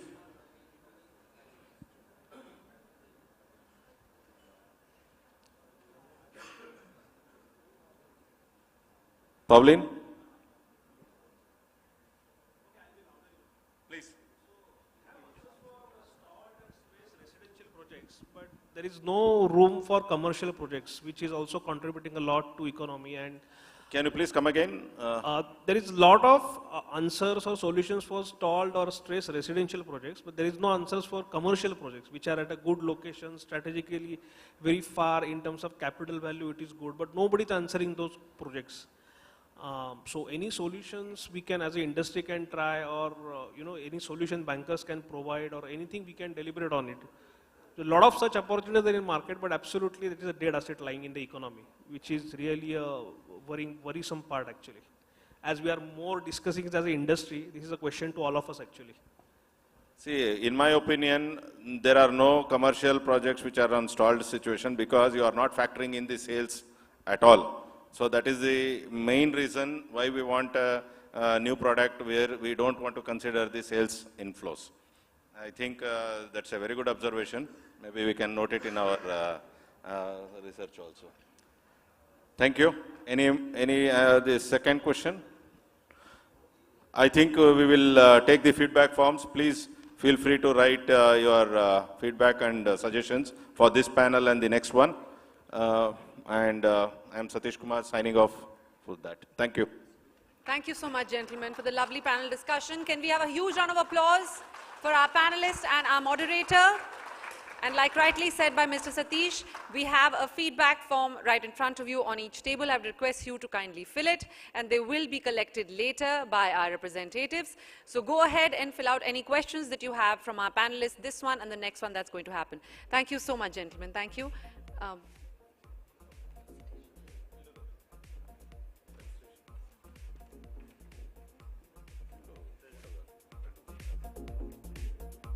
Can I request our guests to kindly stay back on stage, ma'am? We would like to honor your presence. Can we have the mementos and the plants on stage, please, to felicitate our guests? Can I request Mr. Satish to felicitate our panelists one by one? Starting with can I have Mr. Jyoti Prakash Gadia to kindly come in the center of the stage and request Mr. Satish to felicitate him. Can we have a big round of applause, please?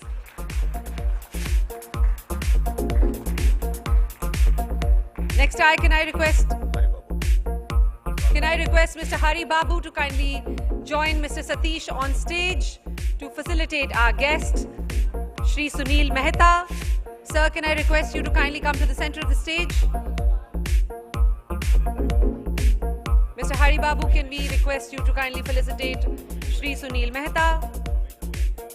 Sorry, Mr. Amit Goenka.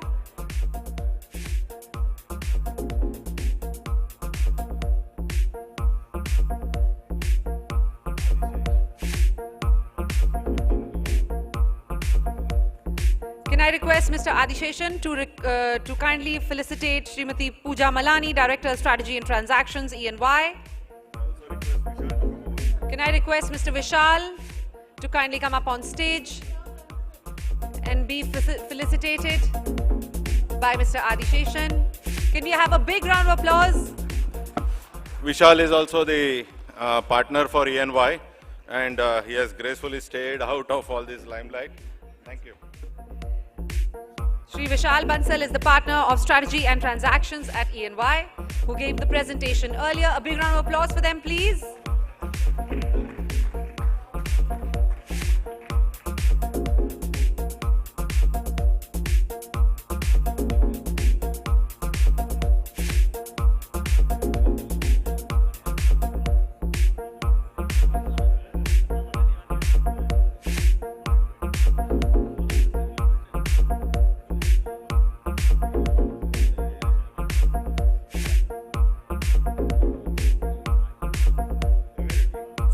Ravi Reddy, can we request you on stage, please, to felicitate Mr. Rajat Goyal, Principal Investment Officer, Swami Investment Fund, SBI Cap Ventures Limited.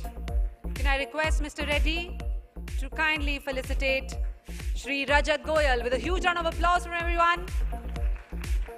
Thank you, sir.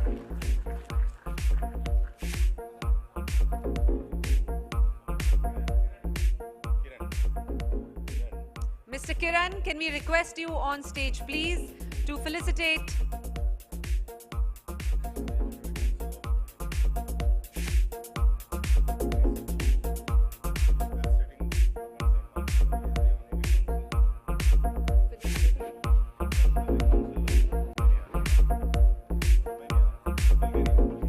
the Honorary Council of Bulgaria? Can I request you to kindly felicitate Mr. Tapan Sharma.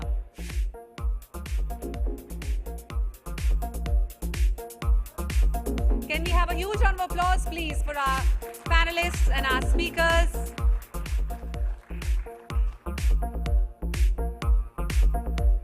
Thank you, sir.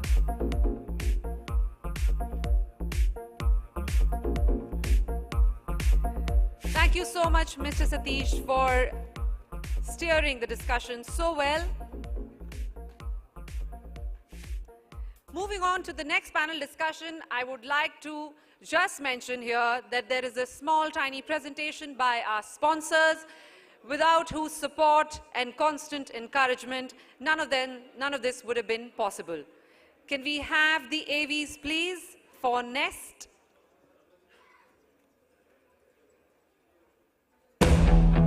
Why do we do what we do? The countless tries, the sleepless nights, the endless grind, the planning, the failing, the fighting back, doing it all over again every day for years and generations. We do it for the future, because when we work for the future, we empower it. K-Nest Aluminium Formwork, an endeavor to revolutionize construction, anchored by a state-of-the-art automated factory with an expanse of 5 lakh square feet, housing the finest and most advanced process of manufacturing, which is powered by industry-leading machines and cutting-edge equipment. It's not just what we do, but what we deliver that makes us the leader. Best-in-class products. Everything is calibrated to perfection, from the smallest component to the larger-than-life monolithic structures. All this made accessible with the fastest and most reliable delivery timelines. Because we know time makes all the difference. At KNest, we nurture the shoulders of the future in an ecosystem of growth and development. We empower the change makers who are building the nation from within with unmatched business practices and collaborative partnerships. Our global footprint continues to grow and create landmarks for a future beyond boundaries, beyond borders. We continue to push our limits and make breakthrough innovations to design the landscape of tomorrow that coexists in harmony with nature. Technology that enables, design that uplifts, innovation that stirs. The dream, the passion, the creation, the service, the scale, the change, the legacy. So, why do we do what we do? Because when we work for the future, we empower it. देश में बना देश का अपना KNest Aluminium Formwork, India's largest and the world's fastest growing aluminium formwork company.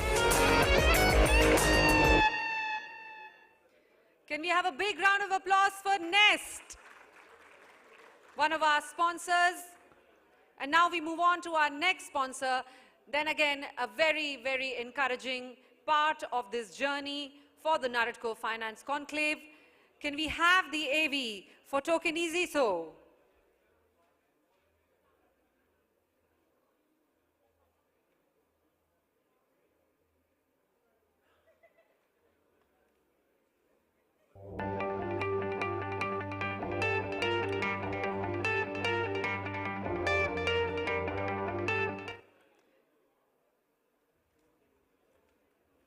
Unfortunately, we are not able to play the AV at this moment. That prompts us to move on to the next panel discussion, which is going to be on the creation of real estate-specific banks and fund houses. Can I request everyone to kindly take their seats, because this is going to be an enthralling discussion, and I would request everyone to kindly take their seats and enjoy it to the fullest. I would like to firstly call upon our moderator, Shri Ravi Reddy, Director, GPR Group, who's a renowned investor with a portfolio of his works across the world. Over the last 2 decades, he has played an active role in managing investments, mergers and acquisitions and strategies across many industries. Please put your hands together for Shri Ravi Reddy.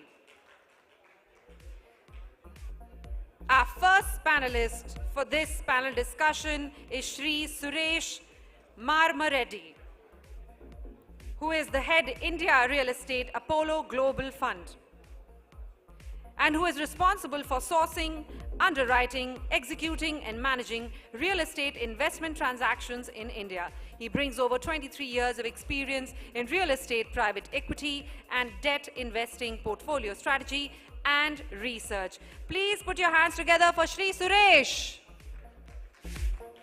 Can we have you on stage, sir?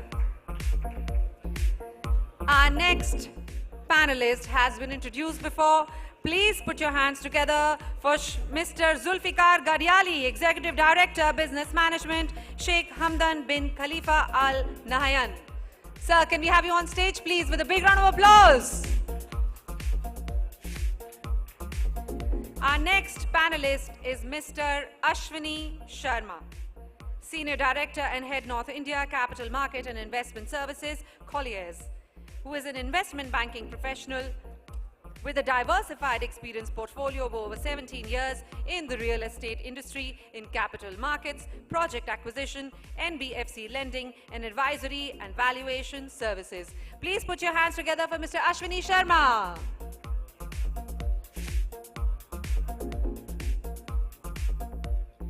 Our next panelist is Shri Vivek Agarwal, Principal Investment Officer, Swami Investment Fund, SBI Cap Ventures Limited, who has close to 17 years of experience in assurance, consulting and real estate investments across the Indian market. Can we have a big round of applause for Shri Vivek Agarwal? Our next panelist is Shri Ashwinder R. Singh, CEO Residential Bhartiya Urban. Unfortunately, he was not able to make it, so we are going to move on to our next panelist, who is Shri Vikas Rajvanshi, SEBI Impaneled Auditor.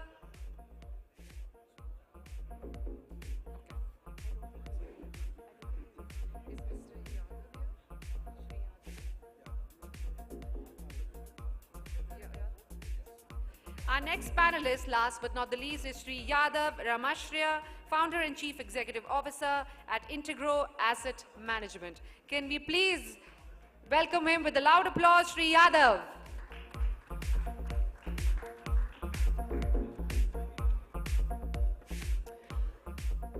Okay, I can request everybody to kindly take their seats. And before we begin, I think we need some energy in the room. So how about we try some... No, sir? Time for drinks now? All right, all right. We have to listen to our guests. We are very hospitable hosts, so I'm going to leave you to it. But we'll do one last shout out. Okay, simple question.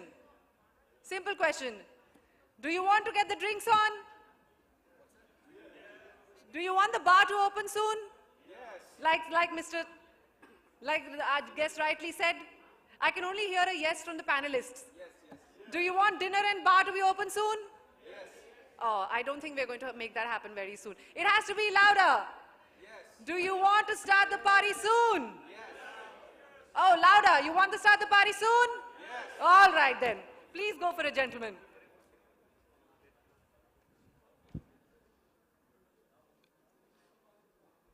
Hello all. Thank you very much, gentlemen, for being here. It was short notice, but thank you for taking the time and being here to, I think this will be a very interesting session because this is something that a lot of our members are very interested in knowing because it's absolutely very new for them. They have the experience of working with the banks because a lot of our members are also like mid to small size developers. They're very used to banking products, but for them, the concept of fund houses, the concept of alternate capital is very new. So I think you throwing some light on this would be absolutely phenomenal for a lot of our members. And as we proceed, I will also ask some questions regarding what are the different forms of capital that our members can access within the Indian ecosystem. And it would be great if you can let them know about that and also how they can aspire to be, fund managers per se in the future, they themselves. So let's start with, I will first start with Ashwini Sharma from Colliers. So I would like, Ashwini, for you to throw some light on the demand scenario in the different sectors and also the capital scenario in the different sectors, even regions across India in real estate, in the different sectors of real estate. Yeah, thank you, Ravi, first of all, for having me here. Well, the demand post-COVID, what we have seen is we have witnessed an exponential growth, which means there are buyers for different kind of products. With respect to investments, if you foresee, like last year, we have roughly around $5 billion of investments into the country, primarily catering to the office segment, your residential alternate assets. And the demand, the last year witnessed some of the record sales in terms of office absorption, in terms of residential sales. And we expect the same momentum this year going forward and in times to come. Having said that, what will fuel this demand? The steps taken by the government, largely they were more inclined towards the infrastructure side, where 10,000 crores per year was defined by the government to invest into that. And we have seen such developments like your Mumbai-Nagpur Expressway, your Delhi-Mumbai first phase opening up. So that creates a vacuum, or that creates an opportunity for all other asset classes to move into that geography and that domain. However, once you see like, say, post-budget, people expect some kind of incentives and all, but what the government did, they provided more growth opportunities. Of course, the repo rate did increase a bit, anticipating some kind of pressure on the home loan, but having said that, the disposable income increased by giving rebate on the income, rebate on the income tax slabs. So all these things put together, they all fuel the demand. There are various pillars around that. So commercial, office, residential, we've seen how the growth has happened. Recently, a grade A developer within 2-3 days did somewhere around 1 billion of sales for a luxury segment. There's a huge scope of opportunity in terms of your affordable and as well as luxury. Of course, both are different tracks, both cater to different kind of funding, both cater to different kind of buyers and absorption. To answer your question, capital, as Colliers, we deal with all financial institutions, right from cheap capital to expensive capital. There is capital available for each and every asset class. The risk parameter has to be assessed, and accordingly, the solution has to be provided.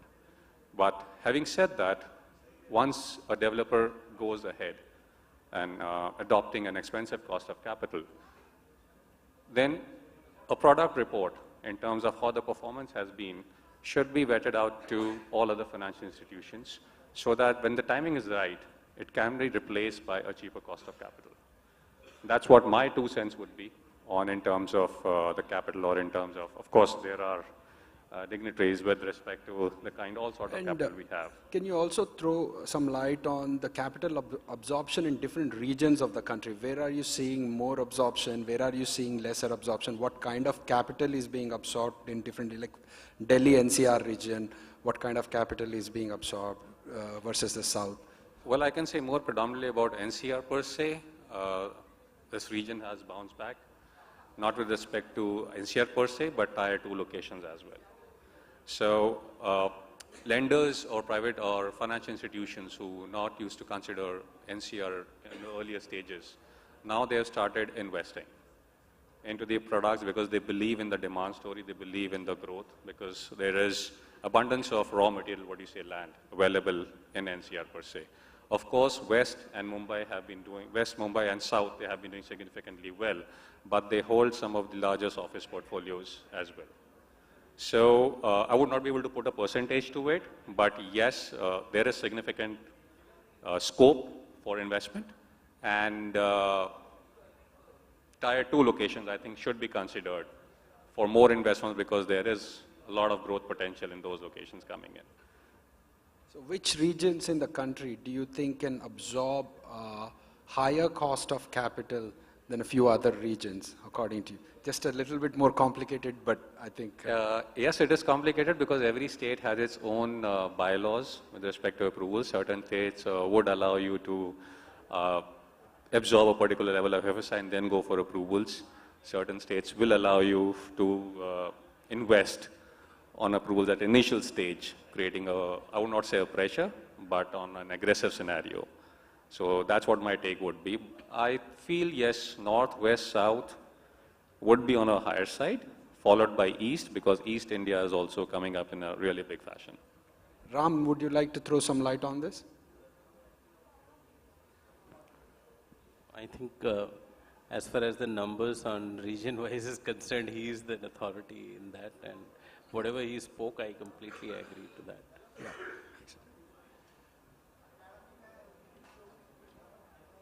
So, Ram, this question is for you. What is the necessity for new region-specific funds in real estate? You know, I mean, you are a fund manager, you're running a fund manager's fund successfully, and you're focused in Bombay, I suppose, right? Like, what is the advantage of having a region-specific fund? Yeah, so, I mean, if you look at India, it has close to about 720 districts, and all 720 districts have their own administration, and then there are states on top of that, and then the urban ministry. Looking at that structure, it is very important to see that each geography will have a very different kind of regulation and a very different kind of requirements, culture, buying patterns, behaviors, and then the pricing. So you cannot underwrite one geography with the same brush of, rules for the other. And that's why it is very important to, while, and our friends are here who have actually done a phenomenal work on that, they have kind of divided the entire thing in different regions, and they have been very, very successful on that. I think that's one area that most of the fund houses or financial companies will have to go, and rather than creating one single brush of rules, they'll have to create underwriting structures which are very, very differently suiting to different geographies. And that's exactly what we are doing when we are focusing on, say, Maharashtra. We have got Mumbai and Pune as two core markets. When we are focusing on commercial, we are looking at Hyderabad differently and Bangalore differently, because both have very different risks. So capital is one, the way to look at cash flow is one, but then these are very different, and that is what is very important when we are funding the working capital.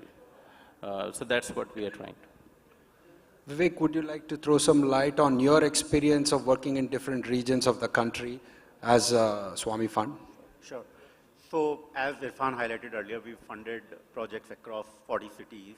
So what comes differently in different cities is local laws, cost of construction, availability of labor, availability of materials, and how the timelines are different across various projects in various regions, because the approval mechanism of every state is different. We are dealing in NCR, where 3 states have different laws, rules, and regulations, where some of the pre-project approvals, such as licensing, are different. In Noida, the license is given by the Noida Authority. In Gurgaon, the license is given by DTCP.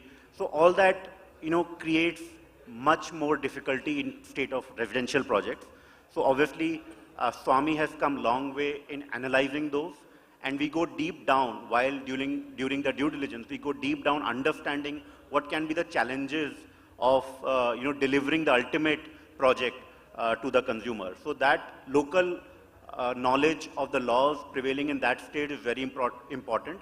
We've done projects in Vizag, we've done project in Panipat, Amritsar. So that's the bandwidth, or that's the length and breadth that Swami operates, by going deep into the understanding of what is necessary for each and every project in that particular city, what is the approval timeline, what has been the demand, what has been the supply in that region, and then we try to underwrite that project. So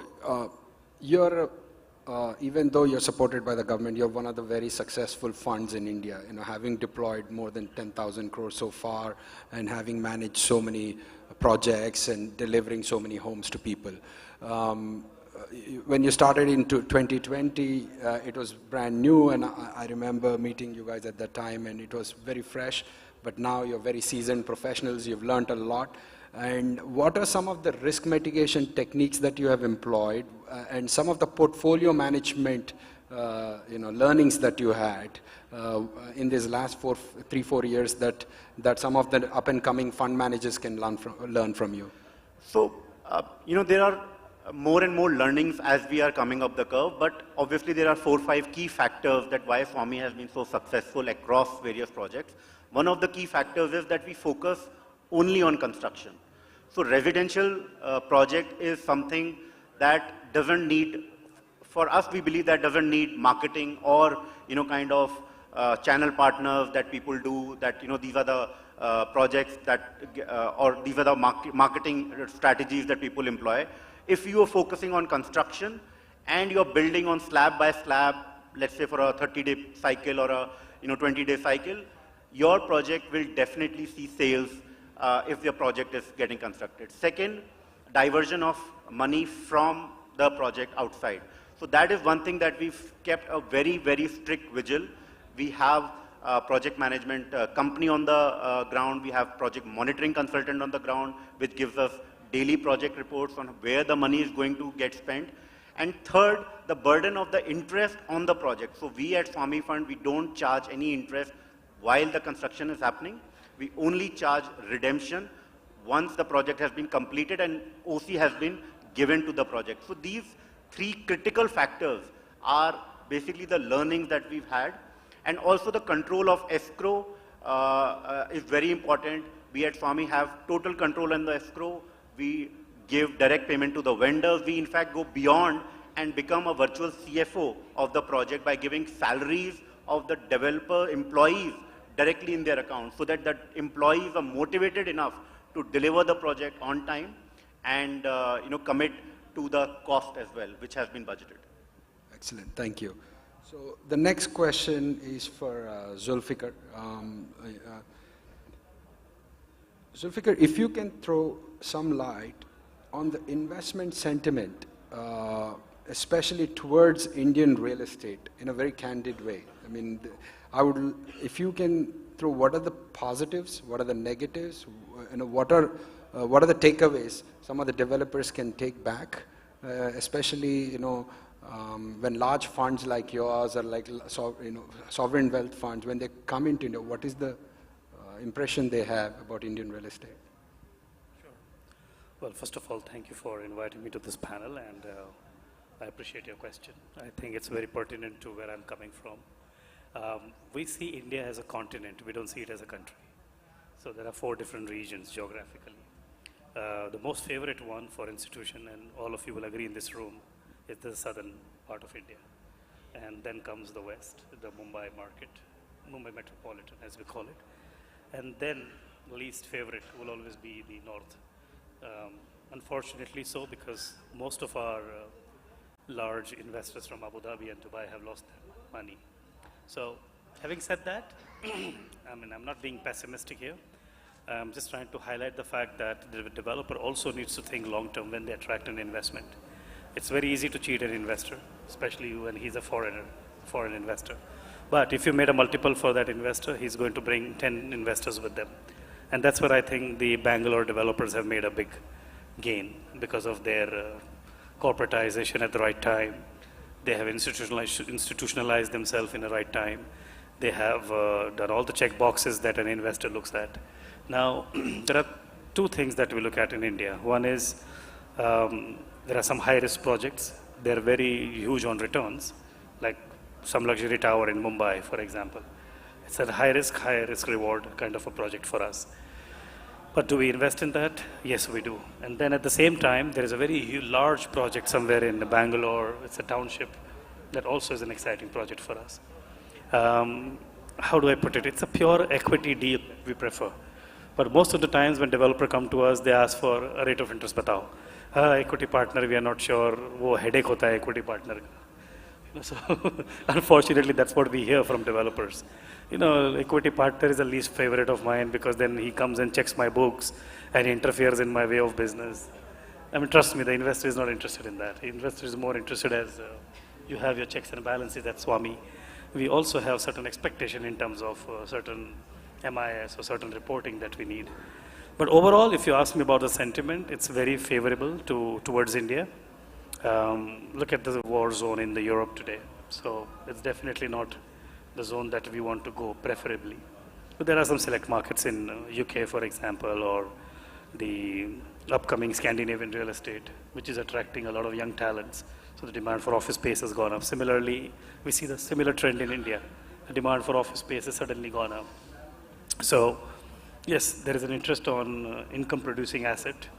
Like I said in my speech when I spoke in the morning and the afternoon, that the Arabs, and especially the Emirati investors, they're more keen to see income producing asset. They're more keen on touch and feel. So if you show them an asset, which is, even if it is $1 billion deal or a $2 billion deal, they don't care. They have the check writing ability. They will write a check for you. Now, this is about the big developers. Now, coming to the smaller and medium-sized developers, there is definitely an appetite, but like I said, our biggest challenge being the ticket sizes, because we don't like to look at, on an average, 500 million to $1 billion deal. That's the kind of ticket size we like to work on. But then in India, even looking for $100 million check size is like a challenge, and that's always the big guys. That's when I met with Mr. Satish from the finance committee of Naredco. I think 2-3 months back we met with each other, and he asked me, what can we do?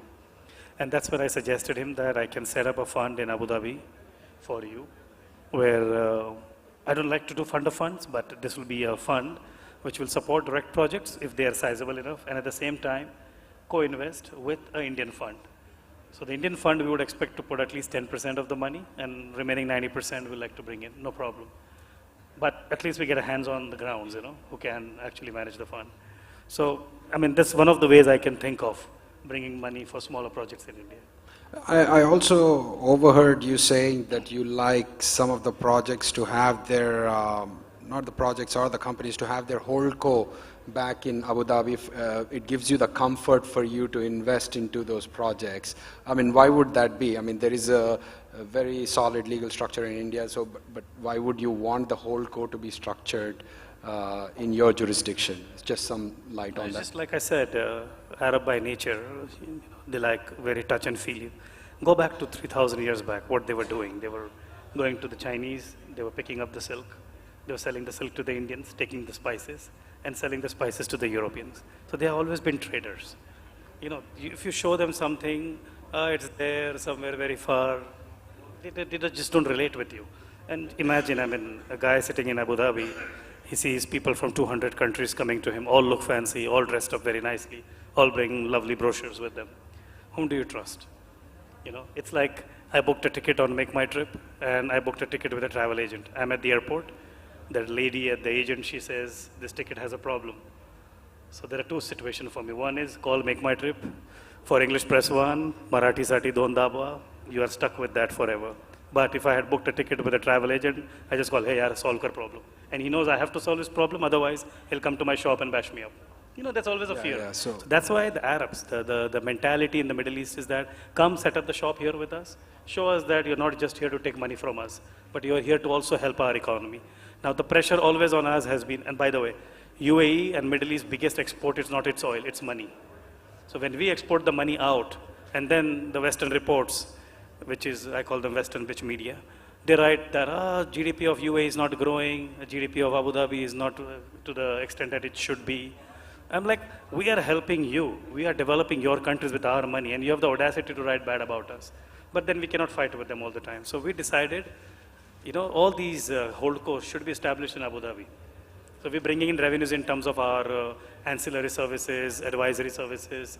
We're increasing business for our free zones. We are increasing business for our tax-efficient structures like Abu Dhabi Global Markets. We want people to come and set up business with us in Abu Dhabi. And if you want, and if you have the ability, come and start project with us in Abu Dhabi too. We will put the money with you, no problem. Money is not an issue for us. The issue is, how do we hold you accountable? How do we create that touch and feel bond? You love me, marry me. Simple. Absolutely. Excellent. I think great feedback for our developers to take back. Irfan bhai, you love that answer, I guess. So the next question is for Suresh. You are managing director of a very, very large fund, global fund. Your fund manages about 350 billion across the globe, and you still have 0.3% allocated to India in a year. That's peanuts. I think that's what you spend, on your yearly compensation for your staff probably. So why is that? Why is this stepmotherly treatment when it comes to India? I think the allocations are not rigid and they're not fixed, right? So it changes by the market conditions. So I think the better way to look at it is like 3-4 years ago, our presence was a lot less. So I think, in the last 3 years, we've invested more than most of our peers. So I think the capital will keep coming to India if the opportunities are there, and I think there are a lot of funds now, foreign funds, who are putting money. So just for the benefit of the group, the foreign funds are largely operate in 3 buckets, right? So one, they're seeking rental income, or those are what we call core assets, I think you spoke about that a little bit. Then you have those funds and investors capital which is seeking out and developing assets. So you'll see a lot of the Singaporeans who are doing that. They are building a lot of office buildings, retail, and then now more increasingly a lot of logistics. And then you have solution capital, which basically can go into any sector, and that could be debt, that could be equity, or it could be mezzanine, depending on what the need is at any given hour. So I think there is a lot of capital which is available, and I think it's just that there is a pyramid, right? So I think, as you kind of get closer to the foreign capital, the ticket sizes are larger. Usually it's 50 million. I think he was talking about much higher ticket sizes. I think that the ticket size can be met, and generally, it's not just in India, but even if you go to the US, when the Japanese came to the US back in the 90s, they stuck to just 3 cities, New York, Chicago, and LA. And I think, the same thing is happening here. You see foreign investors are largely focused on 6 cities, the 3 southern cities, and NCR, Mumbai, and Pune. So another question for you, Suresh. From the limited information I know, funds like Apollo, back in the US, they look for very, like I would say, reasonable returns, like 7 to 9%, 8 to 9%, something like that. But when you come to India, your expectation on return goes up significantly, where you are expecting a 22 to 26% return, I'm thinking, So can you throw some light why this is the case? I think it's a tricky discussion, right? So if you're looking at equity return, I think a developer also looks for that kind of return. So it's no different. And I think going back to what my esteemed panelist was saying, that you wouldn't expect to make the same amount of return if you're putting in equity. I think in debt, I don't think the returns are that high. Also, you have to note that eventually someone sitting either in the US or in the Middle East is not going to cut slack because you invest in India. Ultimately, he's looking at $1 return. And after the withholding taxes and the leakage in hedging, which is about 4.5%, you will go to 8-9% only on a lot of the debt transactions, unless you're doing high yield debt, which doesn't really work in India. The pricing is high. I'll tell you something. See, the pricing is high. I mean, a lot of people come to me and they're like, invest with us, we're going to give great returns. And he goes like, sir, our project is going to give you 40% return. I said, no, you're not being honest to me. No, sir, I'm sure, 40 to 50%, 100% return hai boss. He said, हाँ sir, तो फिर invest करें. मतलब problem is to लिख के दे मेरे को that you'll complete the project in 4 years. The problem today, regulatory issues. RERA is still settling down. Half of the builders, half of the market doesn't even know what RERA is. SDG components are becoming difficult. ESG investing is getting tougher. So the challenge is not the return. The challenge is, will you complete the project? So that's what, risk reward system. If I have to earn 8-9% return, I'm happy sitting in Abu Dhabi and making that money. Why would I come all the way to emerging market scenario like India and take a risk? So that's where that concern comes. And like I said, in India, challenge is not on return. But if you complete that project in that number of years, which we know for sure the developer will not be able to, because not his fault. And trust me, I'm a developer's family. I don't blame the developers at all. In India, developer means chore, is a criminal. So from that level, the system, the entire country looks at you that way. From that to survive and come up is a big challenge. You ask any guy who landed in Bombay after 10 years, after 15 years, he says, बहुत कुछ बदल के क्या बदला? Road वही है, गली वही है, buildings बदला है boss. And that is because the private builder took that initiative. But still he's a thief. With that mindset, people start thinking further to real estate. And that's why the foreign guy, of course, sitting there, he also gets to know about it. So, of course, their fear, the pressure, and then he sees, okay, only 5-10% return. I'm not worth taking the risk. Give me 40-50% or more than that. I'm interested to come and take a chance. It's like roulette, you play blind. That's where I think Naredco can help you in sourcing those kind of projects where you feel comfortable.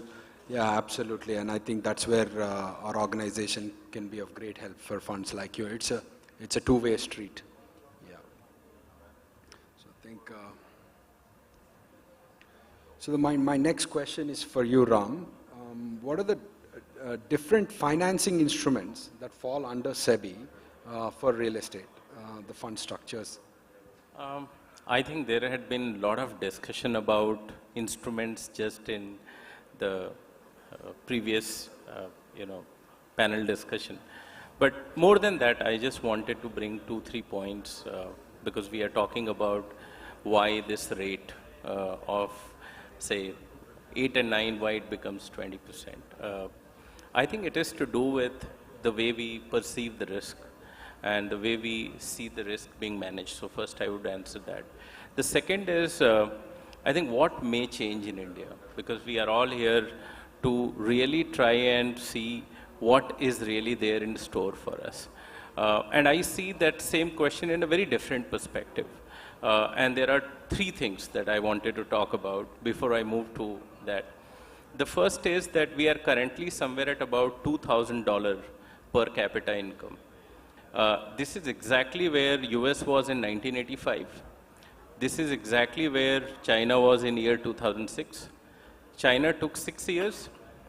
US took about 9 years. We are expected to take about 7 to 8 years to reach to $6,000 per capita income, which is 3 times. So at $3 trillion and 2,000 per capita income, the young population, I think the real estate story has not even started. That's the first point that I wanted to make. And the reason I'm making that point is because of 2 things. One is, where will the demand come from? That is one question to answer. The second is, where will the money come from? India as a nation was an equity-starved nation. We completely depended on the foreign capital. And if I have to tell you just the AIF, one of the instrument, alternative investment funds, when I started, and we are a very small startup 3 years back, the quarterly mop-up or quarterly commitments in AIF were less than 20,000 crores.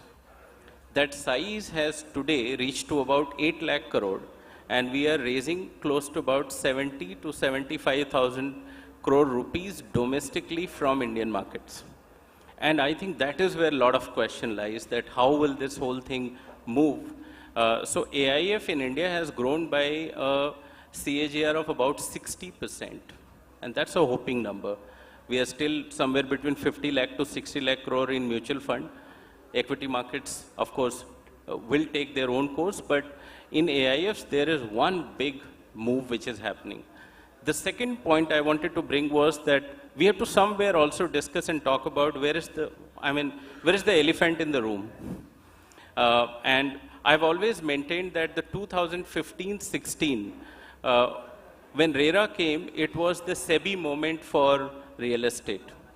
And today, as we talk about, I think the elephant in the room, beyond what organizations like Naredco are doing, which is equivalent to what happened in the IT industry.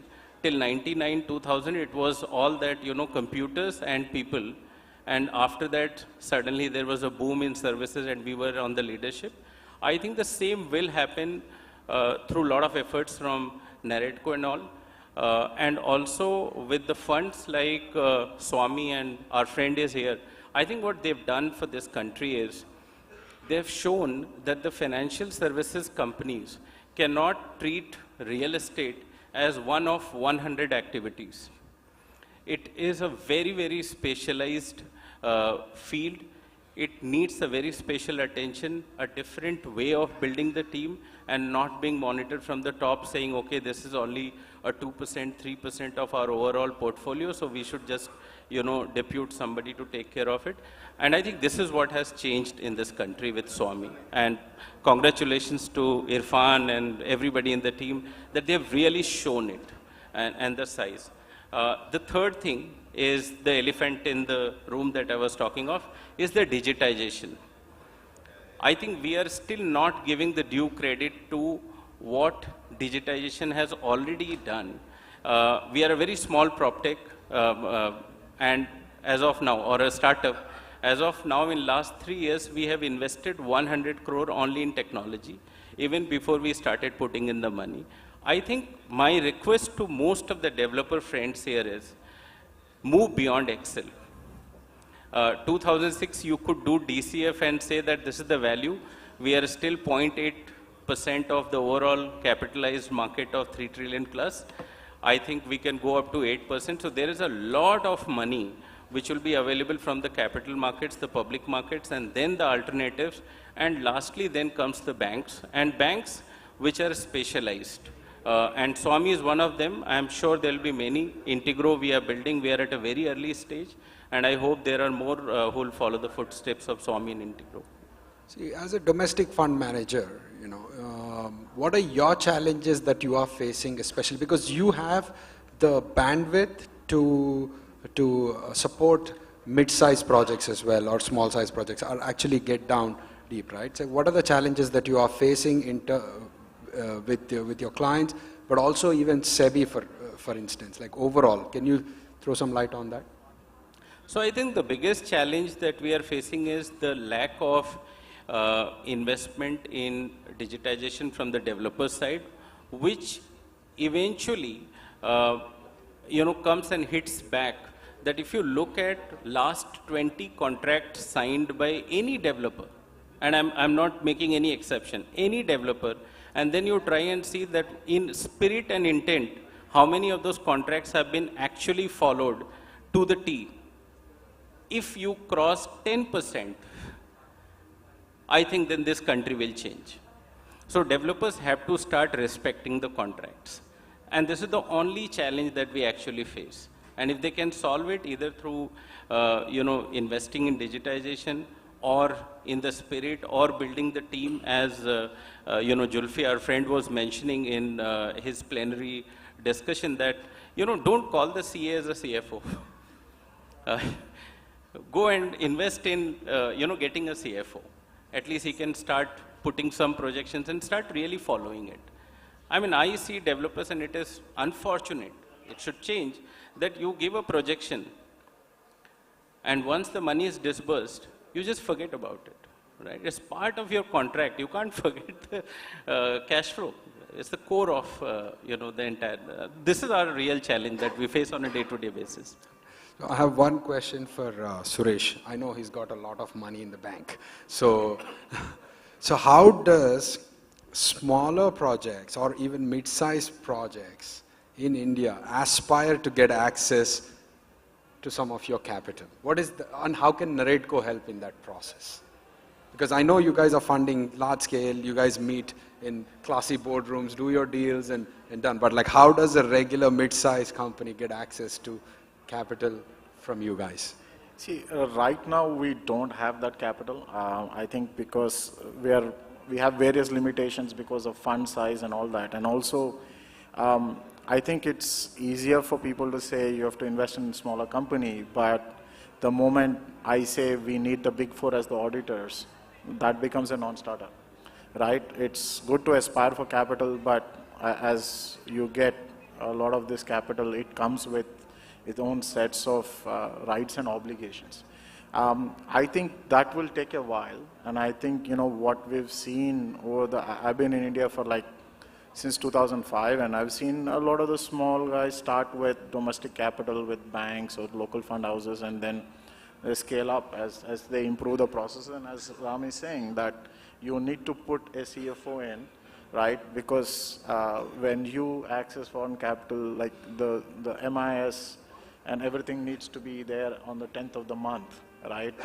With all kind of audit obligations. So I think if some of them are ready for those kind of stuff, I think the capital will seek them out, right? But otherwise, I think it's a step. It's like, I think a kid trying to say, I want to go work for a McKinsey or whatever, right? It takes, you have to go through the process. You have to go through the college, you have to go through, your training, and then eventually you'll get there, So that's where Naredco is also, what we have done is we have partnered with EY, we are partnering with different consultants, the big fours and everything, putting a process in place for developers to access that, and then probably, get some hygiene within their house, and once they have it, I think probably they will be ready for presentation at that time. But thanks a lot. It was very insightful information from all of you.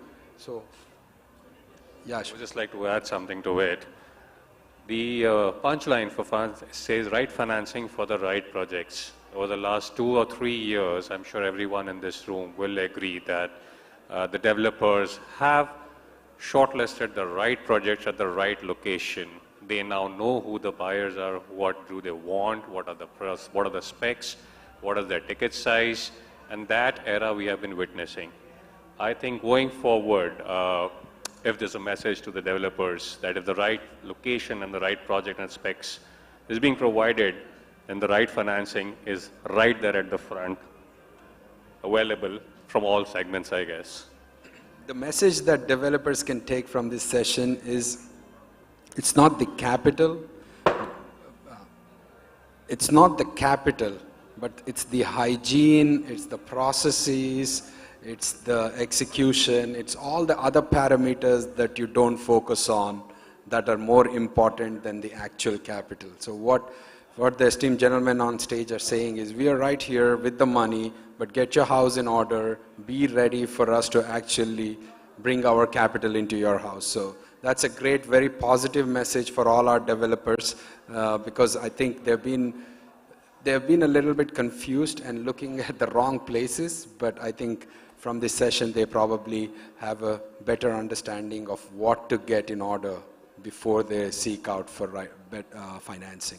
Thanks a lot, gentlemen. It was very informative and very useful to all our members. Excellent. Thanks for giving your time. Thank you.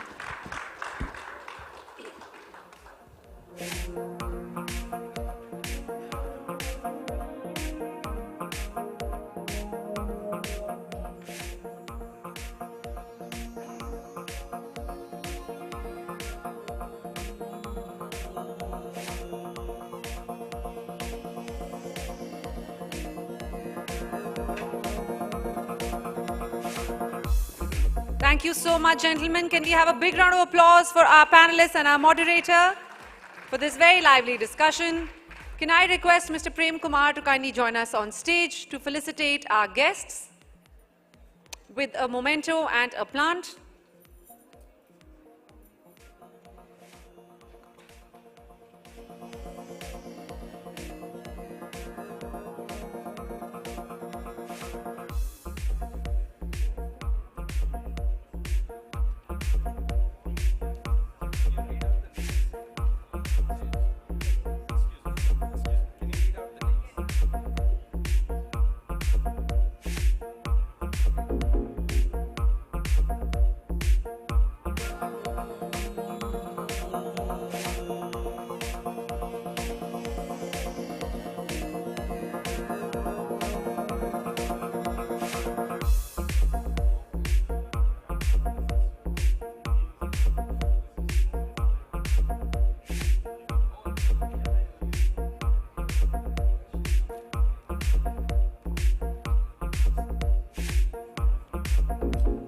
Can I request Mr. Prem Kumar to kindly felicitate Sri Suresh Maramareddy?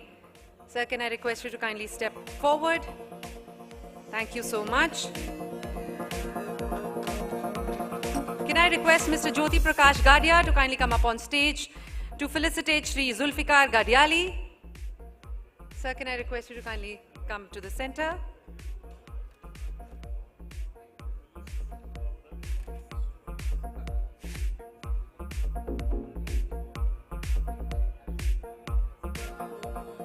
Can I request Mr. Vinay to kindly come up on stage to felicitate Sri Ashwini Sharma?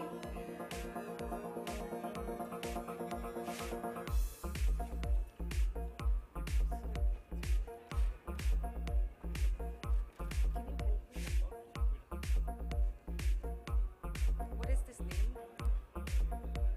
That's not. Sir is written it, sir. Can I request Mr. Sangam to kindly come up on stage to felicitate Sri Vivek Agarwal? Can I have a round of applause, please, for all of our panelists and moderator?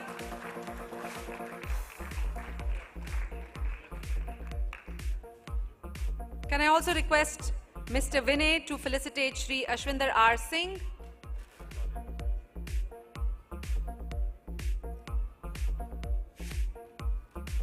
Can I also request Mr. Vinay to felicitate our moderator, Shri Ravi Reddy.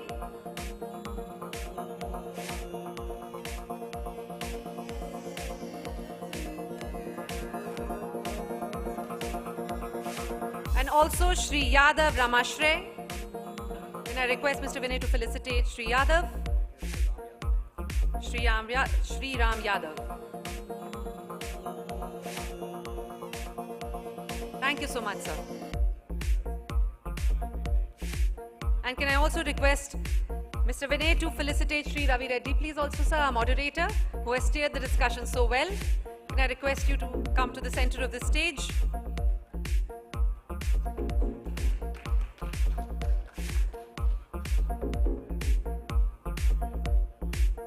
Thank you so much, gentlemen, for that lovely conversation and for all of your inputs. A big round of applause for our panel discussion, our final panel discussion.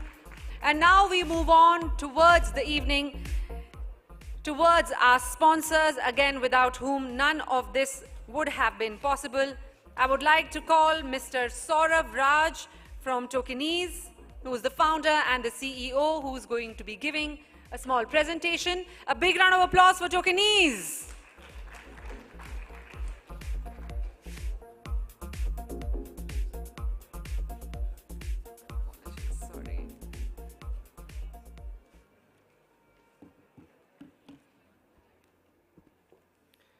Good evening, everyone. Thank you, Naredco. Thank you, Naredco, for this wonderful opportunity. A brief introduction about myself. I'm Saurav Raj, founder and director of Tokenize. I'm a pass out of IIT Delhi, and I've worked in the oil and gas services industry for over 10 years. And lately, for the last 6 years, I've been in the financial services industry. So with that, moving forward, we talked about digitization and the benefits of what it can bring to the real estate industry itself. So this is a solution which we have for all the developers and project builders out there, where using Contrato, you can optimize and onboard your customers within minutes. This includes a complete KYC solution, payment mechanisms, payment milestones, and even offering the solution to your customers where not only they have to refer on emails or follow up on WhatsApp for payments, but they can actually get an account for themselves and see what is coming up ahead and plan accordingly. Now, this is a solution which has been incubated by IIM Bangalore and NSR Cell. It's part of the accelerated program by IIT Startups. It has been a part of NASSCOM 10,000 Startups program, and also lately by the WeWork Labs Incubator, which is a worldwide accelerator. One of the most recent achievements of this solution is that last year it was awarded as one of the best projects in the innovation category by RBI Innovation Hub. And most recently, I'm happy to share that this has also received the winning solution from NPCI for onboarding their own merchants for the BBPS platform. If you'd like to know more about this solution and talk about more details, my colleague here is in the Smriti Chaudhary. She can help you with that. Moving forward, what we talked about is one of the innovations. We heard several discussions earlier talking about community, talking about investments, talking about how we can make real estate more accessible, more affordable to a greater number of people. Now, we started with PropTech 1.0 a few years back. We are in PropTech 2.0, and as I'm giving you this discussion, I'm presenting this to you, we see that we are actually entering PropTech 3.0, which has a very good link and correlation with the Web3 of what you know as outside of it. So what happens here is you have a large project, which could be a land parcel, which could be a residential project, which could be a commercial real estate development project, could be a stale asset, could be some asset which has been taken over by the bank itself, right? Now what you do is you're looking at large investors, a few investors to come in and pull in that money and kind of raise capital and liquidate the asset. Now, with Tokenize, and when you tokenize this asset, you have a far greater reach in number of people. You have lowered down the investment cost for investors like me and everyone else in this room. And now what you have is a community and an additional number of salespeople. We talked about, how a builder definitely has to build the project, market the project, and sell it. Now with, let's say, 1,000 people investing and buying into your project, those 1,000 people are your ready salesman who can go and sell it to the next guy, right? So this is what happens when you tokenize assets. This is coming up. There are a few very good examples around the world, and this is going to be a reality very soon in India. Our own platform on this will be ready before end of this month, and we're looking at Naredco and various institutional players and the real estate community to come and be part of this and take it on from there. We have a good team who's supporting us, with including people from the finance industry, from legal industry, and people who are also building communities, because end of the day, it's matching the supply and demand. So we need both of them. With that, I'd like to thank you and for being such a wonderful audience.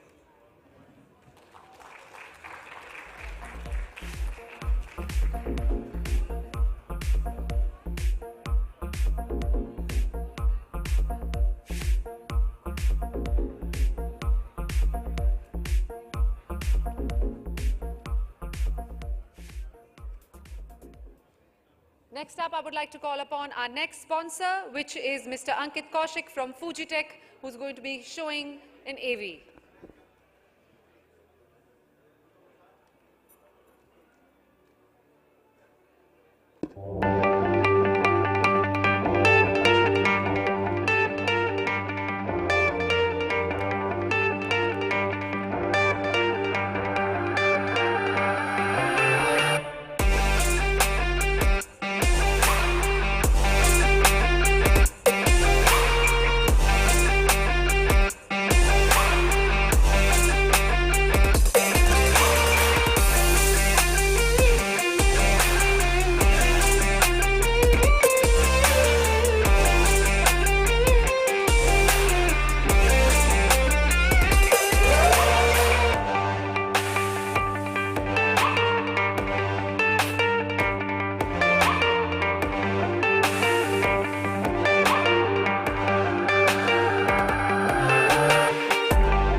A very warm good evening to the team Naredco, esteemed panel of organizers and all the lovely guests which are present here.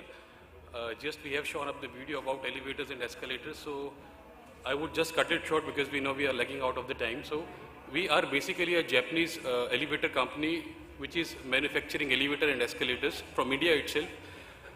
We are a 75 years old organization which has a capability of provide an elevator with a speed of 6 meters per second from India itself.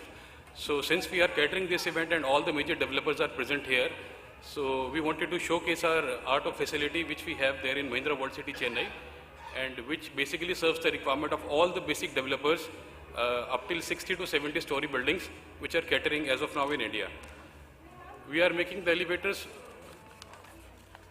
with a lot of esteemed projects, esteemed technology. I would say there are certain features which major competitions are not giving as of now, and there are certain categorization which we have done just to make sure the elevator which gets delivered to the customers have got a unique feature. So we are even providing certain technologies like air purifier within the elevator. We are even providing certain features like self-check operation at night, which makes our elevator unique and best of the technology. Major references sites we have shown here in the presentation, with which we would like to say thank you and for this giving us this opportunity to showcase our product. Thank you so much. Have a good evening. Thank you so much. Well, now brings us towards the end of this evening, and we are going to be starting the valedictory session. And for that, I would like to call upon the following people to felicitate all of the people who are partners with us to make this possible. Can I request Mr. Rajan, DG Alok Gupta, Mr. Satish, along with Mr. Ravi Reddy and Mr. Jyoti Prakash Gadia. Can I request all five of you to kindly join me on stage, please? Mr. Gadia, Mr. Ravi Reddy, Mr. Satish, Mr. Alok Gupta, and Mr. Rajan Bandelkar. Can I request all of you to come up on stage, please? Thank you. Can I request all of you gentlemen to kindly be on the center of the stage? We are going to be starting the felicitation ceremony and thanking everybody who has made this day possible.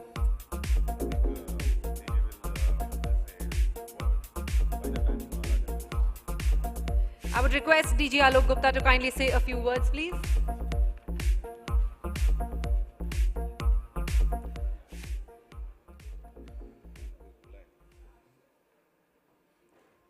Good evening, everyone.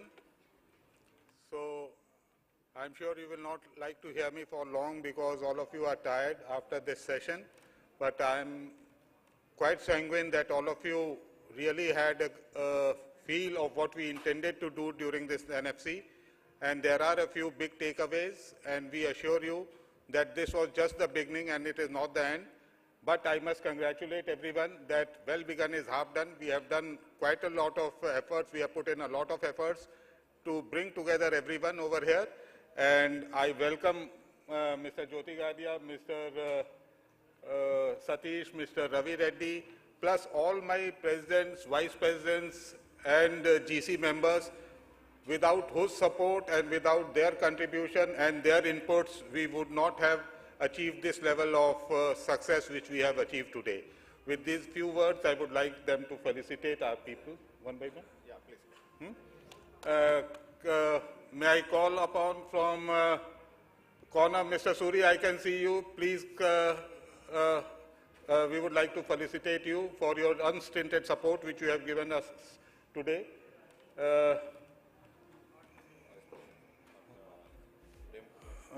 Prem Kumar ji, please.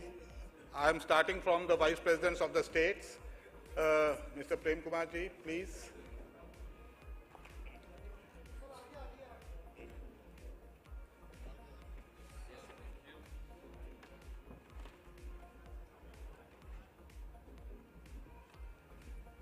And Mr. Suri, please stay here because we would like to have a photo op after this. So if you can move a bit so that we can call other people also.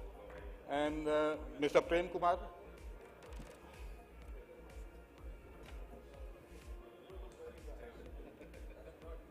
Any other state president over here? Vice president? State president?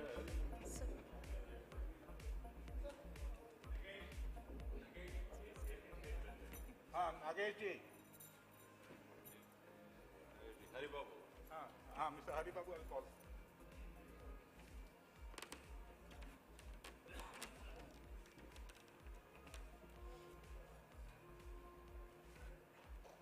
Heroes don't get shy. Hari Babu garu, please come.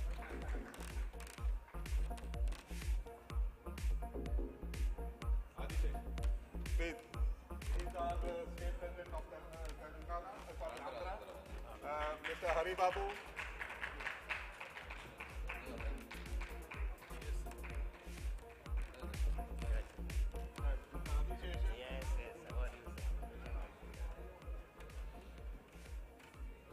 Now, before I start reading out the names of everybody, stand for one place, all the GC members, please, Mr. P.S. Reddy, Mr. Saga, Jai, please, one by one.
So sorry. फटाफट लिख आइए.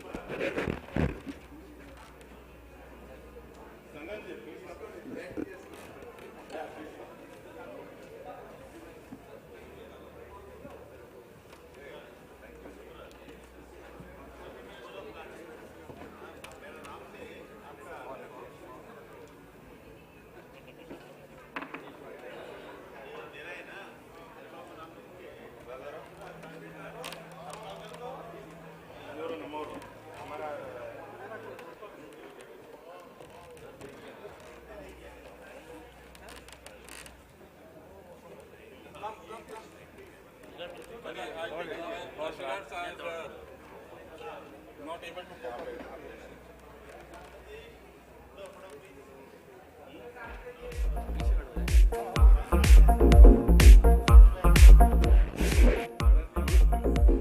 We missed you, please.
before I forget the entire backbone of this NFC, may I request Mr. Rajan to please, Mr. Rajan, could you please hand over the memento and to Mr. Satish also, because without him, this function wouldn't have. And Ravi Reddy also. And last but not the least, Mr. Jyoti Gadia also.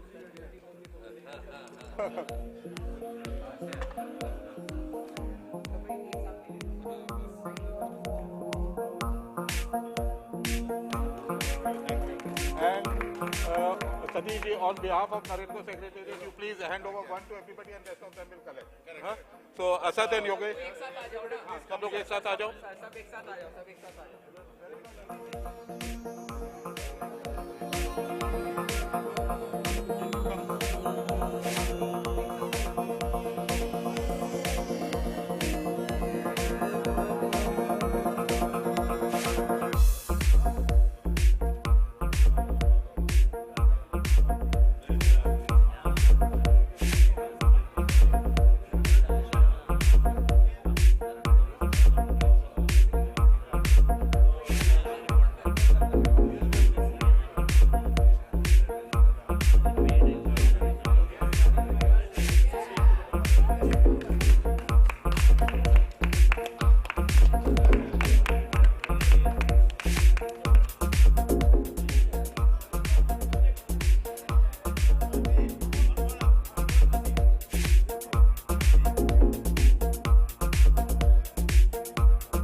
Friends, this started as a concept and an idea, and today we have concluded this first stage.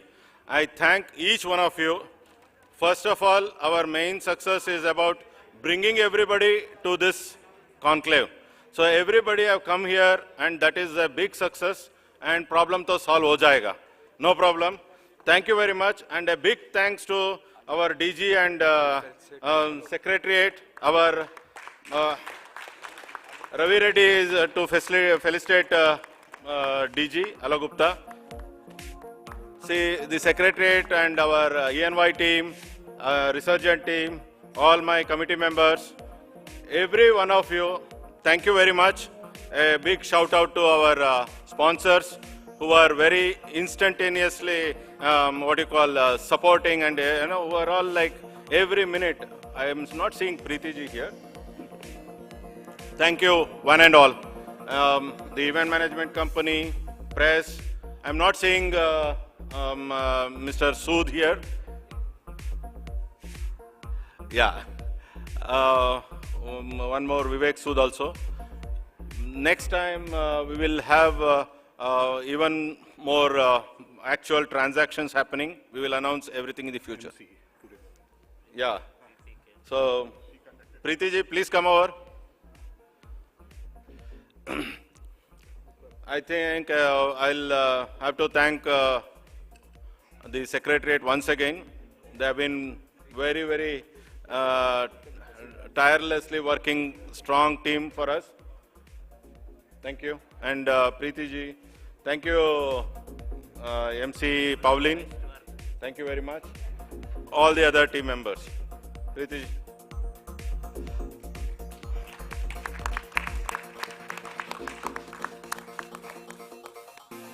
Thank you all once again.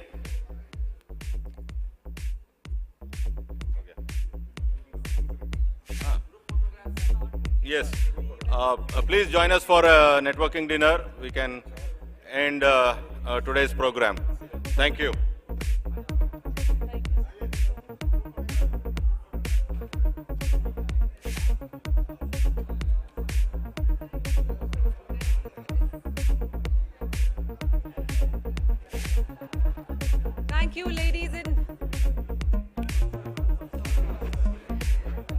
Thank you, ladies and gentlemen, for a wonderful, wonderful day with Naredco, beginning with Naredco Mahi and ending with the Finance Conclave, its first ever edition. And we are going to hope there are going to be many, many more. Don't we all hope so? Yes, next year for sure. Hip, hip. Hip, hip.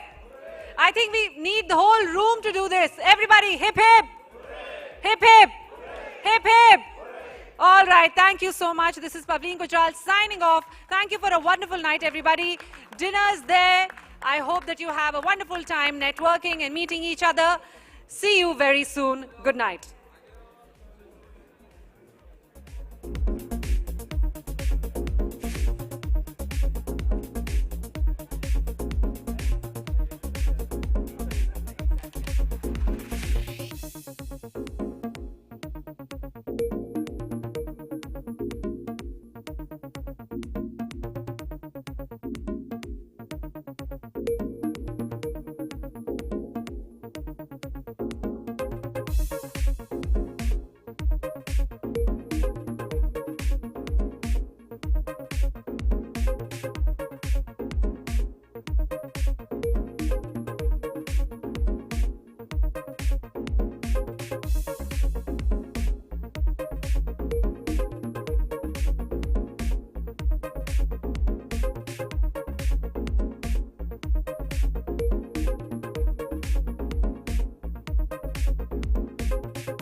Thank you.